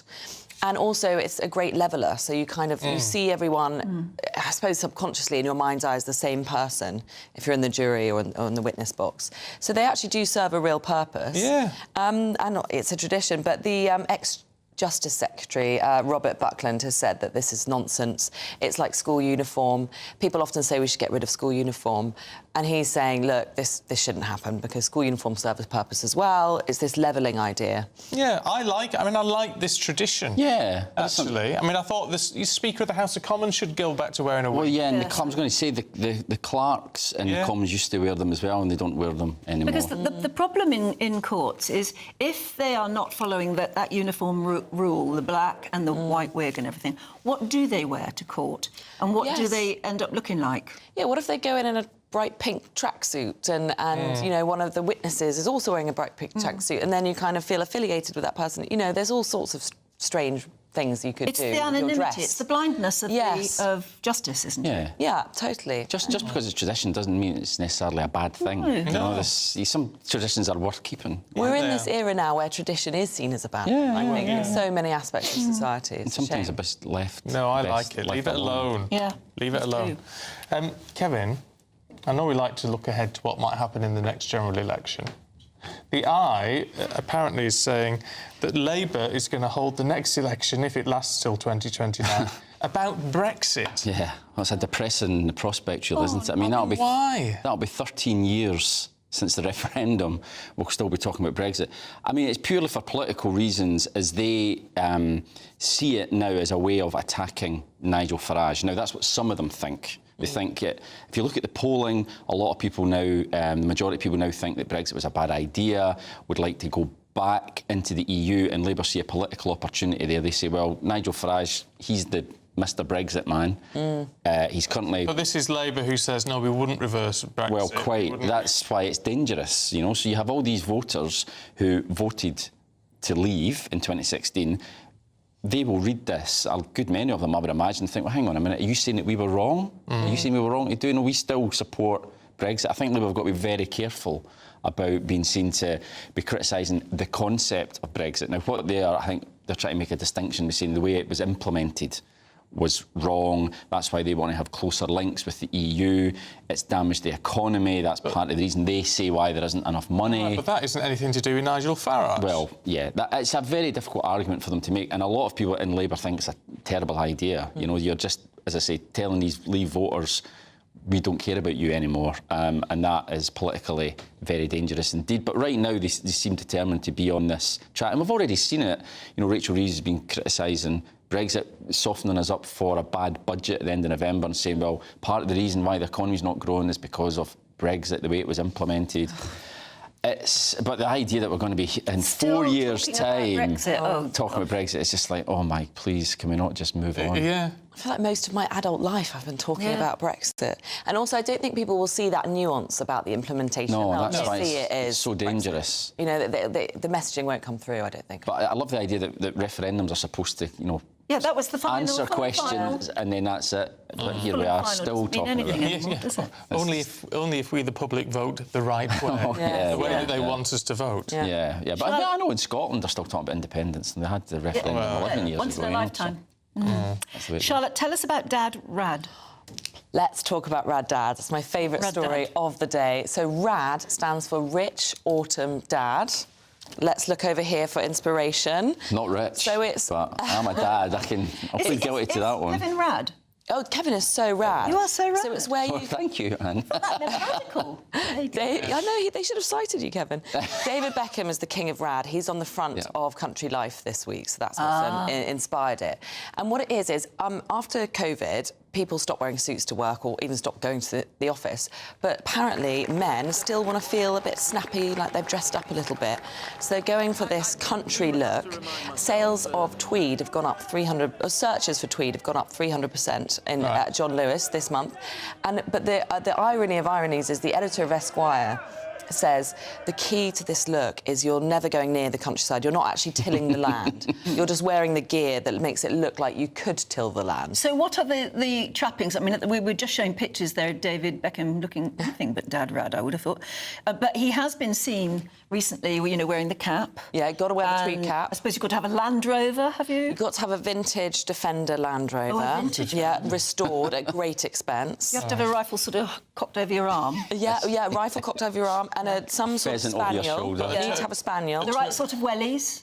Yeah, Les Chameau wellies, always. Les Chameau. Got to be Les Chameau. all right. And then you've got to Never have a heard of cardigan that doesn't go up any further than halfway up your chest. Oh, a half zip. Half zip, yes. Or half zip cardi. cardigan, that's Yeah. not... Yeah. Yeah. Tweed jacket, though. Yeah, you're there. It's right, and I rather like the way the woolly waistcoat underneath. Oh, thank you. Knitted I didn't ties. realise when I That's very dressed rad. this morning that I was You're so dead fashionable. rad. Knitted You do tie. look like you're ready to go and pick some spuds. But the key is you mustn't pick spuds, because if you do any actual gardening or work on the land, then you don't count as a rad dad. Right. No, It's because fake. you're It's got to be the real fake. thing. Please have Yeah, it with you your... don't want to have dirty hands. Please have it with your nails. So, best... But he's got his own rose garden as well and everything like that, hasn't Well, he? yeah. He's gone very country. Well, he has, yeah, But yeah. let's not pretend that David Beckham does his own garden. He obviously has a fleet of gardeners. He must do. I'm sure he does. I'm sure he tinkers with the roses every now and again, and he checks on the hens. Apparently, he's got really posh hens as well. Well, yes. Yeah, He's big yeah. mates with Guy Ritchie, who's also another... Rad dad. Rad dad. Oh, he's a He lives out in the, classic they rad live out in dad. the Cotswolds, don't they? And Well, that's sit it. round, sit round the campfire, Yeah. Honestly. growing beards. I think that would be very hard to keep up with. When you've finished, Kevin, you know, doing all the gardening, Yeah. getting the spuds and the leeks out and all that sort of thing, Work's never what you need done. to do is go back and see the good lady wife. I'm sure she's like a good farmer's wife. And she's made you a nice bacon sandwich Yeah. for your breakfast I after know. all that work. Yeah, well, clearly doesn't think much of me, because apparently the scientists are saying that they should carry health warnings, bacon, because they cause bowel cancer. So I hope she's not made... meat. There's a nitrite added to give it its pink colour, which apparently causes cancer, and they're saying that it should, like cigarettes, it should have health warnings. But I mean, I think people know that bacon's not good for them, is it? I mean, don't do you think really that's need a health warning? I don't think people realise how bad it is. I don't think people realise it causes... There's an 18% spike in your risk of cancer if you regularly eat bacon. And my husband, for example, drives me crazy because he loves bacon and eats it all the time. And I say it's not good for you, and he goes... Yeah, it's fine, it's protein, it's meat, it's good. But if he saw an actual cigarette label on there, I think he would actually believe me for a change. Yeah, but come on, life's too short, isn't it? Well, the trouble is that bacon was always seen, I don't know whether it still is for many people anymore, as the ultimate thing to eat at breakfast. Yeah. And if you were still running to the train or something, you'd still grab a bacon sarnie. Bacon sarnie, yeah. But having bacon every single day, I think... Well, we do know It's like everything, isn't it? Well, a little, you know, it's not a little bit, I think it'll be fine. A little bit of what you fancy does you good, Kevin. I And agree, it smells Stephen. so wonderful. So 1 bacon butty a week max, is that what we're saying? I think something like that. But I think there will be an actual health warning on bacon packets, which will explain that in due course. I think apparently. that's crazy. I think Honestly, it's it's a gone a bit bit too nanny far. state for me. Yeah. I don't even eat bacon. Well, there you go. Well, no, that's because I'm veggie. I eat fake bacon. Probably bacon. Bacon. Well, oh, no. Is it not called faking? No. Oh, it's sorry. called fake. Oh, not the since I've heard. Yeah, I'd heard that. Huh? No. No. This is called bacon-style rashers. Oh, I see. Well, Right. maybe it's probably got the same pink nitrite. Well, maybe. There you go. You're not Probably doing just the yourself any best for good. me. Kevin, tell us about Waitrose Man. Yeah, so this is a really great story, actually. So this is about a young man. He's 28 years old. He has severe autism. He's called Tom Boyd. Now, he has been doing voluntary work at Waitrose. We can mention their name because they're in the story. And he was doing it for quite some time, just on a voluntary basis. Yeah, years. And his mother asked Waitrose whether or not he could be paid for doing some work, and the word came back from on high, no, we're not, and they ended the arrangement. He couldn't even come and do it voluntary anymore. So Asda, they've come in and said, we will pay you to come in. You can choose whatever aisle you want. You can come in for 1 hour a week. Absolutely no problem at all. And now Waitrose, surprise, surprise, realise this is PR disaster for them. They've now come back and offered them paid employment as well. And his mother says, we appreciate the gesture, you know, but it might have been better if you'd done it. Well, he's got a job at Asda now. At the very beginning, he's already got a job. So it's a disgrace, actually. They're quite happy to use him for no money at all. Ask for a little bit of money for 2 or 3 hours a week that he was doing, and they tell him to bob off. Well, it defies belief. You'd think, well, surely who made that decision? Yeah, well, that's it. And didn't realise that this was the decision was so blind to what was in front of him. Yeah. How could you make a decision like that if you're in any responsible... It's unbelievable, really. I think it's a classic bureaucracy thing. I think he probably did his 6 hours quite unofficially. Then when he asked for money, it somehow made it to the head office, and they realised that this arrangement had been going on unofficially. And I think at that point they panicked and said, oh no, bureaucracy, we better cancel this, because that's how people think now. That's inexcusable. Well, a Waitrose spokesman said, we would like to welcome Tom back in paid employment and are seeking support from his family and a charity to do so. We hope to see him back very soon. He said, probably in return, that's Asda price. We'll see. It's time for the weather.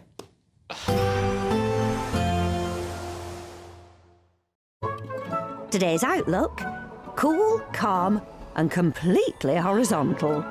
Boxed Aircon sponsors the weather on GB News. Hello there, good morning. Welcome to your GB News weather update from the Met Office. The weekend will start off with some sunshine, also some showers, feeling cold too, before we're likely to see some spells of rain through into Sunday. For many, though, the beginning of the weekend will start off dry, bright, some showers, particularly any areas that are exposed to that brisk northerly wind. That's going to make things feel chilly into this afternoon, and some showers may turn wintry across the Scottish Highlands. But for all, it is set to feel much colder, highs reaching around 10 to 12 degrees across parts of the south, but in many northern areas where we catch those winds, it's going to feel more like freezing. So feeling cold as we progress through into the evening as well, particularly under any clear skies, and those strong winds are still set to continue across Scotland, continuing to add to that chilly feel. Plenty of showers feeding through too, particularly around coastal areas. Still some sleet and snow at times over any high ground. Across Northern Ireland, still plenty of showers feeding through here, pushing through into parts of Wales, but elsewhere across England, particularly around any eastern areas, mostly dry and plenty of clear skies through the course of the night. We won't see much change through the overnight period. There are still going to be a continuation of the showers, particularly around any coastal areas. Once again, mostly dry, plenty of clear skies around eastern areas. That brisk breeze still continuing, so mostly frost-free, but in any sheltered spots we could see some isolated patchy frost, but lows reaching around the low to mid-single figures. Now, of course, the clocks will go back an hour through Sunday, but you might have to get up early if you want to see any sunshine, because any brighter spells will soon be replaced by cloud, outbreaks of rain pushing into the northwest. This could be heavy at times. The best of the brightness likely across the far east and southeast, even as we continue into the afternoon. Still fairly breezy, still feeling chilly too, highs reaching around 12 degrees Celsius. That's it from me. Bye-bye. Today's outlook: cool, calm and completely horizontal. Boxed Aircon sponsors the weather on GB News.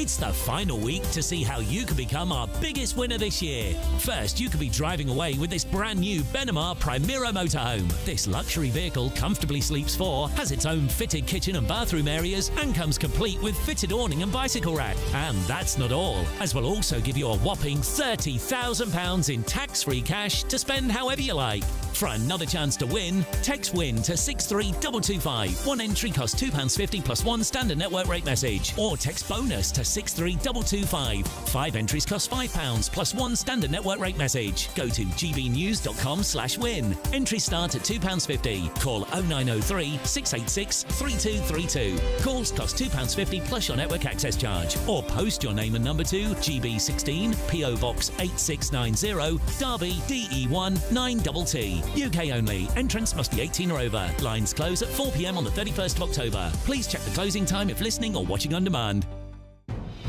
Good afternoon, Britain. Weekdays from midday.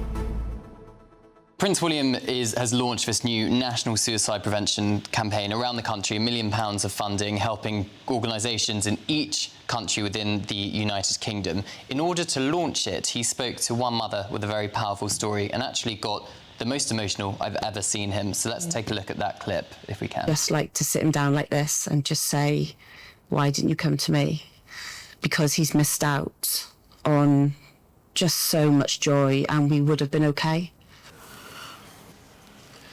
You okay? I'm sorry, it's hard to ask you questions. I know. Hard and you've experienced loss yourself. So that lady, Riannan there, her 1-year-old son died of pneumonia, and 5 days later, her husband, the son's father, took his own life. He killed himself. And what Riannan was telling the prince there was why she didn't have any signs. Why didn't you talk to me about this? Why didn't you say that you were struggling? And that's why the prince got so emotional. Of course, he's campaigned a lot for mental health provision and also to break down the stigmas when it comes to male mental health. And of course, with his own personal story of losing his mother so young, I think it just hit William quite hard. Oh, he's so lovely, isn't he? What a beautiful man.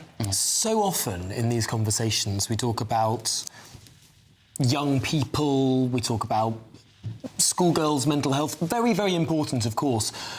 But we aren't seeing an epidemic of suicide there. We're seeing an epidemic of suicide amongst men in their 30s and their 40s. Yeah. This is a specifically male issue for people that, you know, aren't super young or super old. This is a specific problem for a specific demographic that doesn't often get spoken about. The People's Channel.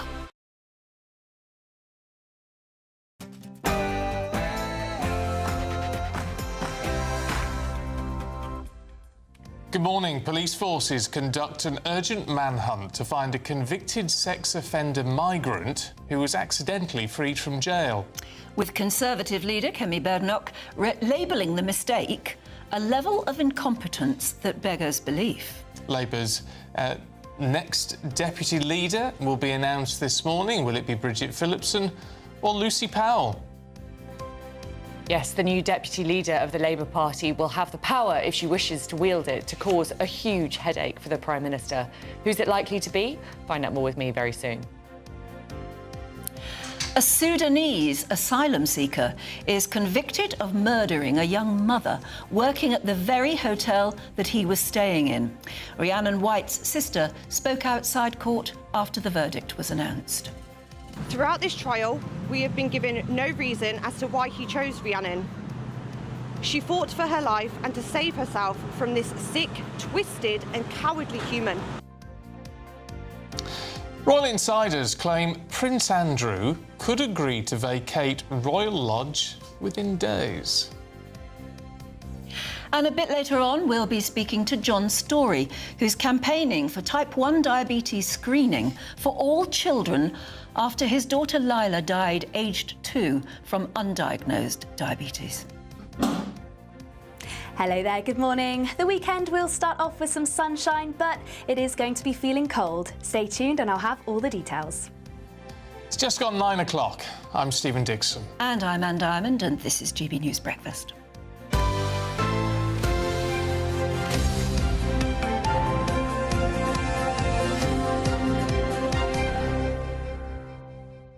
We've been talking a lot about sleep today, which is always a favourite topic of ours. That's because the clocks go back tonight? Yes, they do. They do. So it's an extra hour, which is good. But according to this little piece here, which is from a bed firm, anyway, I can't find out which one it is, a third of us have sleep problems. Well, problems like getting to sleep or staying asleep? Yeah, well, getting to sleep, insomnia and sleep disruption. It could be, and a lot of it's serious sleep problems. But we all, well, so many of us do the wrong things, don't we? We have our computers or our phones on or something like that, or seeing the forlorn face of Olivia Utley, fairly new mother, on the other side. That too. Yeah, right. Charlie Peters and Olivia are already here. Yes. Yeah. I mean, yeah, getting the right sort of sleep and the right quality of sleep is a problem. But sometimes waking up is a problem. Do you know, I saw the other day... Sometimes waking up is a problem. No. But, you know, the alarm goes off and it's like the worst sound in the world. I saw something the other day which is so you program the time on and it vibrates you awake on your wrist. And apparently that's a much more calming way to wake up. Oh, you can get gadgets and gizmos that gradually raise the light level in your room as well. You're no good for us at 3 in the morning. Well, no, it wouldn't be very good for the dog, the cat and your husband, would it? No. They don't really want... No, but something that just... Sunrise happening at 2 o'clock in the morning. No, but a vibrating wrist thing sounds like it might work. I might have to try one. We shall see.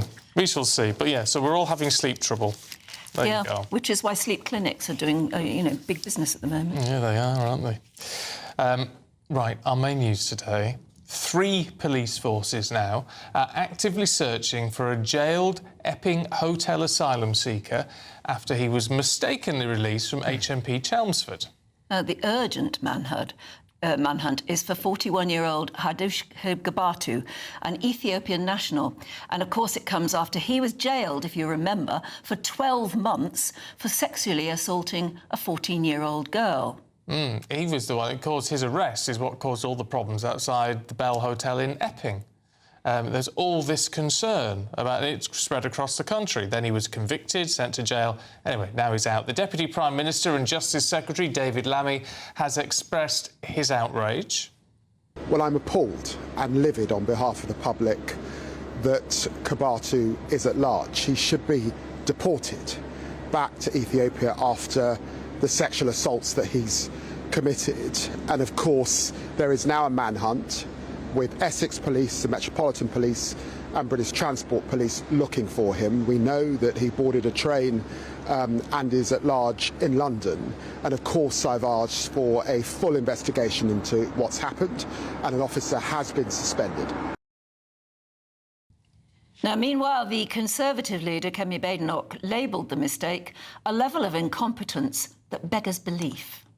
Let's talk to our national reporter, Charlie Peters. I mean, it does beg a belief, Charlie, in it was this individual who caused so many problems outside migrant hotels up and down the country, his particular case. It beggars belief, but actually, when you look shockingly at the data, this isn't all that rare. Last year, 262 prisoners were accidentally released, almost 5 a week during the last calendar year, where figures are taken by the Prison and Probation Service, double almost from the year before. But the reason why we now have this focus, of course, is because this particular prison is so notorious. This offender, Hadush Gabatu, because as you said, Stephen, his offending sparked that protest outside the Bell Hotel in Epping, which then led to wider disorder with counter-protesters and many other protests across the country. And what's also especially galling about this case is that while he boarded a train at 12:41 from Chelmsford to London, the force, Essex Police, was only notified of an error, which is a remarkable understatement, just before 1 p.m. So he was already on his way to the capital before the police force was informed that this man had been accidentally released. And we have that remarkable footage you're seeing now, captured by someone in Chelmsford city centre just after midday, we believe, speaking with locals, carrying that prison-issue bag with his belongings in it and wearing the grey prison tracksuits, the same tracksuit I saw him wearing when I was there to see him found guilty at the Magistrates' Court, just a few minutes walk away from his position there last month. He's been in prison for 108 days before yesterday because he was held on remand ahead of his trial and his sentencing. But he's left into total freedom, of course, because he's now at large. 3 forces are currently involved in searching for him. Obviously, the Met, British Transport Police and Essex Police. But other forces could very quickly become involved if there is a sighting of him at another rail station, if he is seen in a wider part of the city. Because if you look at sort of range rings assessing the potential distance he could travel by now, it's quite vast. I mean, the irony is, though, with all of this, it's not actually his fault. Well, I mean, is it? I mean, he did. I mean, he was released. They let him out. They let him out. You know, you could expect a prisoner to turn around and say, "Excuse me, I think this is going wrong." Well, you could. But you can't also expect a foreign sex attacker who's been in the country for barely a week before he assaulted a 14-year-old girl to be a man of high integrity to tell the police, "Sorry, I meant to be deported, not to be released into Chelmsford." So he was released in prison garb as well. I mean, precisely. I know that just looks to you and me like a grey tracksuit, but it is prison garb. It's so distinctive. And I mean, I've been Googling this like crazy. I'm sure you know better. But apparently, if you have none of your own clothes to change back into upon release, there are charities that deliberately donate to prisons for that purpose. You will be offered civvy clothes. And it's not a brief process as well, Anne, exiting a prison. He also would have been given around £72 in cash, which is how he would have been able to board that train. He would have had other belongings in that bag as well. It's quite a heavy bag, you can see, and it's clear, of course, for security reasons when they're going through the prisons to make sure they're not carrying out something they shouldn't.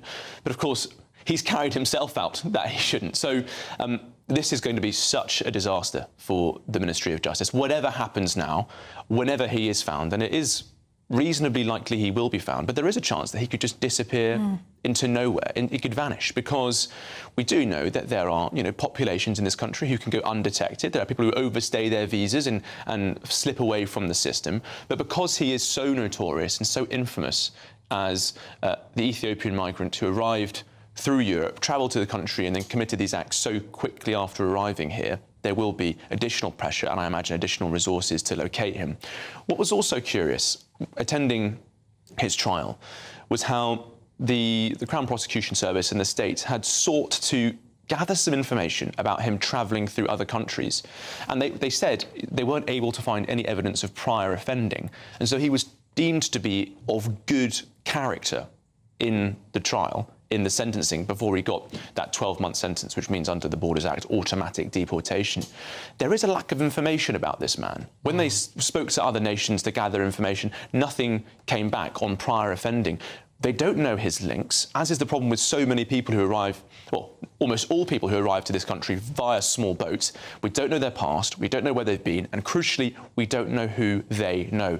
Hadush Kabatu, for all we're aware, could have contacts and people he can associate with in Britain who might keep him safe. Well, when he was first arrested and gave up his belongings, he must have had a mobile phone. Yes. So presumably that's been returned to him in that bag. Yes, absolutely, absolutely. So he'll have contacts to get in touch with straight away who will hide him. And what are the wider contacts and networks that he has available to him in London? Why did he take that train so quickly? Where has he gone now? These will, of course, be the urgent questions for detectives as they seek to sort of close the net on him. But the net is extremely vast right now. Yeah, well, at least it is London, which does mean there's CCTV on practically every lamppost. And that'll be why British Transport Police will be looking at where he got off and which carriage he was in. Facial recognition should hopefully track him. Oh, well, people might change their mind about that then. Yeah.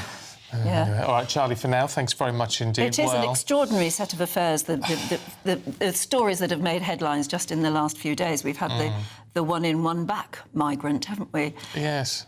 This is one in, one let out. Yeah, well, yes. One in, one let out mistakenly, and now this terrible story that concluded yesterday with it's about the Sudanese asylum seeker who has been found guilty of murdering 27-year-old mother Riannan White back in October 2024. Yeah, Deng Magjek attacked Riannan on a train platform in Walsall. Now, that's after she'd finished work at the very migrant hotel where he was staying. Our national reporter Jack Carson looks back now at the case, and it does contain some really distressing content. The vicious murder of a young mother waiting for her train home. Her attacker, an asylum seeker who laughed and danced after he stabbed her. Riannan White died 3 days later. Deng Magjek, a 19-year-old Sudanese man, had been staying at the Park Inn Hotel where Riannan worked, cleaning and serving food. On the 20th of October 2024, CCTV shows Magjek staring at Riannan when she was handing out snacks. During the trial, a witness told Wolverhampton Crown Court they felt scared and worried he was going to do something that night. They even informed the hotel's security staff they all felt intimidated. After Riannan's shift ended at 11 p.m, she walked across the road to the Bescot train station. Unbeknown to her, Magjek had waited outside in the car park and started to follow.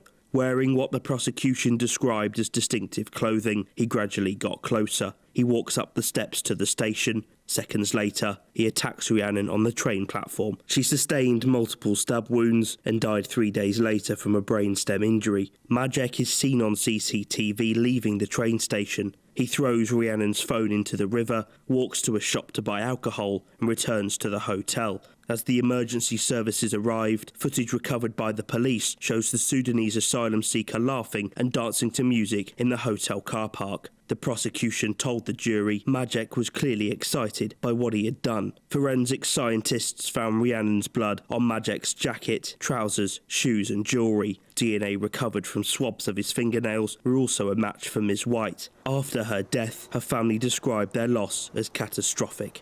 Riannan White was a mother, an auntie, a sister and a daughter whose life was taken in the most horrific way. Jack Carson, GB News. As one of our lovely viewers said a bit earlier, it just gets worse and worse, and it's probably making us a laughingstock throughout the world. But it certainly is a disaster at the moment, isn't it? Well, stuff like that is, I mean, it's horrific. It's beyond horrific, actually. But anyway, let's see what's coming up today, because in, well, probably about an hour from now, we will know, drum roll please, who the next Deputy Leader of the Labour Party will be. Yes. Could be either Education Secretary Bridget Phillipson or the former Commons leader Lucy Powell. They're the final two contenders. We don't yet know who's going to come out on top. I tell you who does know, or she's got an inkling. Olivia Utley, our political correspondent. I don't suppose you do know, do you? What's the talk in Westminster? It looks as though it's going to be Lucy Powell. On the face of it, it doesn't look as though there's that much between these two women. They're both sort of straight-talking Northerners. They're not very well known by the public. The public recognition of both of them is about 34 to 36%, compared to the outgoing Deputy Leader of the Labour Party, Angela Rayner, who was recognised by 84% of the public. But actually, there is a big difference between these two women in that one of them, Bridget Phillipson, is a close ally of Keir Starmer and is his Education Secretary, and the other, Lucy Powell, was in the Cabinet until a couple of months ago and was then sacked from the Cabinet. So she has a few gripes, let's say. And she's a big pal of Andy Burnham, isn't she? She's a big pal of Andy Burnham, who at the moment is a very big thorn in the side of the Prime Minister. Over Labour Party conference, it looked as though Andy Burnham was on manoeuvres, as we say in Westminster, looking for the top job. Him and Lucy Powell very much seem to be in cahoots, and so if Lucy Powell were elected as Deputy Leader of the Labour Party, and of course this role is elected by the members themselves, it has nothing to do with the Prime Minister. So you could easily see a situation where Powell, who is not on particularly good terms with the Prime Minister, she accused the Prime Minister of sacking her without giving her any good reason, where Powell and Keir Starmer are the two most senior people in the Labour Party. And, you know, if you can imagine, for example, Keir Starmer, we know he's up against it financially. If he tries to do some sort of major reform, if he tries again, for example, to do welfare cuts, that is an unpopular policy among backbenchers, but he might feel that that is something he really needs to push through.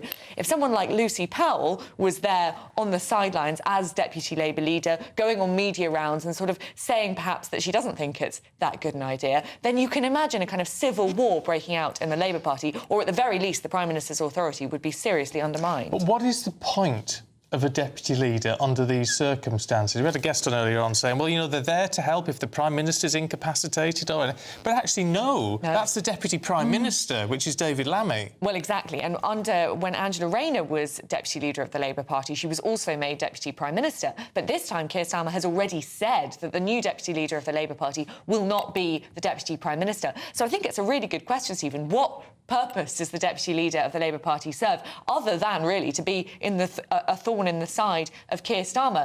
Lucy Powell's allies are saying that it would be good to have someone as Deputy Leader who isn't in the sort of Prime Minister's inner circle, because Labour MPs believe that Keir Starmer's inner circle is very, very cliquey, a bit too close-knit, and that he's not really listening to the wider membership or even his own MPs. So Powell's sort of her stake is that she would be that bridge between Labour members and MPs. So she keeps the other half happy. So she keeps the other half happy. But if she ended up undermining Keir Starmer himself, and we all know that his premiership, despite that enormous majority, isn't that secure, then this could be a real headache for the Prime Minister.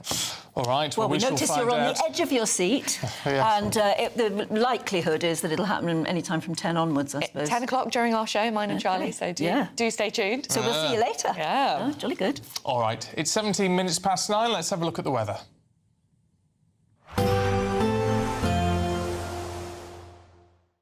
Expect warm spells with the odd rude interruption. Boxed Boilers sponsors the weather on GB News.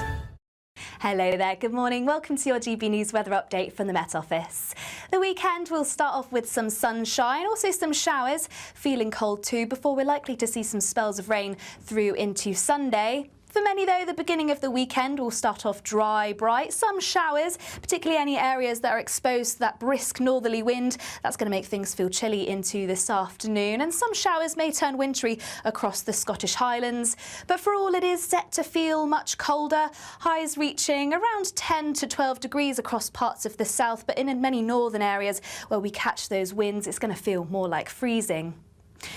So feeling cold as we progress through into the evening as well, particularly under any clear skies, and those strong winds are still set to continue across Scotland, continuing to add to that chilly feel. Plenty of showers feeding through too, particularly around coastal areas. Still some sleet and snow at times over any high ground. Across Northern Ireland, still plenty of showers feeding through here, pushing through into parts of Wales, but elsewhere across England, particularly around any eastern areas, mostly dry and plenty of clear skies through the course of the night. We won't see much change through the overnight period. There are still going to be a continuation of the showers, particularly around any coastal areas. Once again, mostly dry, plenty of clear skies around eastern areas. That brisk breeze still continuing, so mostly frost-free, but in any sheltered spots we could see some isolated patchy frost, but lows reaching around the low to mid-single figures. Now, of course, the clocks will go back an hour through Sunday, but you might have to get up early if you want to see any sunshine, because any brighter spells will soon be replaced by cloud. Outbreaks of rain pushing into the northwest. This could be heavy at times. The best of the brightness likely across the far east and southeast, even as we continue into the afternoon. Still fairly breezy, still feeling chilly too. Highs reaching around 12 degrees Celsius. That's it from me. Bye-bye. Expect warm spells with the odd rude interruption. Boxed Boilers sponsors the weather on GB News. Now, time is ticking on your chance to win our biggest prize of the year so far in our current Great British giveaway. It's a whopper. Here's how you enter.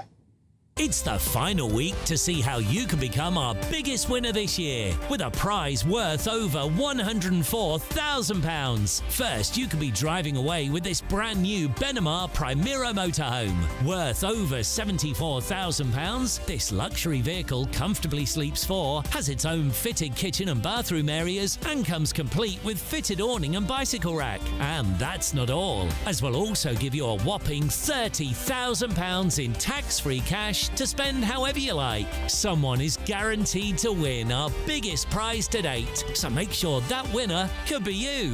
For another chance to win, text WIN to 63225. One entry costs £2.50 plus one standard network rate message, or text BONUS to 63225. 5 entries cost £5 plus one standard network rate message. Go to gbnews.com/win. Entries start at £2.50. Call 0903 686 3232. Calls cost £2.50 plus your network access charge, or post your name and number to GB16 PO Box 8690 Derby DE1 9TT. UK only. Entrants must be 18 or over. Lines close at 4 p.m. on the 31st of October. The winner will be contacted live on GB News, week commencing 10th November. Please check the closing time if listening or watching on demand. Good luck.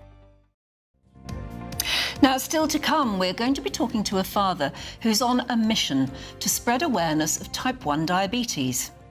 It's type 1 diabetes, particularly in children, because that's his little girl, Lila, and sadly she died aged 2 to the disease.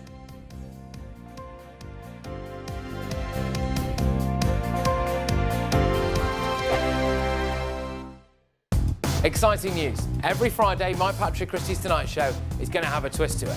We're welcoming some special guests. You.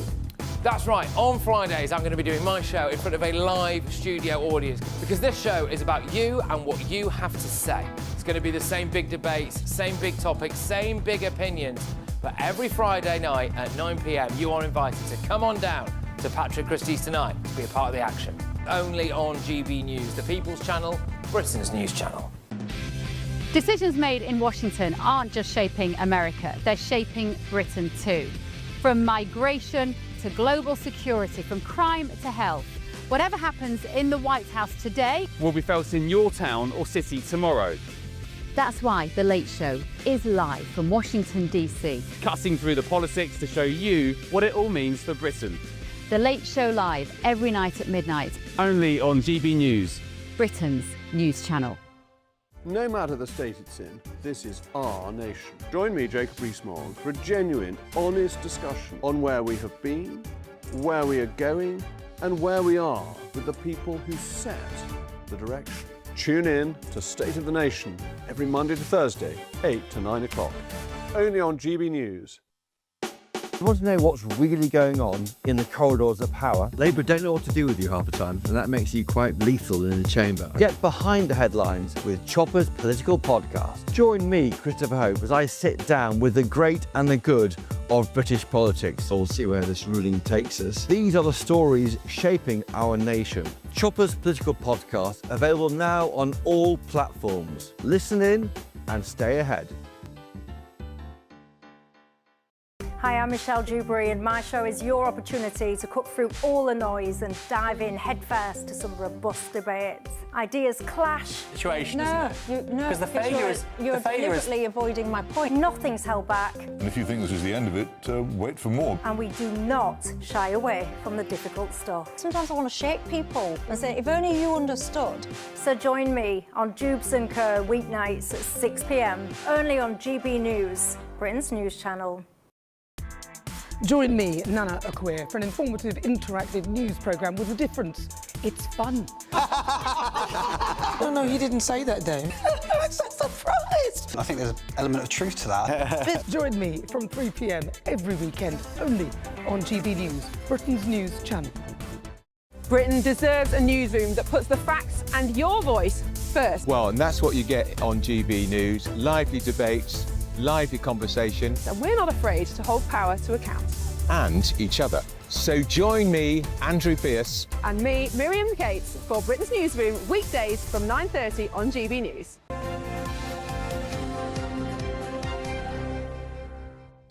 Right, we're going to introduce you at 7:25 to a man called John Snoring. 7:25, did you say? No, it's 9:25, isn't it? Just thought, you know. I've only just got new glasses. I surely can't need any more. No, it's a very small clock. It's 9:25. Anyway, forget all that. It's John's story. And he's a man on a mission. He's a dad who is trying to raise awareness of type 1 diabetes in children, in infants, really, because his daughter, Lila, had type 1 diabetes, but it wasn't diagnosed, and she died as a result of that. So he wants Lila's law, which would change how children are assessed for type 1 diabetes. And he's here now. John, it's good to see you. It must be hugely difficult to know that, for whatever reason, Lila was failed in that she obviously had a condition which is very treatable. Preventable. But it was missed. Yeah. Can I start by saying as well, thank you for all you do for the type 1 diabetes community, Stephen. You're a great advocate. And Anne, you made me smile this morning because my mother has a Roland Rat teddy bear at home my goodness. from when I was a kid. And Lila loved Roland Rat. Really, is that right? So she kept Roland Rat alive and it was lovely. Oh. Yeah, I agree, Stephen. It's very much preventable. Lila was diagnosed with tonsillitis and within 16 hours she passed away. Now, the coroner has wrote a letter of concern to the Royal College of Paediatrics and the Royal College of GPs, general practitioners, really harnessing the fact that type 1 diabetes needs to become the forefront of the minds of general practitioners again. A verdict of reasonable diagnosis was passed on the tonsillitis, which I can't blame the coroner for because you can only go on what's been written and what's been said on the day. What were her symptoms? It's hearing that eventually it was type 1 diabetes that was untreated and undiagnosed, and you were just saying tonsillitis. Yeah. What were the symptoms then? By the time we took, my wife and my mother took Lila to the GPs, she was presenting with what we call the 4Ts. Oh, 4Ts. Yep, so that's toileting. She was having a lot more wet nappies. That was discussed. She's drinking a lot more. She was thirsty. She was asking for water. What 2-year-old asks for water? Yeah. She was tired, lethargic. She was falling asleep at the appointment. And she was thinning. She'd lost weight overnight. She was vomiting in the surgery. And I think what's happened is they've looked at the care navigator's notes from the initial call, because when the initial call came in, we was more concerned about the fact that she was having a poorly ear and she was holding her head quite often. By the time we took her there, she was presenting, and that was discussed with the doctor. So I think the doctor has gone in one ear, out the other, She's read the Care Navigator notes and gone ahead with what the Care Navigator's put down. You see, this is what is worrying, John. I know people may think, oh, this all gets a bit technical, but if she's presenting with the 40s and being sick, which means she's probably ketoacidotic at that point, Exactly. which is what happens when your blood sugar is absolutely uncontrolled, and that is what becomes dangerous. That's what's fatal. Surely that would have been obvious, or is it just obvious to the likes of us because we know about it? And this is what worries me. I didn't know a child that age could have diabetes 1. And that's a common misconception, because the majority of people that are diagnosed with type 1 are between 6 months and 5 years old. NHS England, I don't know why they're saying this, but they have said that it's uncommon in young children. It almost feels like the gaslighting in essence, because type 1 diabetes used to be known as juvenile diabetes. What does that say? And there are over 30,000 people in England and Wales living with the condition that's under 19. And let's play devil's advocate, right? OK, so you've got 1 in 1,000 kids under 5, right, that present with a common illness, and that clears. Is that rare? Yes, it's rare. If 1 in 1,000 children develop a chronic illness that will not go away, is that rare? No, it's not, and it needs addressing immediately. Especially, as you say, the 40s were involved. Exactly, yeah.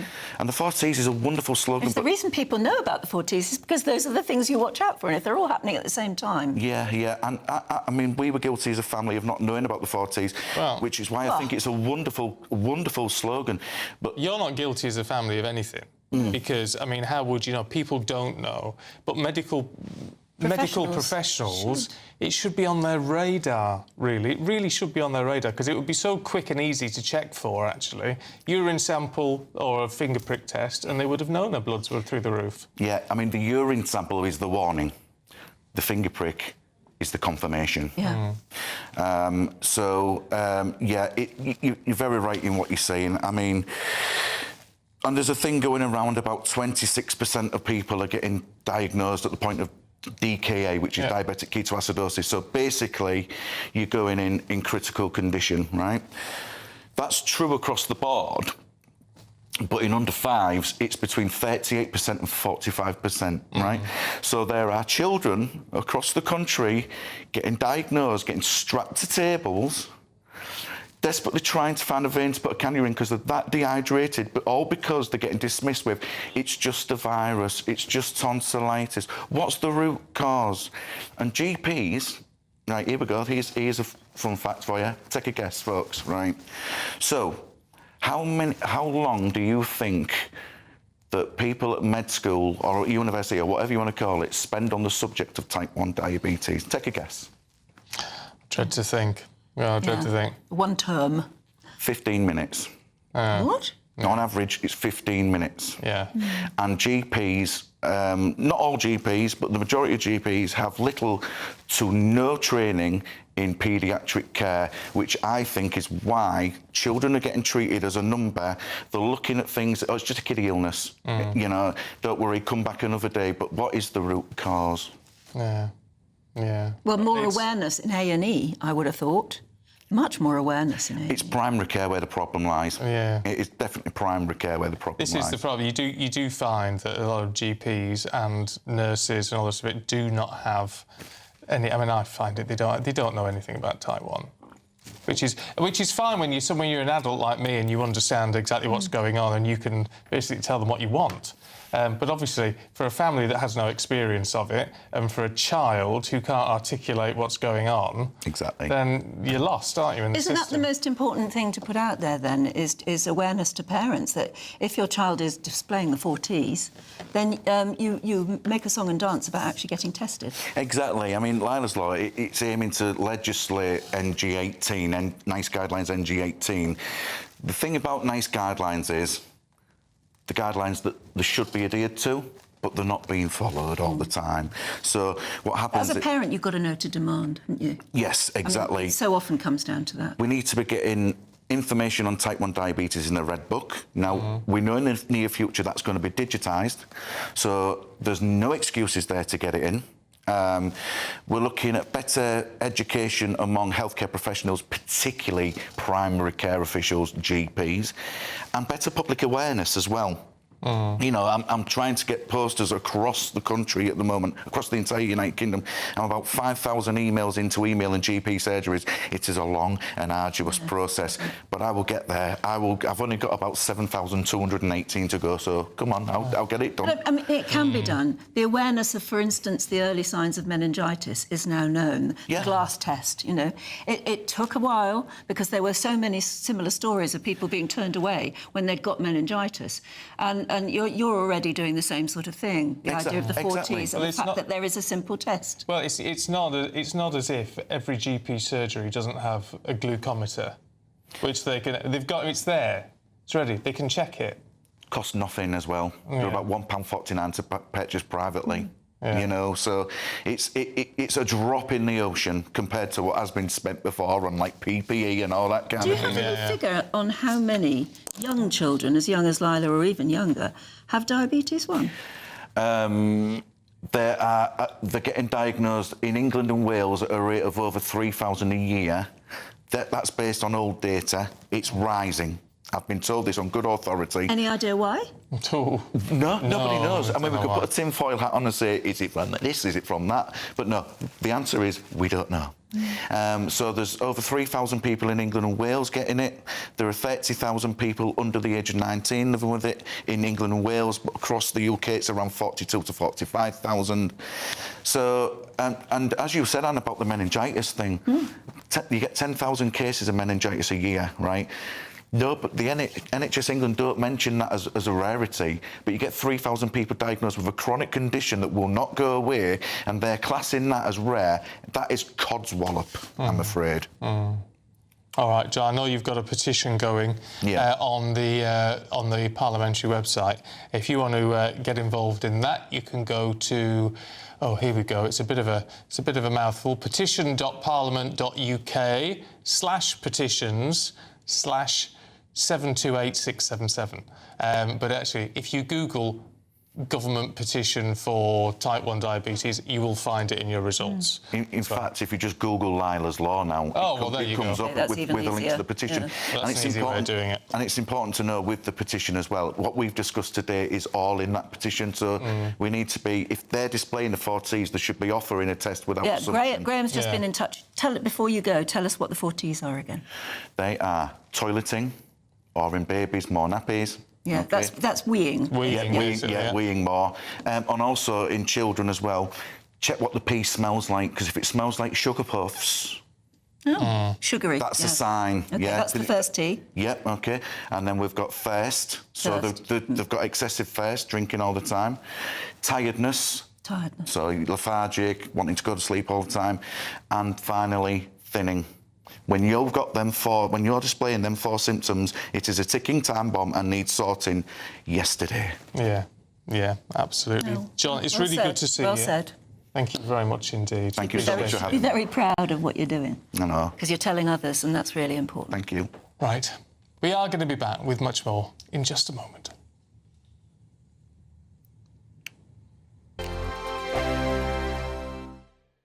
At GB News, we love to hear from you, our loyal community. So drop us a line at gbnews.com/yoursay.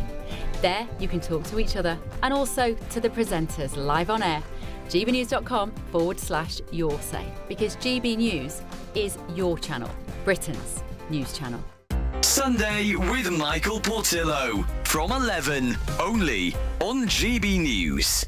They've completely refigured the inside of this theatre. So the stalls have been made into sort of tiered stadium seating. It's in the round. They've built seats and a balcony at the back as well. In the Old Vic? In the Old Vic. Absolutely. So this is a huge amount of effort's gone into this. Yep. Susan Sarandon, 79, Oscar winner. I have to say, superb, vivid. Thelma and Louise. Absolutely. And I love what she was doing here. People aren't always. This is her UK stage debut.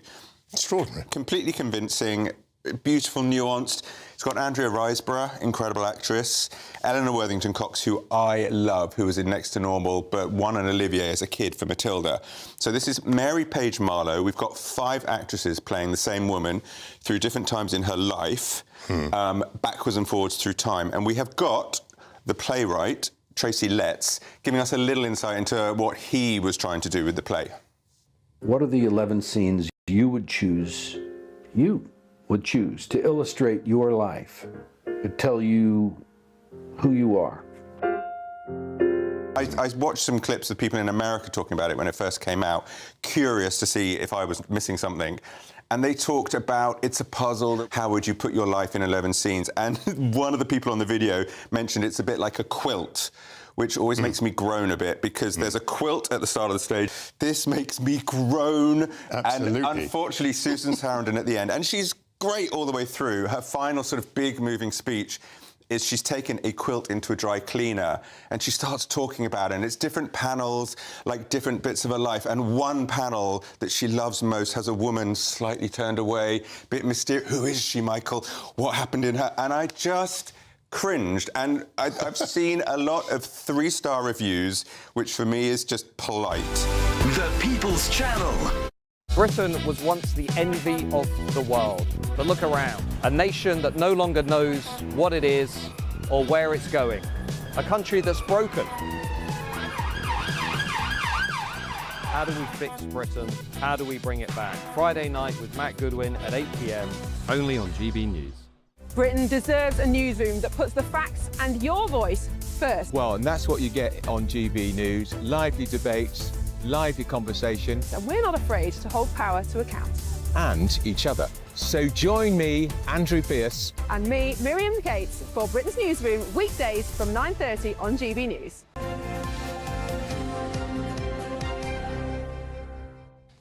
Now, it's 20 to 10 and there's bad news for the High Street. Over 1,200 people will be made redundant thanks to 68 Pizza Hut restaurants that are closing permanently in places like Brighton, Hull and Bristol. What's going on? And is it a sign of more closures to come?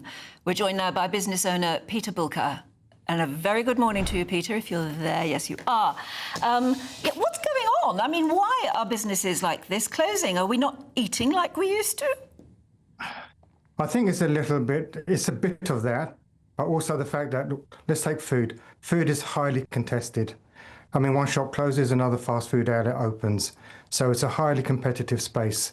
But something like Pizza Hut, I mean, they've been dying for over a decade now. That's the problem. They've been losing relevance. And for most fast food places, yep, life was pretty good up to COVID.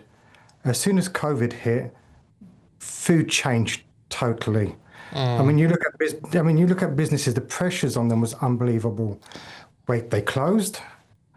They had to take out CBILS, bounce back loans. They deferred on tax. They deferred on, well, other things like corporation tax, VAT, personal taxation. They took out a lot of debt to get through. And to be honest with you, these businesses, they didn't recover. No, but I'll tell you what, I mean, you can understand how the dynamics are changing a little bit, Peter. But one thing which, I mean, Pizza Hut did do is they started delivering. And you would imagine that could have been a save for them. It feels like they never managed to get into that market in the same way that you've got Domino's and Papa John's and all these other places. They never managed to crack that market. Yeah, look, the challenge you had was that Pizza Hut was a restaurant business that tried to adopt to technology, whereas Domino's made the switch, became a technology company that sold pizza. And that was a big switch for them. Totally different sort of set of mindset. The genius bit they did when they said, this is your pizza, it's cooking and everything, totally cut out customer complaints and everything. And they were an innovator in the marketplace. But I mean, anecdotally, I just know of one Indian restaurant very near me that was always very well known and always full. And after COVID, during lockdown, they went into the delivery business. They became a takeaway, as it were. You could ring them up. And after COVID, that still stands. People use them as a delivery, a takeaway. They don't actually go out anymore. So maybe it's us customers who've also completely changed our habits. We have. I mean, the fact that you get McDonald's today as a delivery probably says it all. We have become a let's stay at home and get things delivered to us culture, which doesn't help the high street or doesn't help restaurants that have quite a big footprint, such as Pizza Hut. Can that be reversed, do you think? Can it be reversed? Yes, I think it can be. I mean, you've got to bring the high streets back to life. I don't think it helps that over the last couple of decades, you've made high streets really unattractive. High rents, high parking charges. It's just been quite difficult and undesirable to hit a high street. And that needs to change. Do things like, Pizza Hut's not disappearing completely. Do you think we're going to see a revamp of what's left? The problem is you take a brand like Yum. When you've got KFC that is doing exceptionally well as a brand and making really good money, you kind of focus your efforts on the golden child. Is Pizza Hut going to make a comeback? It's not just the UK that Pizza Hut has kind of gone downhill. It's been across the globe. I just don't think it's an attractive brand anymore. And also, I mean, it's as you're saying, it's all across the world. People change, and I can imagine in this business, change has always gone on. Maybe we've just got to try. I mean, the winner will be the person who sort of predicts the next wave in which we're going to behave. Perhaps going out for an expensive meal in the high street just isn't going to be fashionable anymore. Look, for some places, they do exceptionally well still. You've got some good restaurants that are forever busy and you've got to book. But then you've got other businesses, and I'll give you an example. Wingstop's a really good example, where they've built their business model on today's economy. So they don't necessarily have the biggest footprint. They cook fashionable food. It's not overcomplicated, great margins. They're doing well. Yeah. All right, Peter, it's good to see you. Thank you very much indeed. But if it's just as easy to get it at home, maybe you take the decision not to go out. Maybe, but there's something nice about going out, isn't there? Yes. But maybe the business model, I mean, last time I went to a Pizza Hut, it wasn't a nice experience. It wasn't a nice experience. The restaurant wasn't clean, the staff weren't any good. You know, it was to the point that I did actually email in and complain. It was that bad. Wow. It was that bad. So, you know, you've got to keep... It's things that you have got to keep on top of customer satisfaction. Pizzas were nice. But also, in any of these big businesses, high street businesses particularly, you have to keep reinventing yourself, don't you? Yes, you do. And maybe now's the time. I wonder in what way, though. Don't know. Don't know. Anyway, look, we're not going anywhere just yet, but we will be finding out in just a moment what is coming up in the next show with Charlie and Olivia. We'll get a sneak peek. First, though, if you do fancy a bit of holiday sun, here's the European forecast.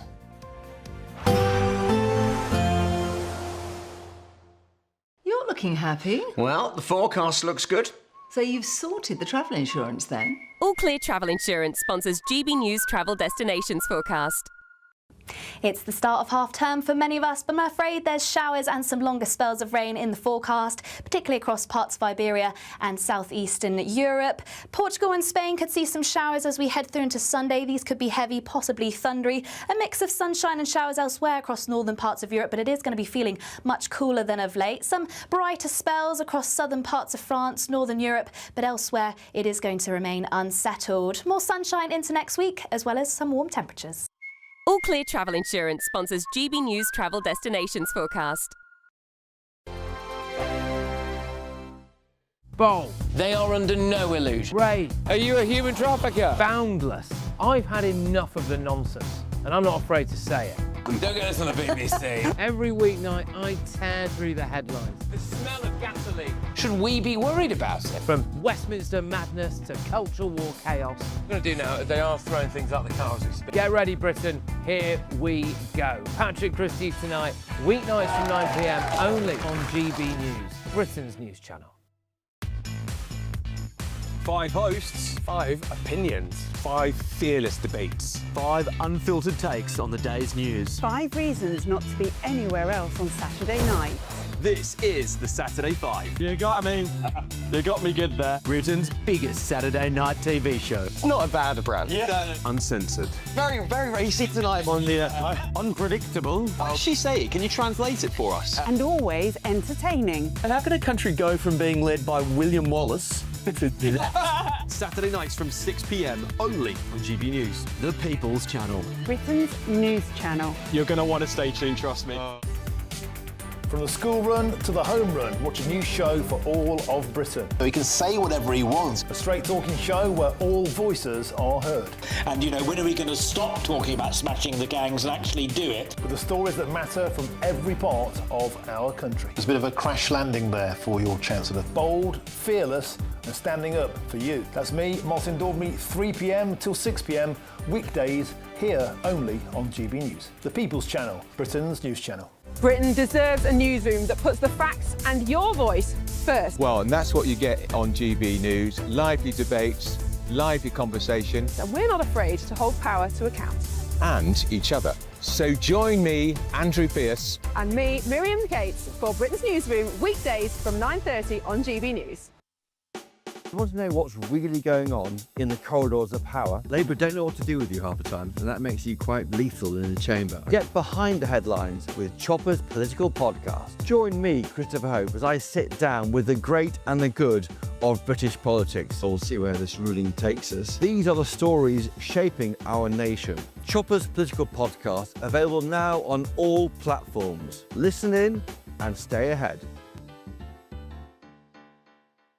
Hi, I'm Michelle Dewberry, and my show is your opportunity to cut through all the noise and dive in headfirst to some robust debates. Ideas clash. Situation, no, isn't it? No, Because the failure is... You're deliberately avoiding my point. Nothing's held back. And if you think this is the end of it, wait for more. And we do not shy away from the difficult stuff. Sometimes I want to shake people and say, if only you understood. So join me on Jubes & Co. weeknights at 6 p.m, only on GB News, Britain's news channel.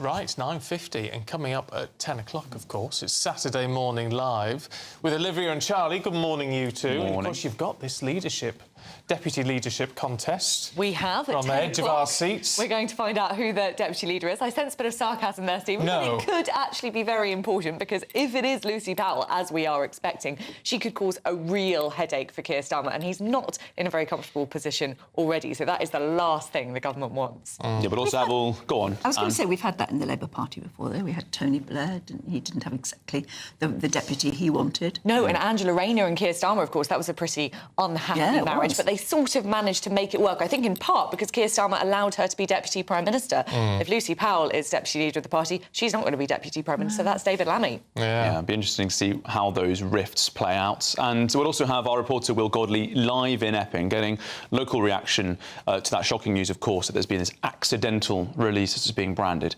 of the... People there must be furious. I think furious is possibly underplaying. I mean, furious, absolutely, but also slightly terrified.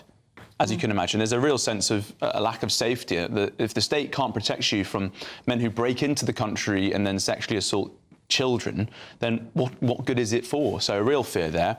Obviously, we now understand he's at large in London, where we are, of course, and there'll be lots of questions about whether or not the Met can chase him down. We'll also be speaking to David Greenwood, one of the most senior solicitors who deals with grooming gang cases. Obviously, it's been an extraordinary week for the inquiry there. Last night, David wrote a letter on behalf of Fiona Goddard, the survivor from Bradford, urging the Safeguarding Minister, Jess Phillips, to apologise to her directly for implying that her claims about widening the scope were untrue. She felt as though the minister was calling her a liar, and she deserves an apology. So that's what we're going to be speaking to him about. And also that breaking news last night, the Met saying that they're reviewing potentially 9,000 cases, which could include many that fit this broader pattern of grooming gangs. So quite a lot coming up on Saturday Morning Live in a moment. Yes, lots coming up on Saturday morning, and please definitely stay tuned for that 10 o'clock announcement of the Labour leadership contest. All of that coming up very soon. But now your weather.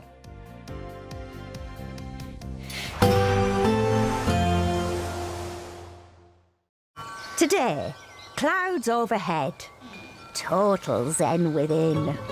Box Solar sponsors the weather on GB News. Hello there, good morning. Welcome to your GB News weather update from the Met Office.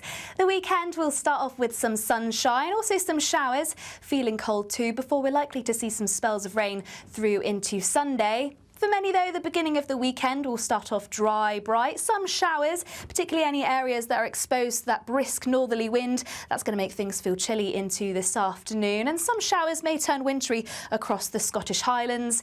But for all, it is set to feel much colder, highs reaching around 10 to 12 degrees across parts of the south, but in many northern areas where we catch those winds, it's going to feel more like freezing.